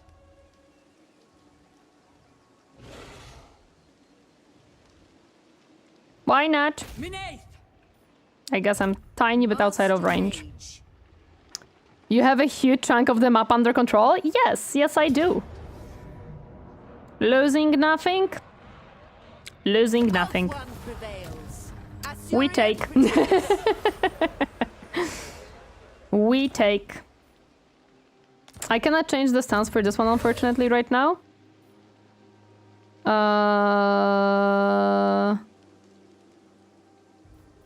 But it's okay. Victory for the Asur! I didn't even got that many damages, so that's fine. Okay. We then can take this one too, and this one as well. So we're doing fine there. Lord not moved. Which one? Servant of light. Ah, I didn't move Alarielle. I'm gonna move her towards Silostra. Further onward. Just to... yeah. I think 2 armies against Skaven for now will be fine. What's up here? Why are we losing growth and control? No, we're doing fine. Never mind. You're doing a lot better than other VTubers in your first campaign? Thank you! I did play the... I played the tutorial before the campaign, and I'm learning off stream as well. So yeah. We are definitely learning. There is more greenskins here, but that's fine. I just want to find Kathy. I don't know where freaking Kathy is. Always, I'm a bounce for today. Gonna call family and make plans. Have fun with yours. See ya later. No problem. Thank you so much, Potato, for stopping by. I really appreciate it. Hope you will have a good time with your family. I play in Dungeons and Dragons and Dragon Age, but I never tried Warhammer. I got recommended though from friends. I love Dungeons and Dragons. Warhammer, I think it depends on what you enjoy. It might be a great position for you. I started Critical Role Season 4, but I don't think it's capturing me very well. I watched around an hour of the first episode, and I think for now I'm gonna skip that one. No, really, I prefer to play D&D myself and not hear podcasts though. Tori versus Reggie when? Oh my god, I don't think so. Reggie would definitely definitely steamroll me. I would rather be in co-op with Reggie than against him. Coffee is well more to the east. You have 1 more plains and 1 big mountain range to go. Well, that's gonna take me time. It's a bit much. S2 is my favorite. After that, it's a bit too grand scheme. I didn't like Season 3 either. I watched around 15 episodes and I didn't necessarily enjoy it, so I kind of stopped watching it, to be honest. Oh, I don't have more. Season 4, I don't think it's something that I would like, so I just stopped. I'm lawful good, monk, main, and D&D primarily. I don't have mains. I have several classes and characters that I like.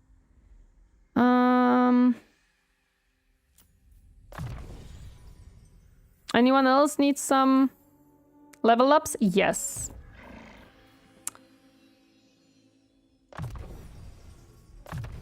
I like grabbing Deadeye for these characters.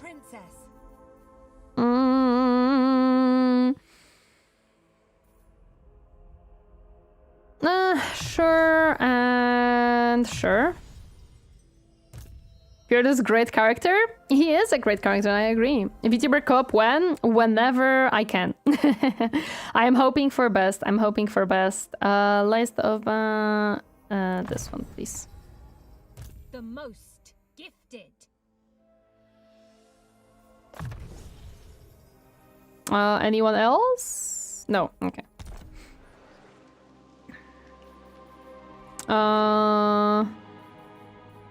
Hero's not moved. Is it just this hero? It is just this hero. I could try. I know that this is her main settlement. I could move my hero into the these lands, maybe. For now, the other VTubers are not necessarily interested for now to collab with me. Maybe in future. Maybe in future. I do love Brennan as a DM, so I will give campaign for a chance through 15 players in the cruise. Yeah, I think I love him. Like, I loved the world building that they started with. I really enjoyed that, but as the conversations went on and stuff like that, I just kind of started to lose interest. So yeah, Aurelia, Tempris, and Steampack play, I think. Aurelia, yes, 100% she plays. Steampack as well. I know that Steampack does play. I don't know if Steampack would be interested in playing with me specifically. Considering I don't think I am sizable enough for her. Currently, at least.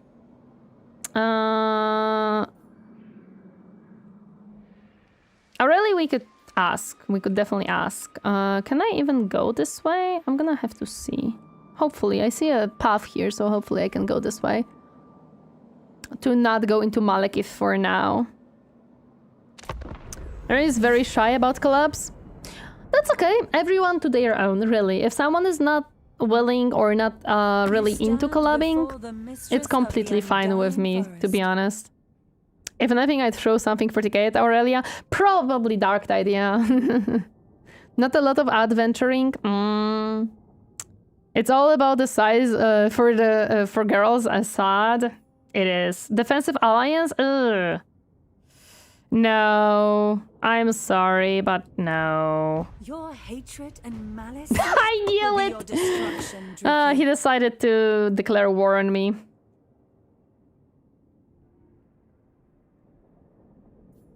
Okay, that's fine. We're gonna deal with him. We knew that he's gonna do this. Hello there, Ginger of Bread. Welcome. Happy to see you. How are you doing today? Hi. I've been trying to get through CR Season 3, but it's been a bit slow going. Yeah, I gave up. It didn't have enough interesting characters for me. I also played a lot of in-person D&D, and it can never be less than 4 hours, yeah. Yes, D&D is pretty long. I played some D&D myself. Yeah, Malekith, of course, decided to declare war on me and take over some stuff, but it's okay. Maybe not. Because now Celestra is coming after me as well, which is not necessarily perfect. And the Skaven are coming after me, which is also not a perfect. But we're gonna work on that. Blood for the Ever Queens calls for the Ever Throne. Yup. Time to remove him, 100%. We're gonna have to do it very methodically for sure. Season 3 was terrible in my opinion. I did not enjoy it. I don't want to badmouth anyone, but I definitely did not enjoy the third season whatsoever. Infused by Hoet's wisdom.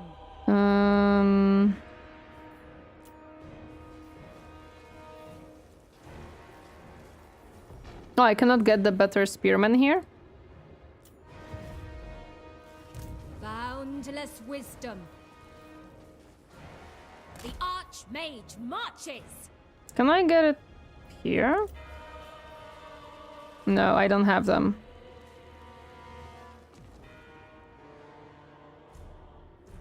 I really like Travis and Liam's character, but the rest are all over the place. Yes, I mean, I didn't... Travis seemed a bit weird for me with the character death and then another character coming in. I was a bit confused about it. Liam characters... I didn't mind. The only character that I was interested in it was Lajna. The rest I felt meh about, so yeah.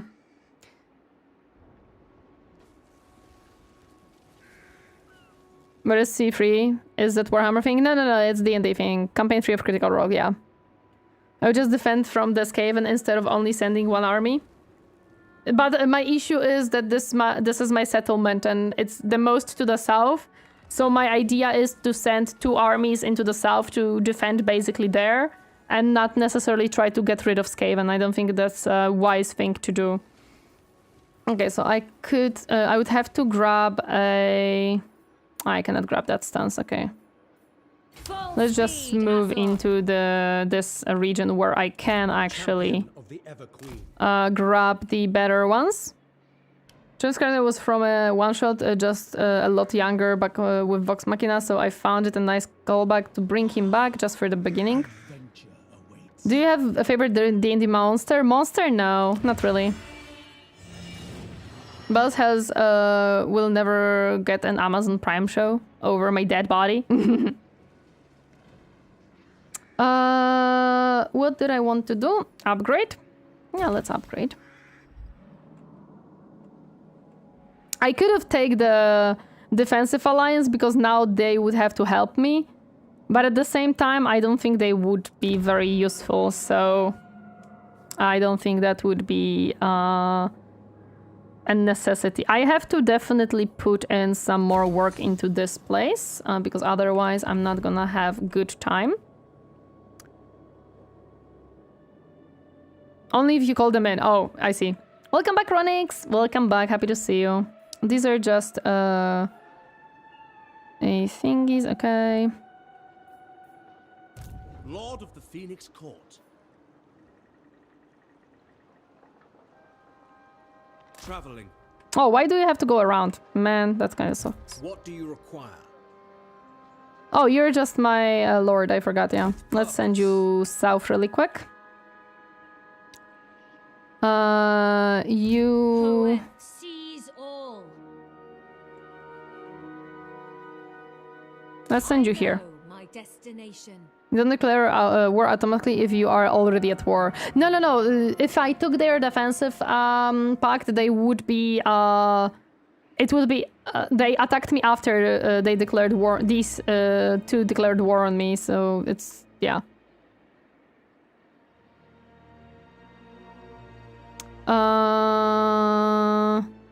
Oh yeah, I mean Malekith. Yeah, against Malekith, not Celestra.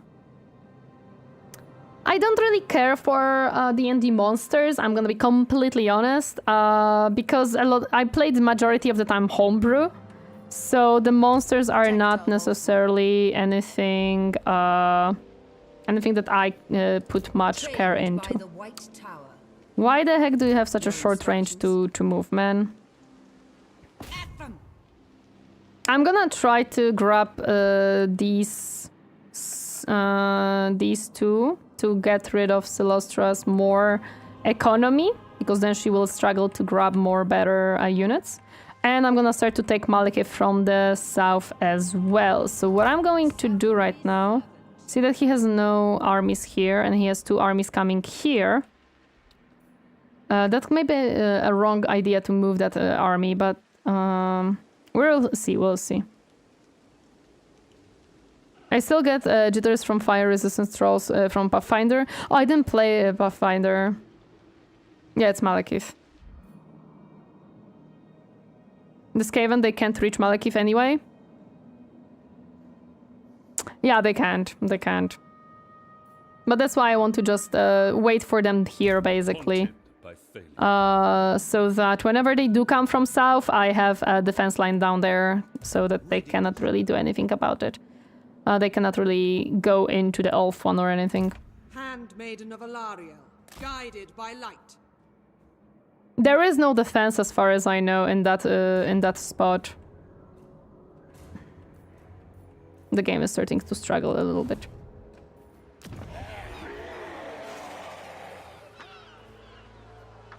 Yeah, I don't think there is anything that I can do here, to be honest. There is a garrison here, but it's a basic garrison, as I see. In the south? You mean on my buildings? They're pretty good. This is a pretty well set thing, so yeah.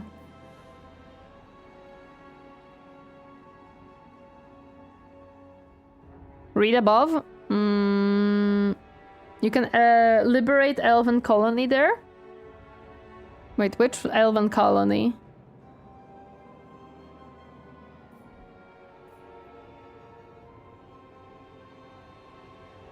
In Lustria at Brazil? In Lustria.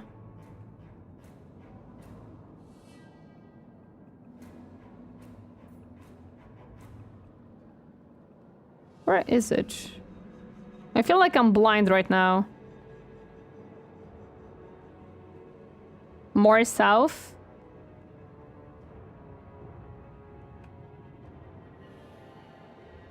This is Tzeentch. Hello there, Coconut. Welcome. Happy to see you. How are you doing today? It's in the fog there. Okay, give me a second.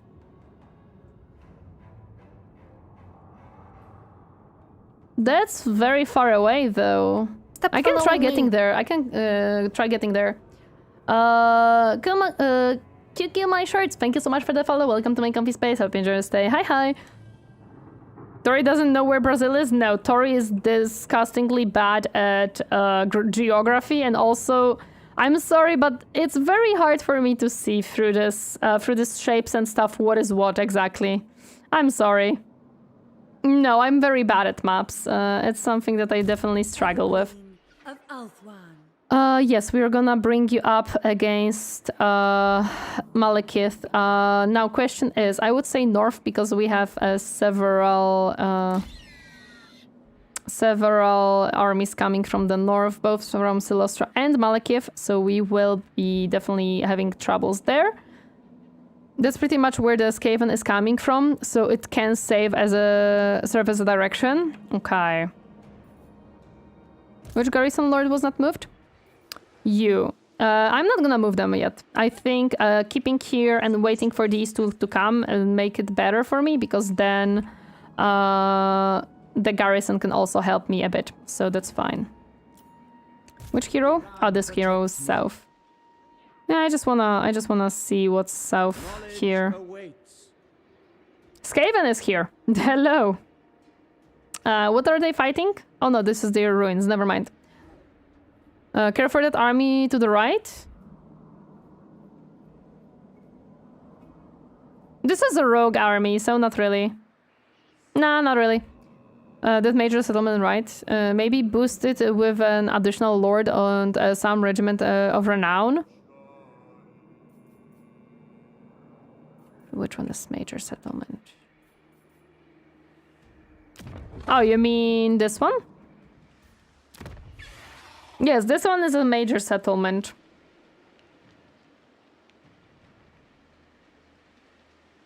This one is a major settlement. I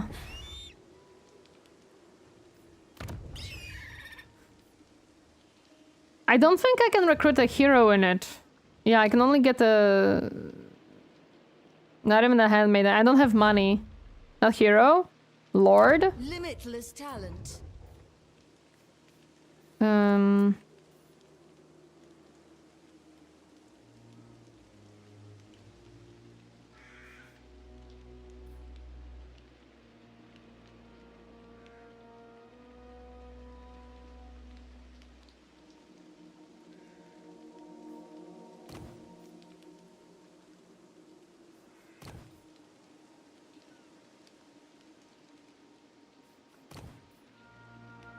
Okay, let's grab the Archmage. Yeah, I have no money, that's my issue. I can't even make up the stuff, so no. I can do it next turn, but next turn would be too much. Wait, let me see.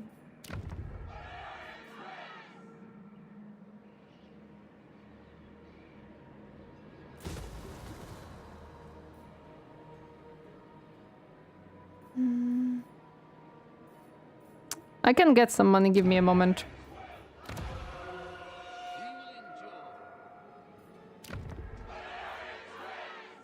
Checking what I'm upgrading right now to see if I can get some money. I don't think I'm upgrading anything here. Yeah.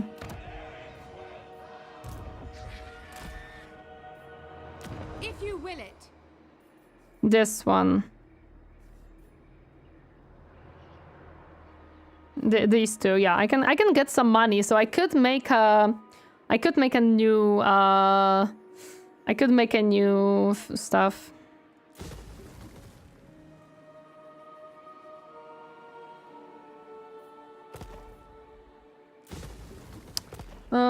Thinking.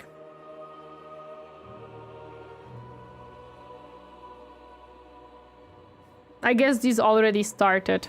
Damn it. I hope that they didn't. You can attack the Celestra army?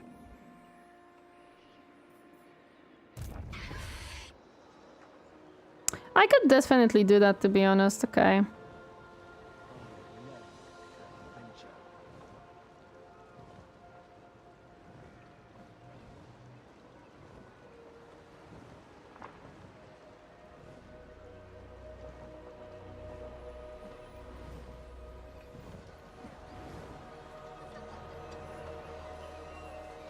(2v1) Yeah, I can do 2v2, to be honest. Wait, no, this one has... Yeah, this one has no movement, unfortunately. This one has movement. These two have some movement. I just don't know if they have enough. And this one is damaged after seizing this settlement. That's why I was not moving forth against her. Alarielle. Because this one is damaged quite heavily. Yeah, skip them. Yeah, this one cannot move, and this one is slightly too far.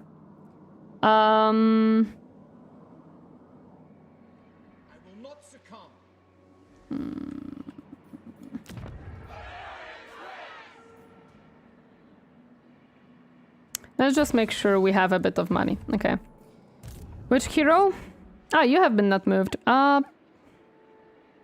Sure, let's just move you down. I don't think I have enough money, Captain, to build an army. I know, but I have only 5,000, so... True magic. Clam, Pestilence seems to have taken all of the Lustria, so they have about 20 armies already coming for you. I know.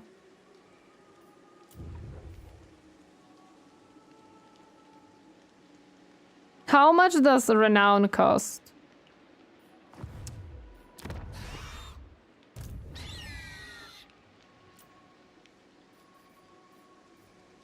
Okay. I can have a bit at least of it, okay. Pure magic. High Elven Archmage.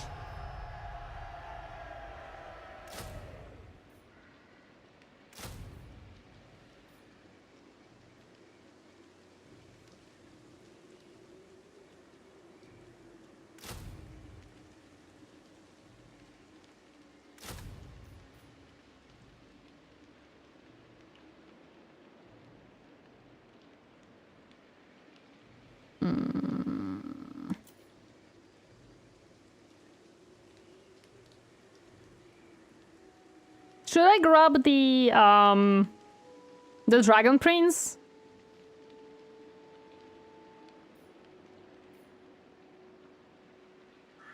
Or Phoenix? Okay, let's grab a Phoenix. See if I have enough money for these 5 units. I do. Yep, that's all of my money. Perfectly calculated. Okay. They have one army here, but they have to go through some stuff first, so I have time against that. So we'll see. We'll see. We have some time. If needed, I can create armies or put armies here, so it's okay. Seems to have... they start at the very bottom and they have already moved up to the very top of Lustria. We'll see. We'll see.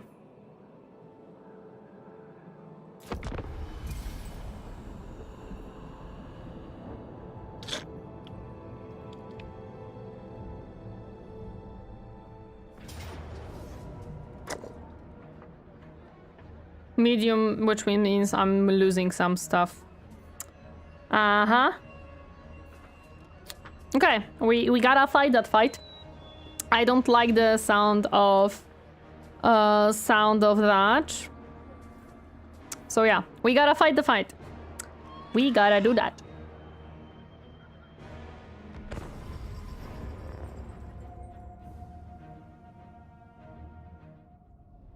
We do not want losing our units.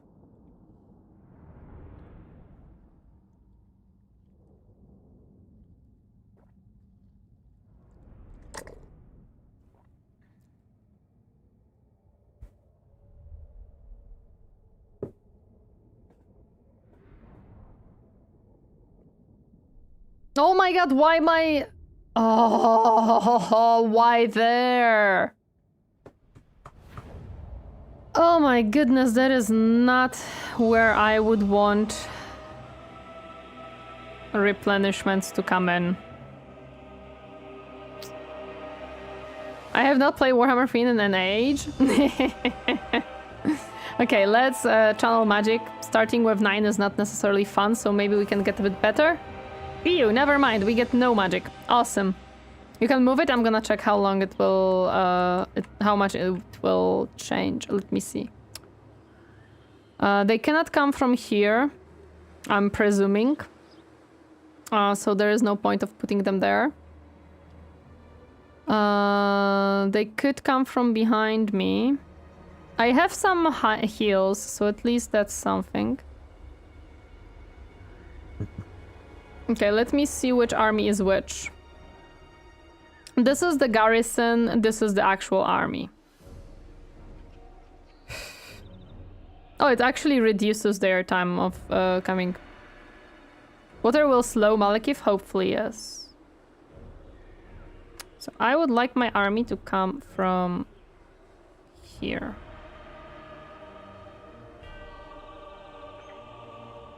Oh my god, 4 minutes, never mind. Oh, grayskin? Frick. We cannot fix that issue, unfortunately, I don't think. It's an issue of OBS and stream elements. Let me fix the rest as well in the meantime, because everything now will be like this, which I hate. I really, really hate that this is happening. But it is what it is. I cannot fix it. There we go, and...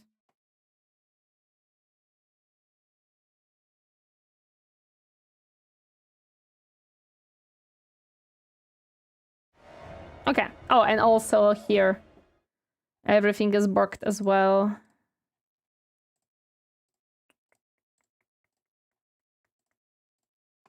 There. There we go. Fixed. People have said OBS update is to blame. No, it was happening before the update. It was really happening earlier. It's not the update. It's in general issue. Sure about the army builds of clan pesticides, since each major clan builds differently. Grey screen of doom. The garrison... Yeah, there's no point for them to come from this side, I'm gonna be honest. Oh, it's 5 minutes now? No. Still 5 minutes?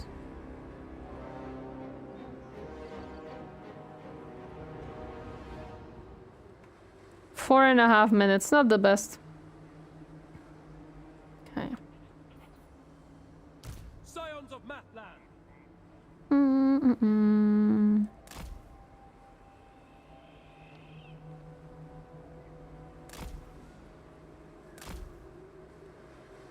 OBS has become so advanced since it last streams that I need to revisit tutorials to see how it works. It's definitely something. It's definitely something.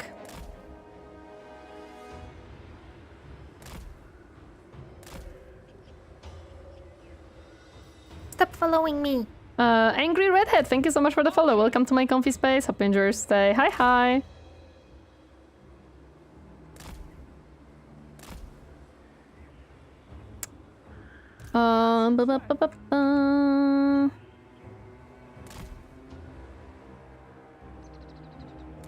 I'm just gonna hide in a forest for now.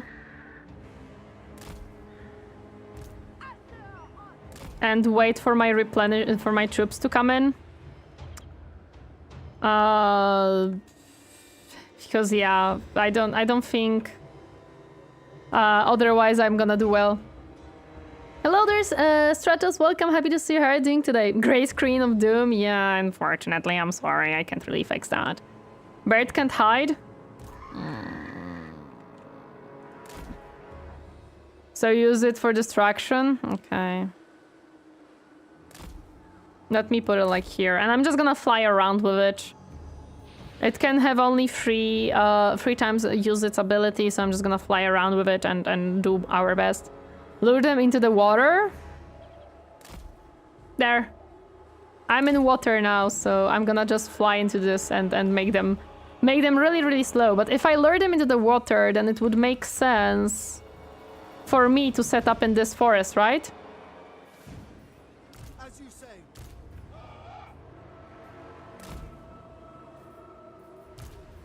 As you say.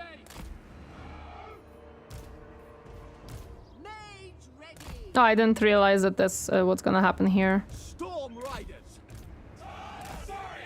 Actually, Understood. yeah. I don't know how well this will work. But since we're dragging them into the water anyways, could maybe... Unlimited power. give a tiny itty bitty more of the capability to shoot the units in the water. Water debuff everything not aquatic? Yeah, so we're gonna try that. Or not flying, right? We're gonna try that. Then my replenishments come from here, so they will be on the heals as well. And hopefully that's gonna be good for me. And they cannot come from here. They only can come from 2 sides. Actually, yeah, they only can come from 2 sides. So... It will be done. Let me move you closer in that case. White lions! We will obey!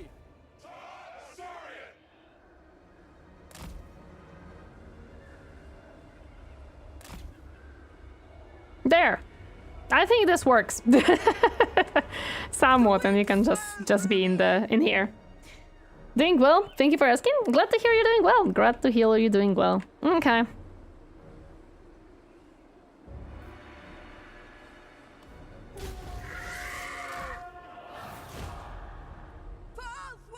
How much range do they have? They have only 2 ranged units, so it's okay. Come here!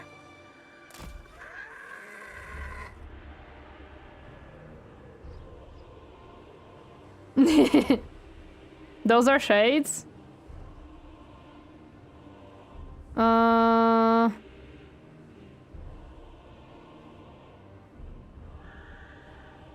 Either charge them or stay away. Are they shades? Oh yeah, true.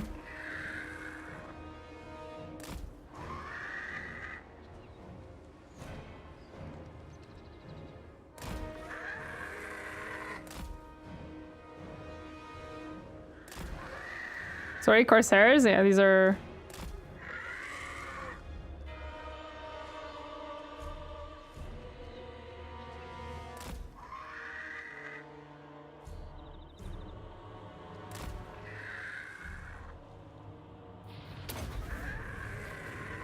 No, I forgot. My bad. That was on me. I messed up that one. That's fine. It happens. I forgot how these work. I forgot that this is a dive-in ability, not a flyover ability.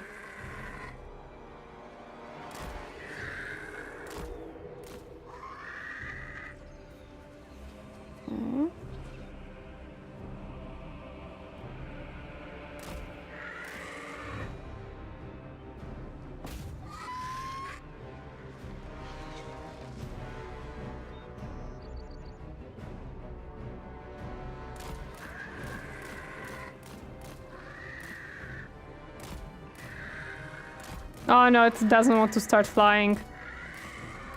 There we go. Come on, come on, come on.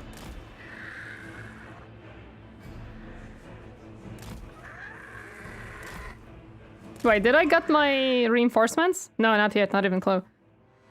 Are you doing the opposite of what I said?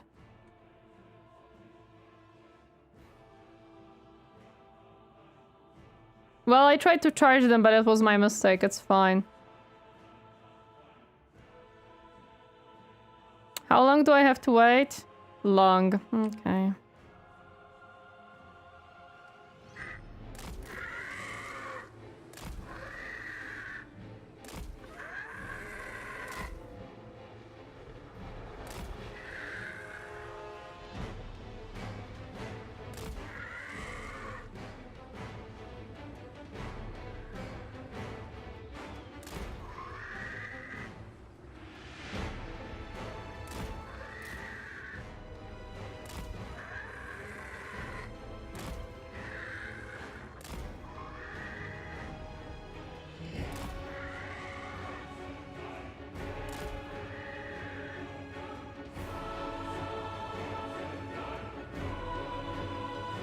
The Phoenix can kill them in melee if you just fly around the arrows.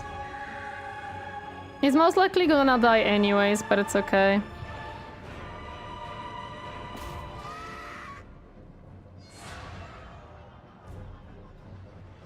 Also spells. I do have spells, I believe. Yes. Is it good against... good against large combatants. Perfect. That needs line of sight. I think I can see them. It's spell shot. Yeah, I can see them, right? They are in my line of sight, I believe.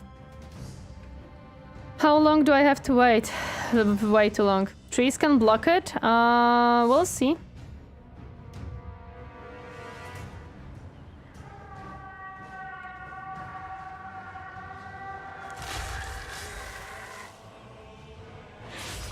They can see me anyways, to be honest, so...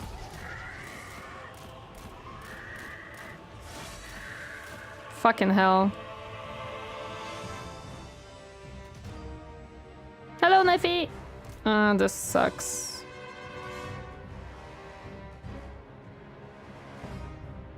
And I cannot do anything about it. First I'm playing, the whole campaign, yes. I don't know if I can hold this. I'm gonna be honest.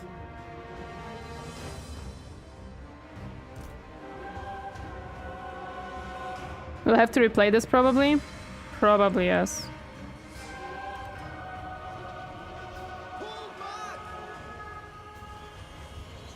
She still has no line of sight. Fuck that. Okay, go back.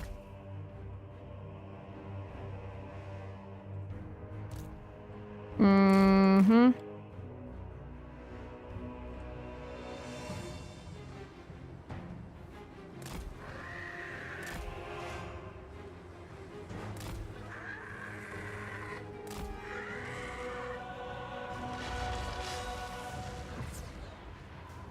This sucks. White lions!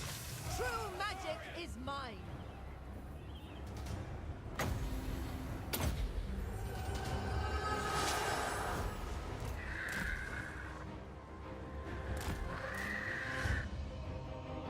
Thank you for that, Patsuko. Thank you, thank you. I appreciate it. The most potent spells!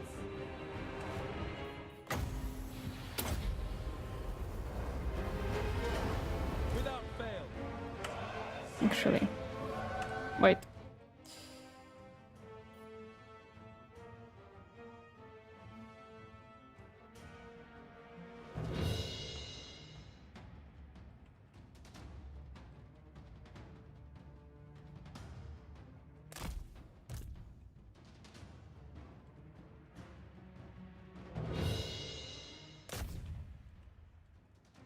Okay, these are back.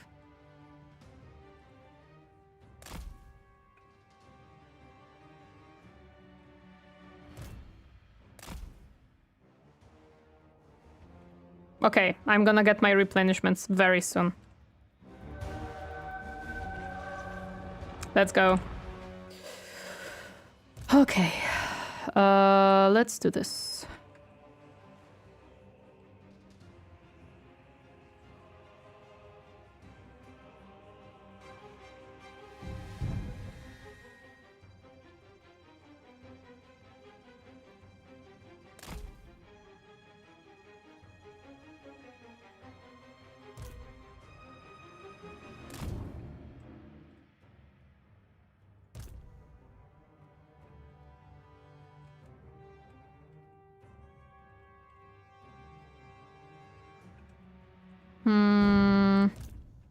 What are you?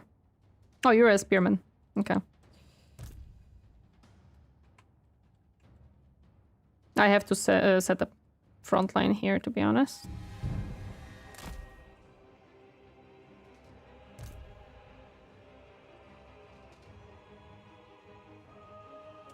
I know that they will be under attack. I understand that. But my units that are ranged have to come in. Your infantry is still hidden? Yes. I'm moving them forward right now.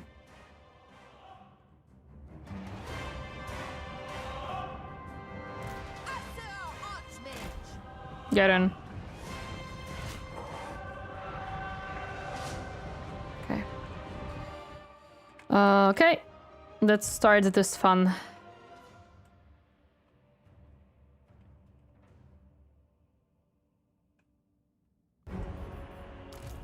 Hi. Can literally just move you here, to be honest.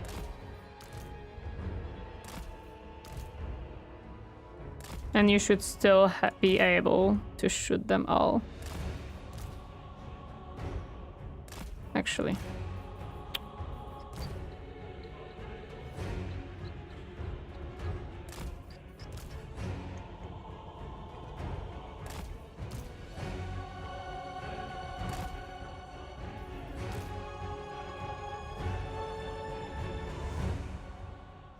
If we put them in squares, it's gonna probably allow me to hide them a bit in the forest, which is always good.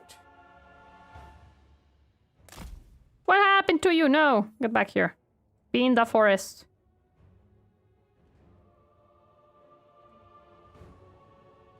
Yep. That's gonna be my plan right now. Put some of the sisters in the forest, and the less important ones can be here. Tricking. How about we have fun with you guys?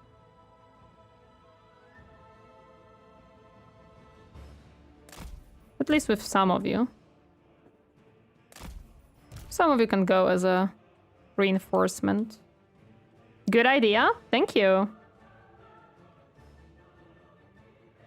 Some of you can be, Okay, where is my phoenix? Flying away.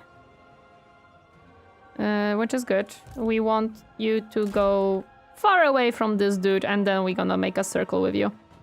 It's gonna split their stuff a little bit as well. You guys are set to go. Good. Do you have anything to do here?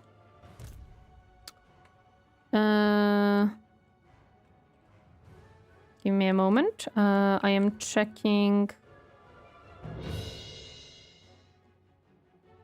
I'm gonna put them here to fold from the right side as well. So that we can also do that. You are already set to go somewhere? Yes, you are. Okay. Tricking is good for flanking. They can't. Right side is blocked.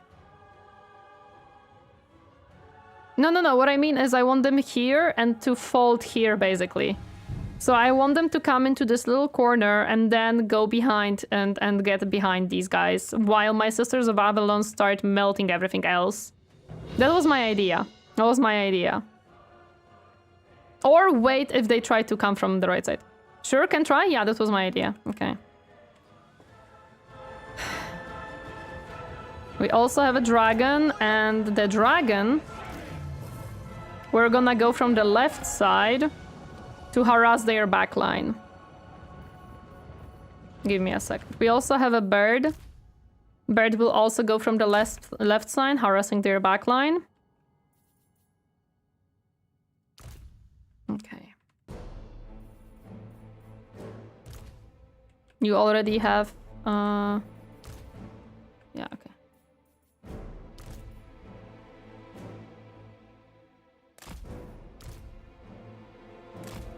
Hello there, Draco. Welcome. Happy to see you herding today. Hi.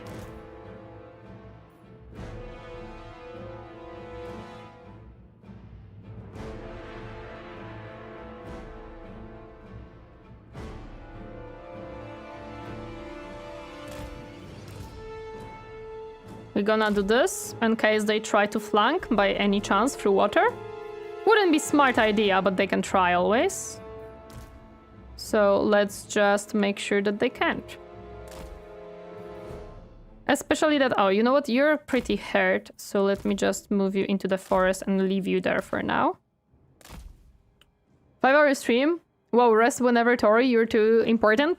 No, don't worry about it. I am... on the Saturdays and Sundays, we do 5-6 hour streams. Don't worry about it. The dragon has his commands. You two also... Can you, like, hide in this forest, maybe? No need to let them walk around? You can walk to the shore then? True. Let me just put away the units that are rather hurt, and I would rather not have them die. What is your range, guys? I don't think it's much, so I'm just gonna put you here in the forest. You can shoot your arrows, but you should be somewhat safe here, to be honest. You can just chill in here. Like, shoot a bit, if needed. This garrison is really hurt, but it's okay. We're gonna work on that. In that case, you... I think it's these two guys. Oh yeah, true, because they don't really have a... They don't really have ranged here. They only have these guys who are ranged. So yeah, they don't really have ranged. There we go.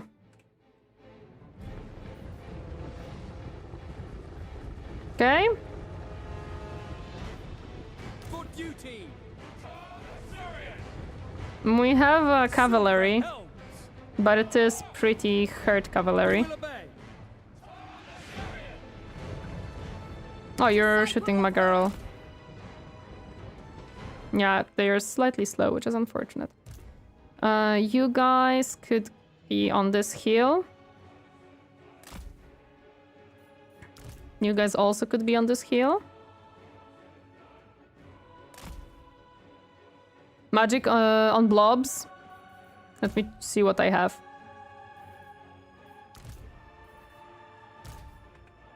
I have something, let's go. Bombardment. Good against artillery pieces, strong versus multiple combatants. Looks like a very good blob. But the bottom one? Vortex. Yeah, let's throw this one here really quick. You're infinitely... I already read that one. Wait. I'm waiting? Why am I waiting? If you magic units not in combat, they will dodge away. I'm confused what you mean. I'm gonna play some rivals, so I'm having living have fun. Thank you so much. Hope you have fun with rivals. It's normal difficulty, it's fine, yeah. Let me throw this here.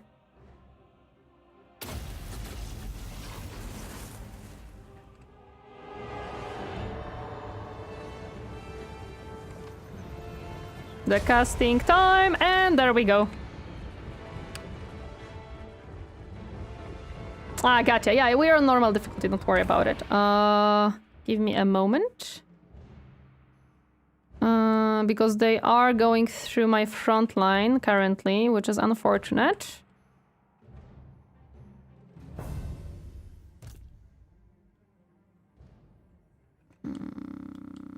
Okay, so that was one spell that we casted and chomped a lot of their capabilities. So that's good. Also, how you can bombard magic, your advantage here.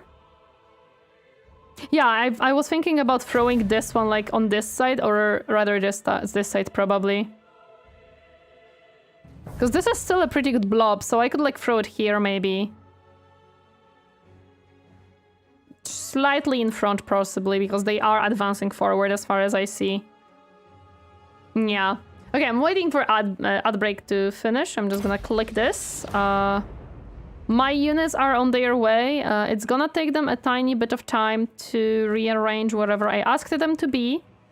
But it's okay. Okay, I see that the dragon and the bird are on their way. My phoenix has been left behind, and I think they for now don't necessarily want to deal with it. Which is pretty good.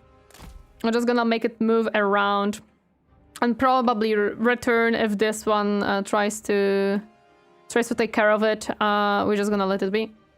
They have a lot of archers that dragon can fly and vomit them in the charge. Yes, so this dragon, what I want to do is move it here.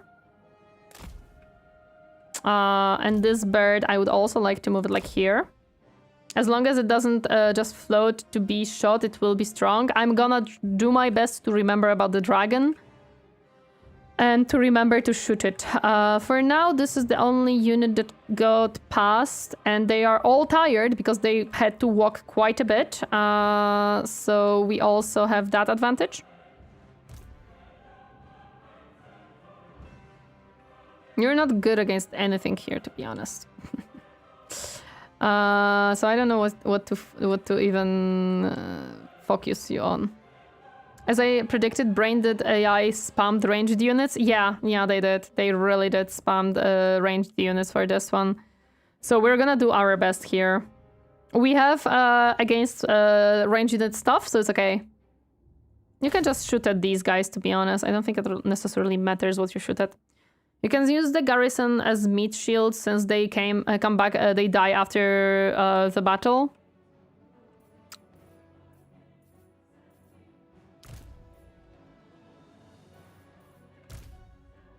You can set up some of the garrisons here as like a little line of defense to shoot the approaching enemy, basically. And don't forget the Phoenix. Yes, the Phoenix I already checked. I'm probably gonna start returning him back. So let's like try to go with edge of the map to return him to my line, so I can have a bit better understanding of where he is and what is happening, because he has been hurt a little bit. Okay, the ads has finished. She has barely any garrison. Yeah, I don't have much garrison. This is my garrison because this is a freshly conquered settlement, but it's okay.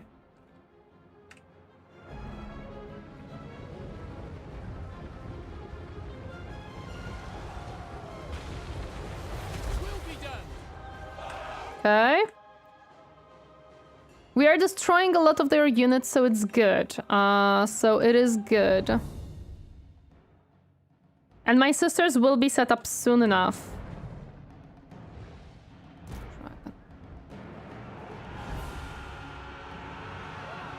Okay. Let me pause really quick.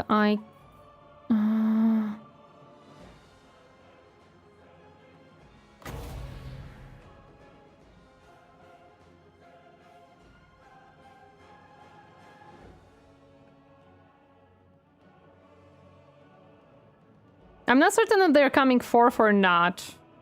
I don't think so. I think they're done walking.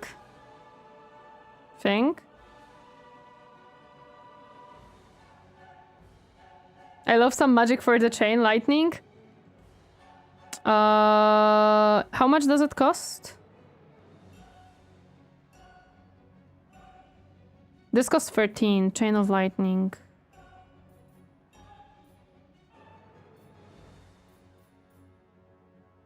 Yeah, no worries, no worries. Chain of lightning costs 11, this one 13, so I still have some magic. They are shooting, so I can just throw this on them, okay. There we go. Dragon.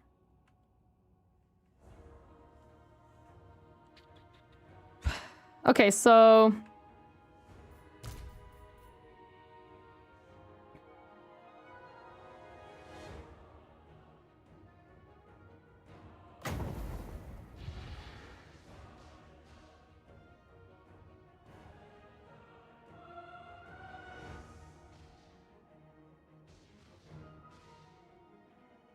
You use it on the enemy, the dragon will fly in range.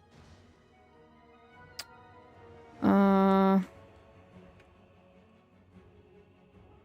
let me try flying the dragon here, maybe. Behind them a little bit. Bird. Okay, these are trying to get my phoenix.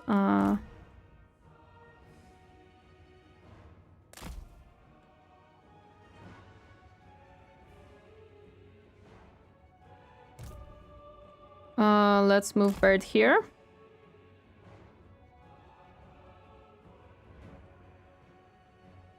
The heck you doing? No! Oh no, wait, you're... I did not realize that you're ranged.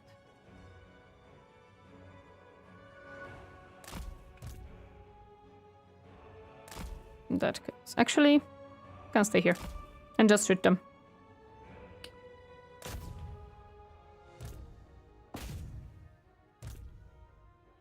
we're just gonna shoot him. I did not realize that I put the range for unit there. That's good, actually. Just shoot him, guys. Okay.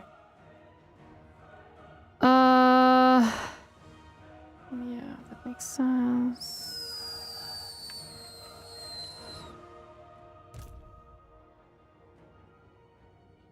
Oh, hi. What are you doing here? Let's just bonk you really quick. Okay, unfortunately it just takes time for my troops to set up themselves, and that's it.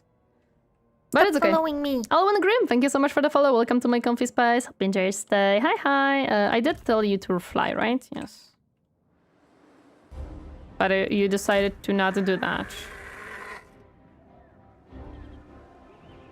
Oh, fuck me! Run. Run, please! Don't sit there! I did not know that they have one more fucking unit there. Attack? Okay.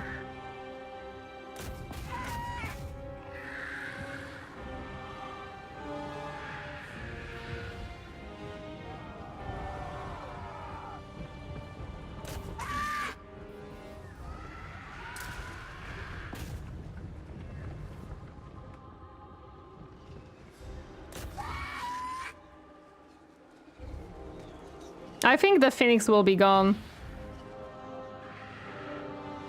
Okay. Yep, that's what I was worried about. That's what I was worried about. Yeah.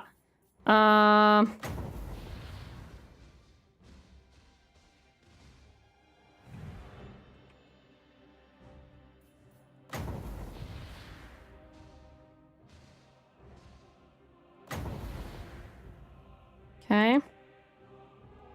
Bird. No, you go here.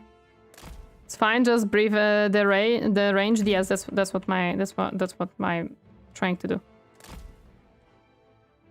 You guys just hide. Yes, bird. Perfect. Go kill these dudes. Okay.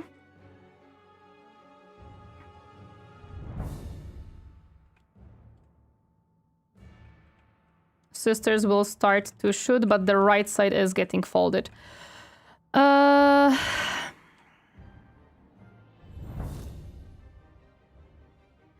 Unfortunate. It's Phoenix, just throw a match on its body or something. To make controlling easier, you can... No, I'm not gonna do groups. I know, I do not like groups. I don't enjoy them, and I don't want to do groups. Or do it, the orc boys and attack head on, no plan, no thinking. Why? I don't think it's gonna work for me though, unfortunately. What are you? Not something I want to have in the front right now.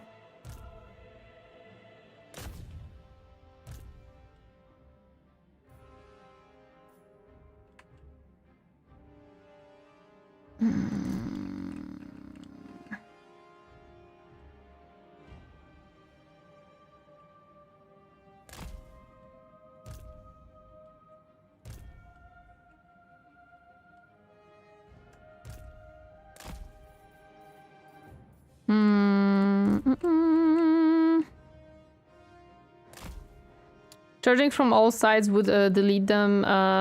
Same magic like chain lightning. They have only archers with few spearmen and malekith. Yes, so that's why I'm setting up my dryads.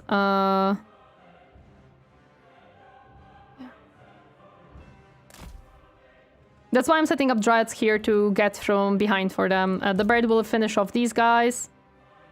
Phoenix, how are you doing? Probably not the happiest right now. Hopefully you're gonna be fine here.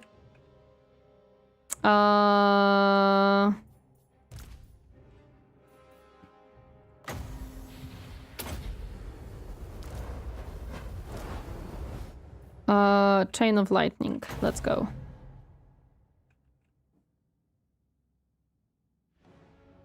You can send the dryads straight in on the side. Yes, that's what I'm trying to do. What is this?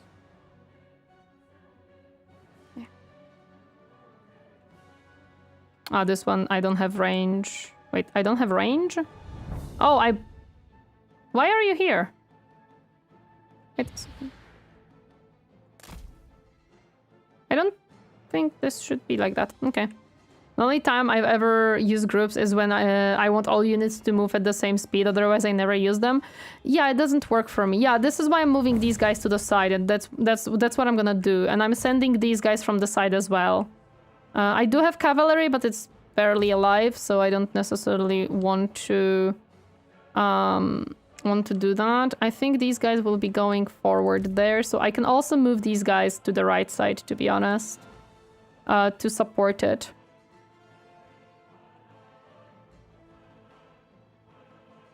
Yeah, let me move these guys. We're gonna support the right side a bit more. 200 kills on one spell is really good. Thank you. And she has to move forth to be able to cast because she's slightly out of range. You are casting and then getting out. Probably... maybe... Yeah, you probably will... we'll see.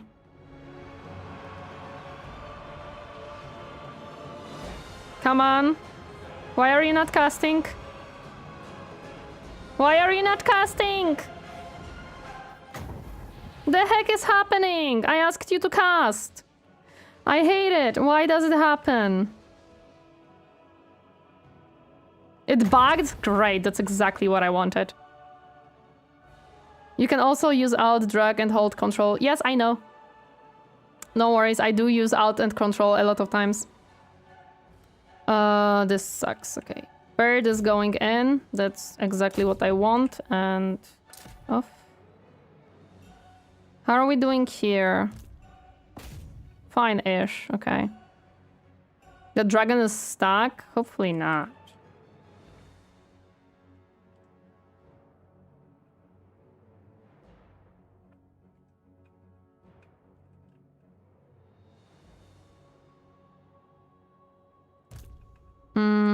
You're still getting bonked.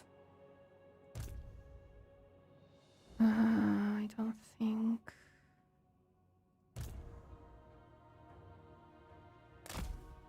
Oh no, that's gonna not good. Some spells like Fairy Ball and Dragon Breath can get bugged and you have to recast them a few times. Awesome. Okay.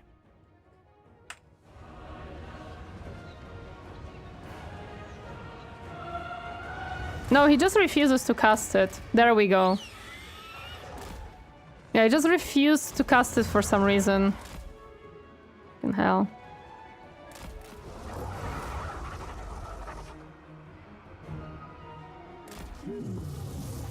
Okay.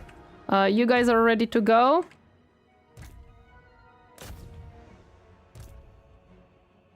You cancel it and you should have charged it in?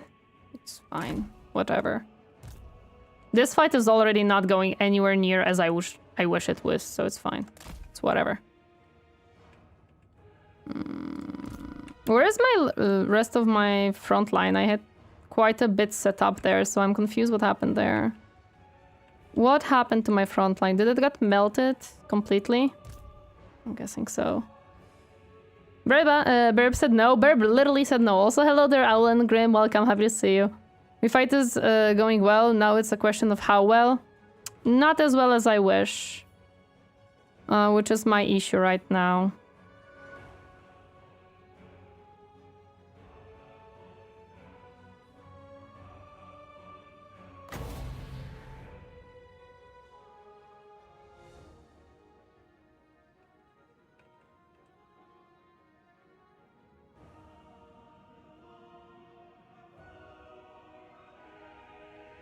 Front line mid because of enemy archers. You are definitely having a point there.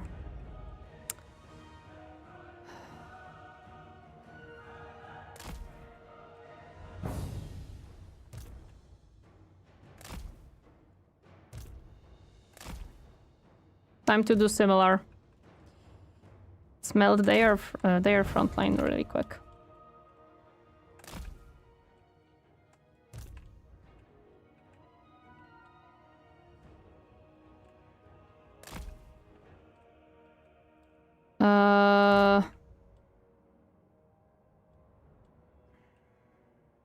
I don't know. I don't know if you guys can do anything here.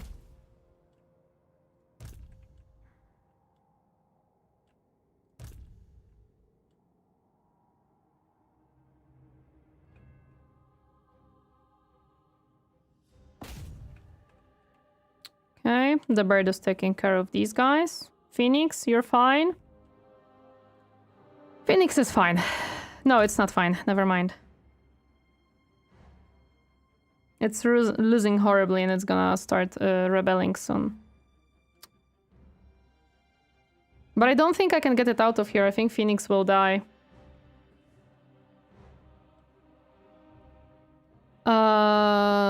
You can use the spell and your mage will move in range to use it. Yes, but sometimes it causes issues of the mage being in the range of melee and just dying because of that, unfortunately. So it's definitely a risk of, are you sure you want to do that?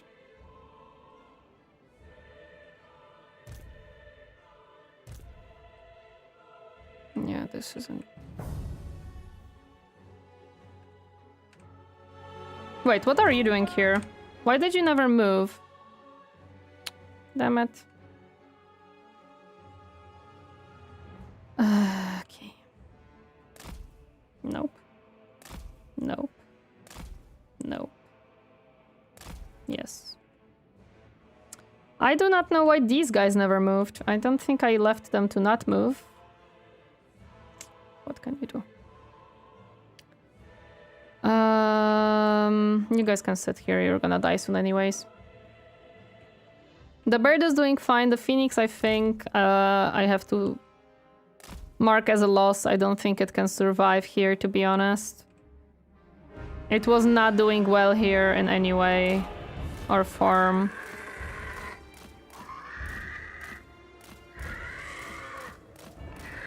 Yeah, it's gone. That's what I thought.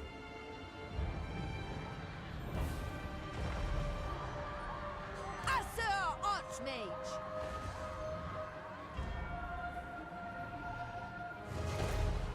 The dragon probably will die as well. Yep, there we go.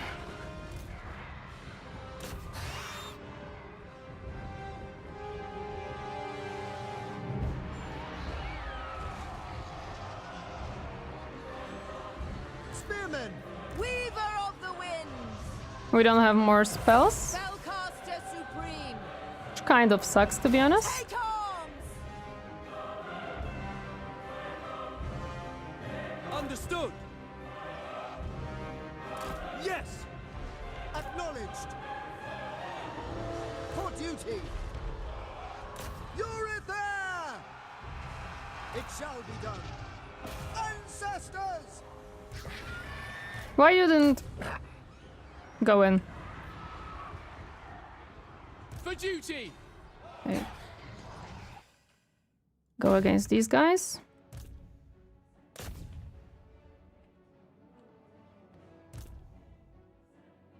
Okay.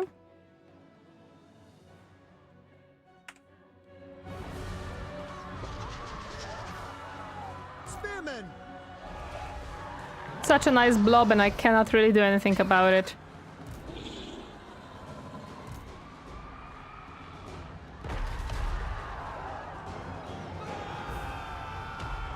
Spearmen! Loyal!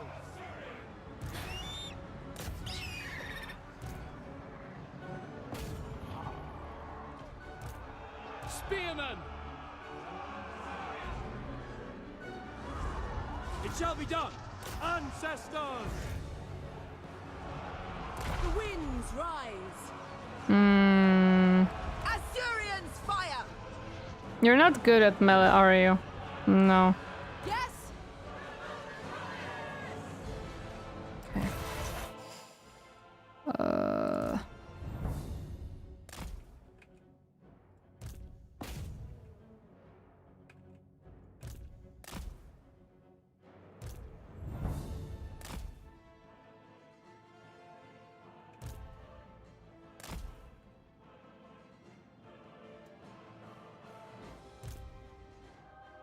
Time to move them all in range.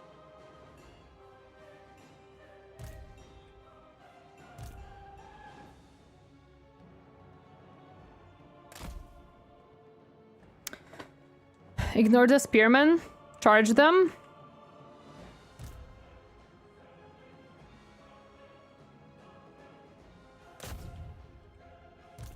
That's what I'm doing right now.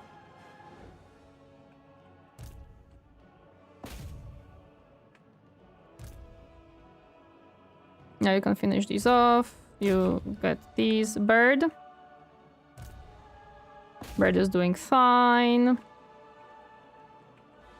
We melted this one now.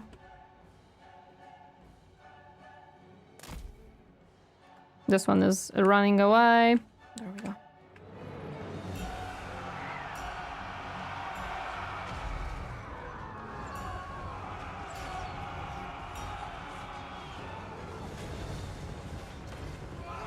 Archers! For duty! Understood! Acknowledged! Understood! Orders received. Loyal Guardian! Lakoi! Master of Sorcery! Battle awaits! Lothern Seaguard! Okay.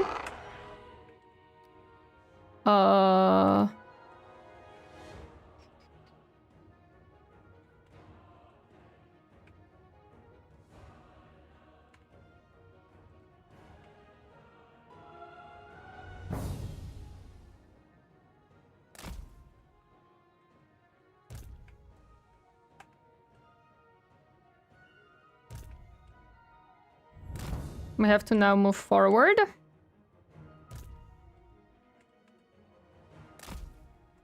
Let's remove these two guys. And let's move you forward as well. Yeah, because they are moving forward, so we have to also move forward. Not everybody, though. We do have to still deal with Malekith here, but it's okay. We're dealing with him. And you guys just can...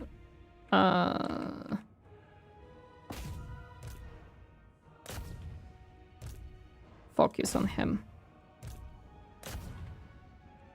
You guys can deal with that. You guys, why are you here? Just hide. There's no reason for you guys to really do anything here.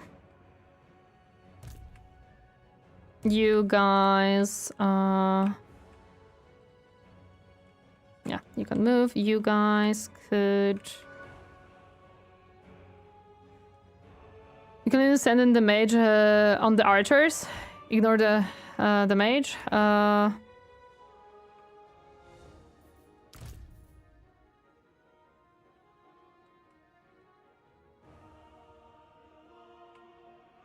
Give me a second. The handmaiden is not doing so. I think I would rather...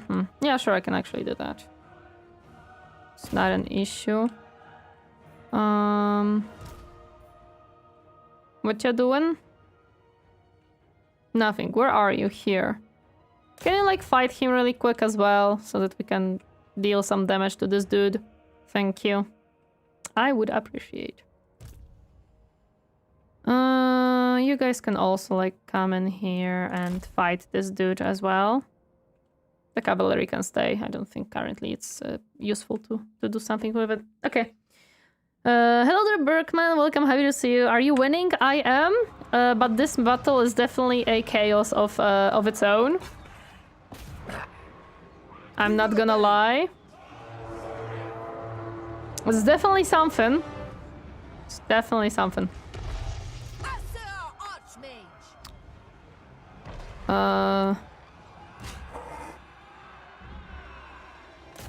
Go after them. You guys are doing very much fine. We're melting them right now.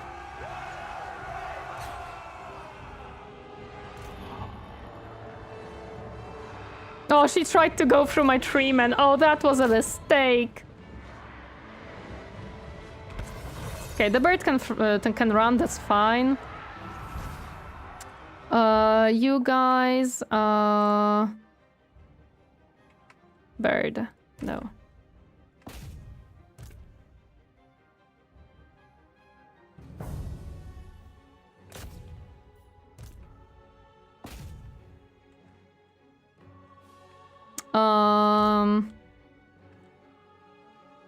This is not a good setup. Why are you set up like that? Attack him. Yes. This will melt soon, so it's fine. These guys, I don't think they will do much right now.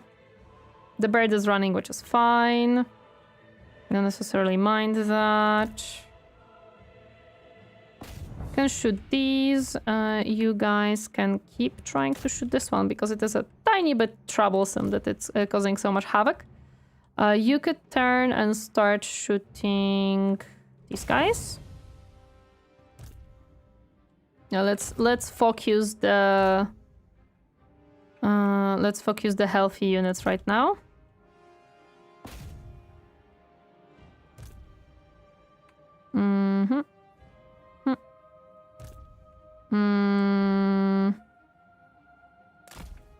Yeah, you're moving away, which is good.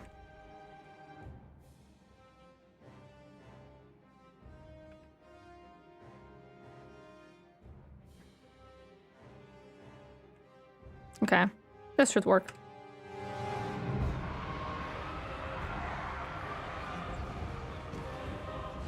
Spearmen! It will be done. Go in them. Don't just fly around. That's not a good idea for you. Yep, I've noticed you guys, so it's okay. Malekith is running, which is good. Loyal! Without fail! These are running, these are running. Okay, victory. Perfect. Without fail! I cannot fail. They have unfortunately some alive units still left. But, well, Malekith is dead, and I think that's the most important part, to be honest. Asur, Archmage! For all Ulthuan! I say we replay this battle next week. Yeah, we can do that, we can do that. Good morning, Chicken Double, welcome, happy to see you. How are you doing today? I'm just making some more damages to their units so that they have even less left right now. I lost Dragon and Phoenix. I don't know how many units I lost. Probably quite a bit. Unless you want to take the win, but we lost the Dragon. We lost the Dragon, which sucks, and I would rather not have that happen. And we lost...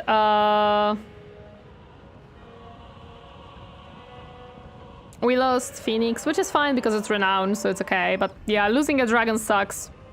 They die! So I would rather not have that happen.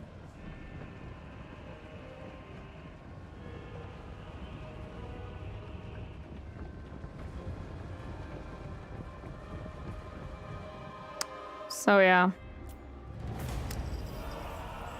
I'm gonna use the save to replay it. I'm just gonna use the save to replay it. Unfortunately, yeah, we lost the Phoenix, and this is still a sad part where here I cannot see how many units I killed or lost from all of the everything. The losses are not horrible comparing to their losses, but losing a dragon kind of sucks.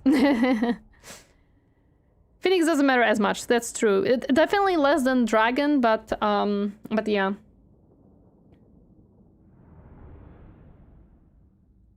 Now we're gonna replay this battle. We're gonna replay this battle because I don't like how it went. A lot of things didn't go the way I would like, and I don't like it. I would like to make it a little bit better. I think I can do better.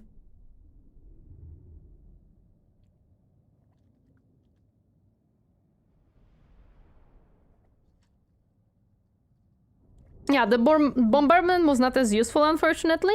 I don't know why, but it didn't work as nicely as I hoped for. So I think we're gonna work with Chain of Lightning because it worked definitely much better. Let me see, what did we lose? We lost Phoenix. We lost the dragon.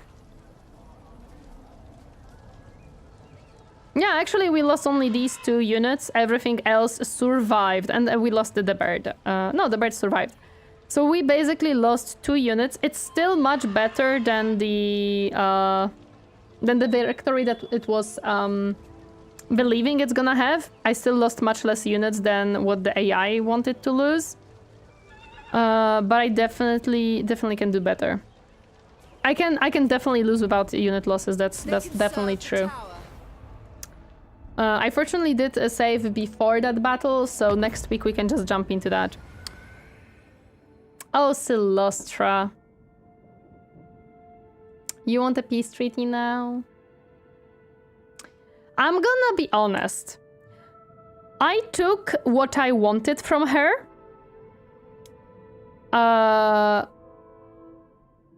And fighting her and Malekith at the same time is not necessarily something that I wanna pursue, I don't think.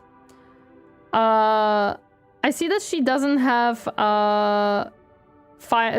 is not in war with Malekith anymore as well, which kind of sucks, but it's fine.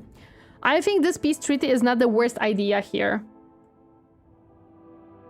Our main focus is Malekith, and she is not necessary now because we have the 2 settlements we wanted from her. So I'm gonna take it. I'm gonna take it because I don't think I need her anymore to fight with me. And I also have Skaven coming, so it's actually not a bad idea for her to throw money at me to not fight with me. It actually works for me pretty nicely. So if next time after I win this battle, she also proposes the peace treaty, I'm gonna take it. Actually, I forgot. What did you forget, Captain?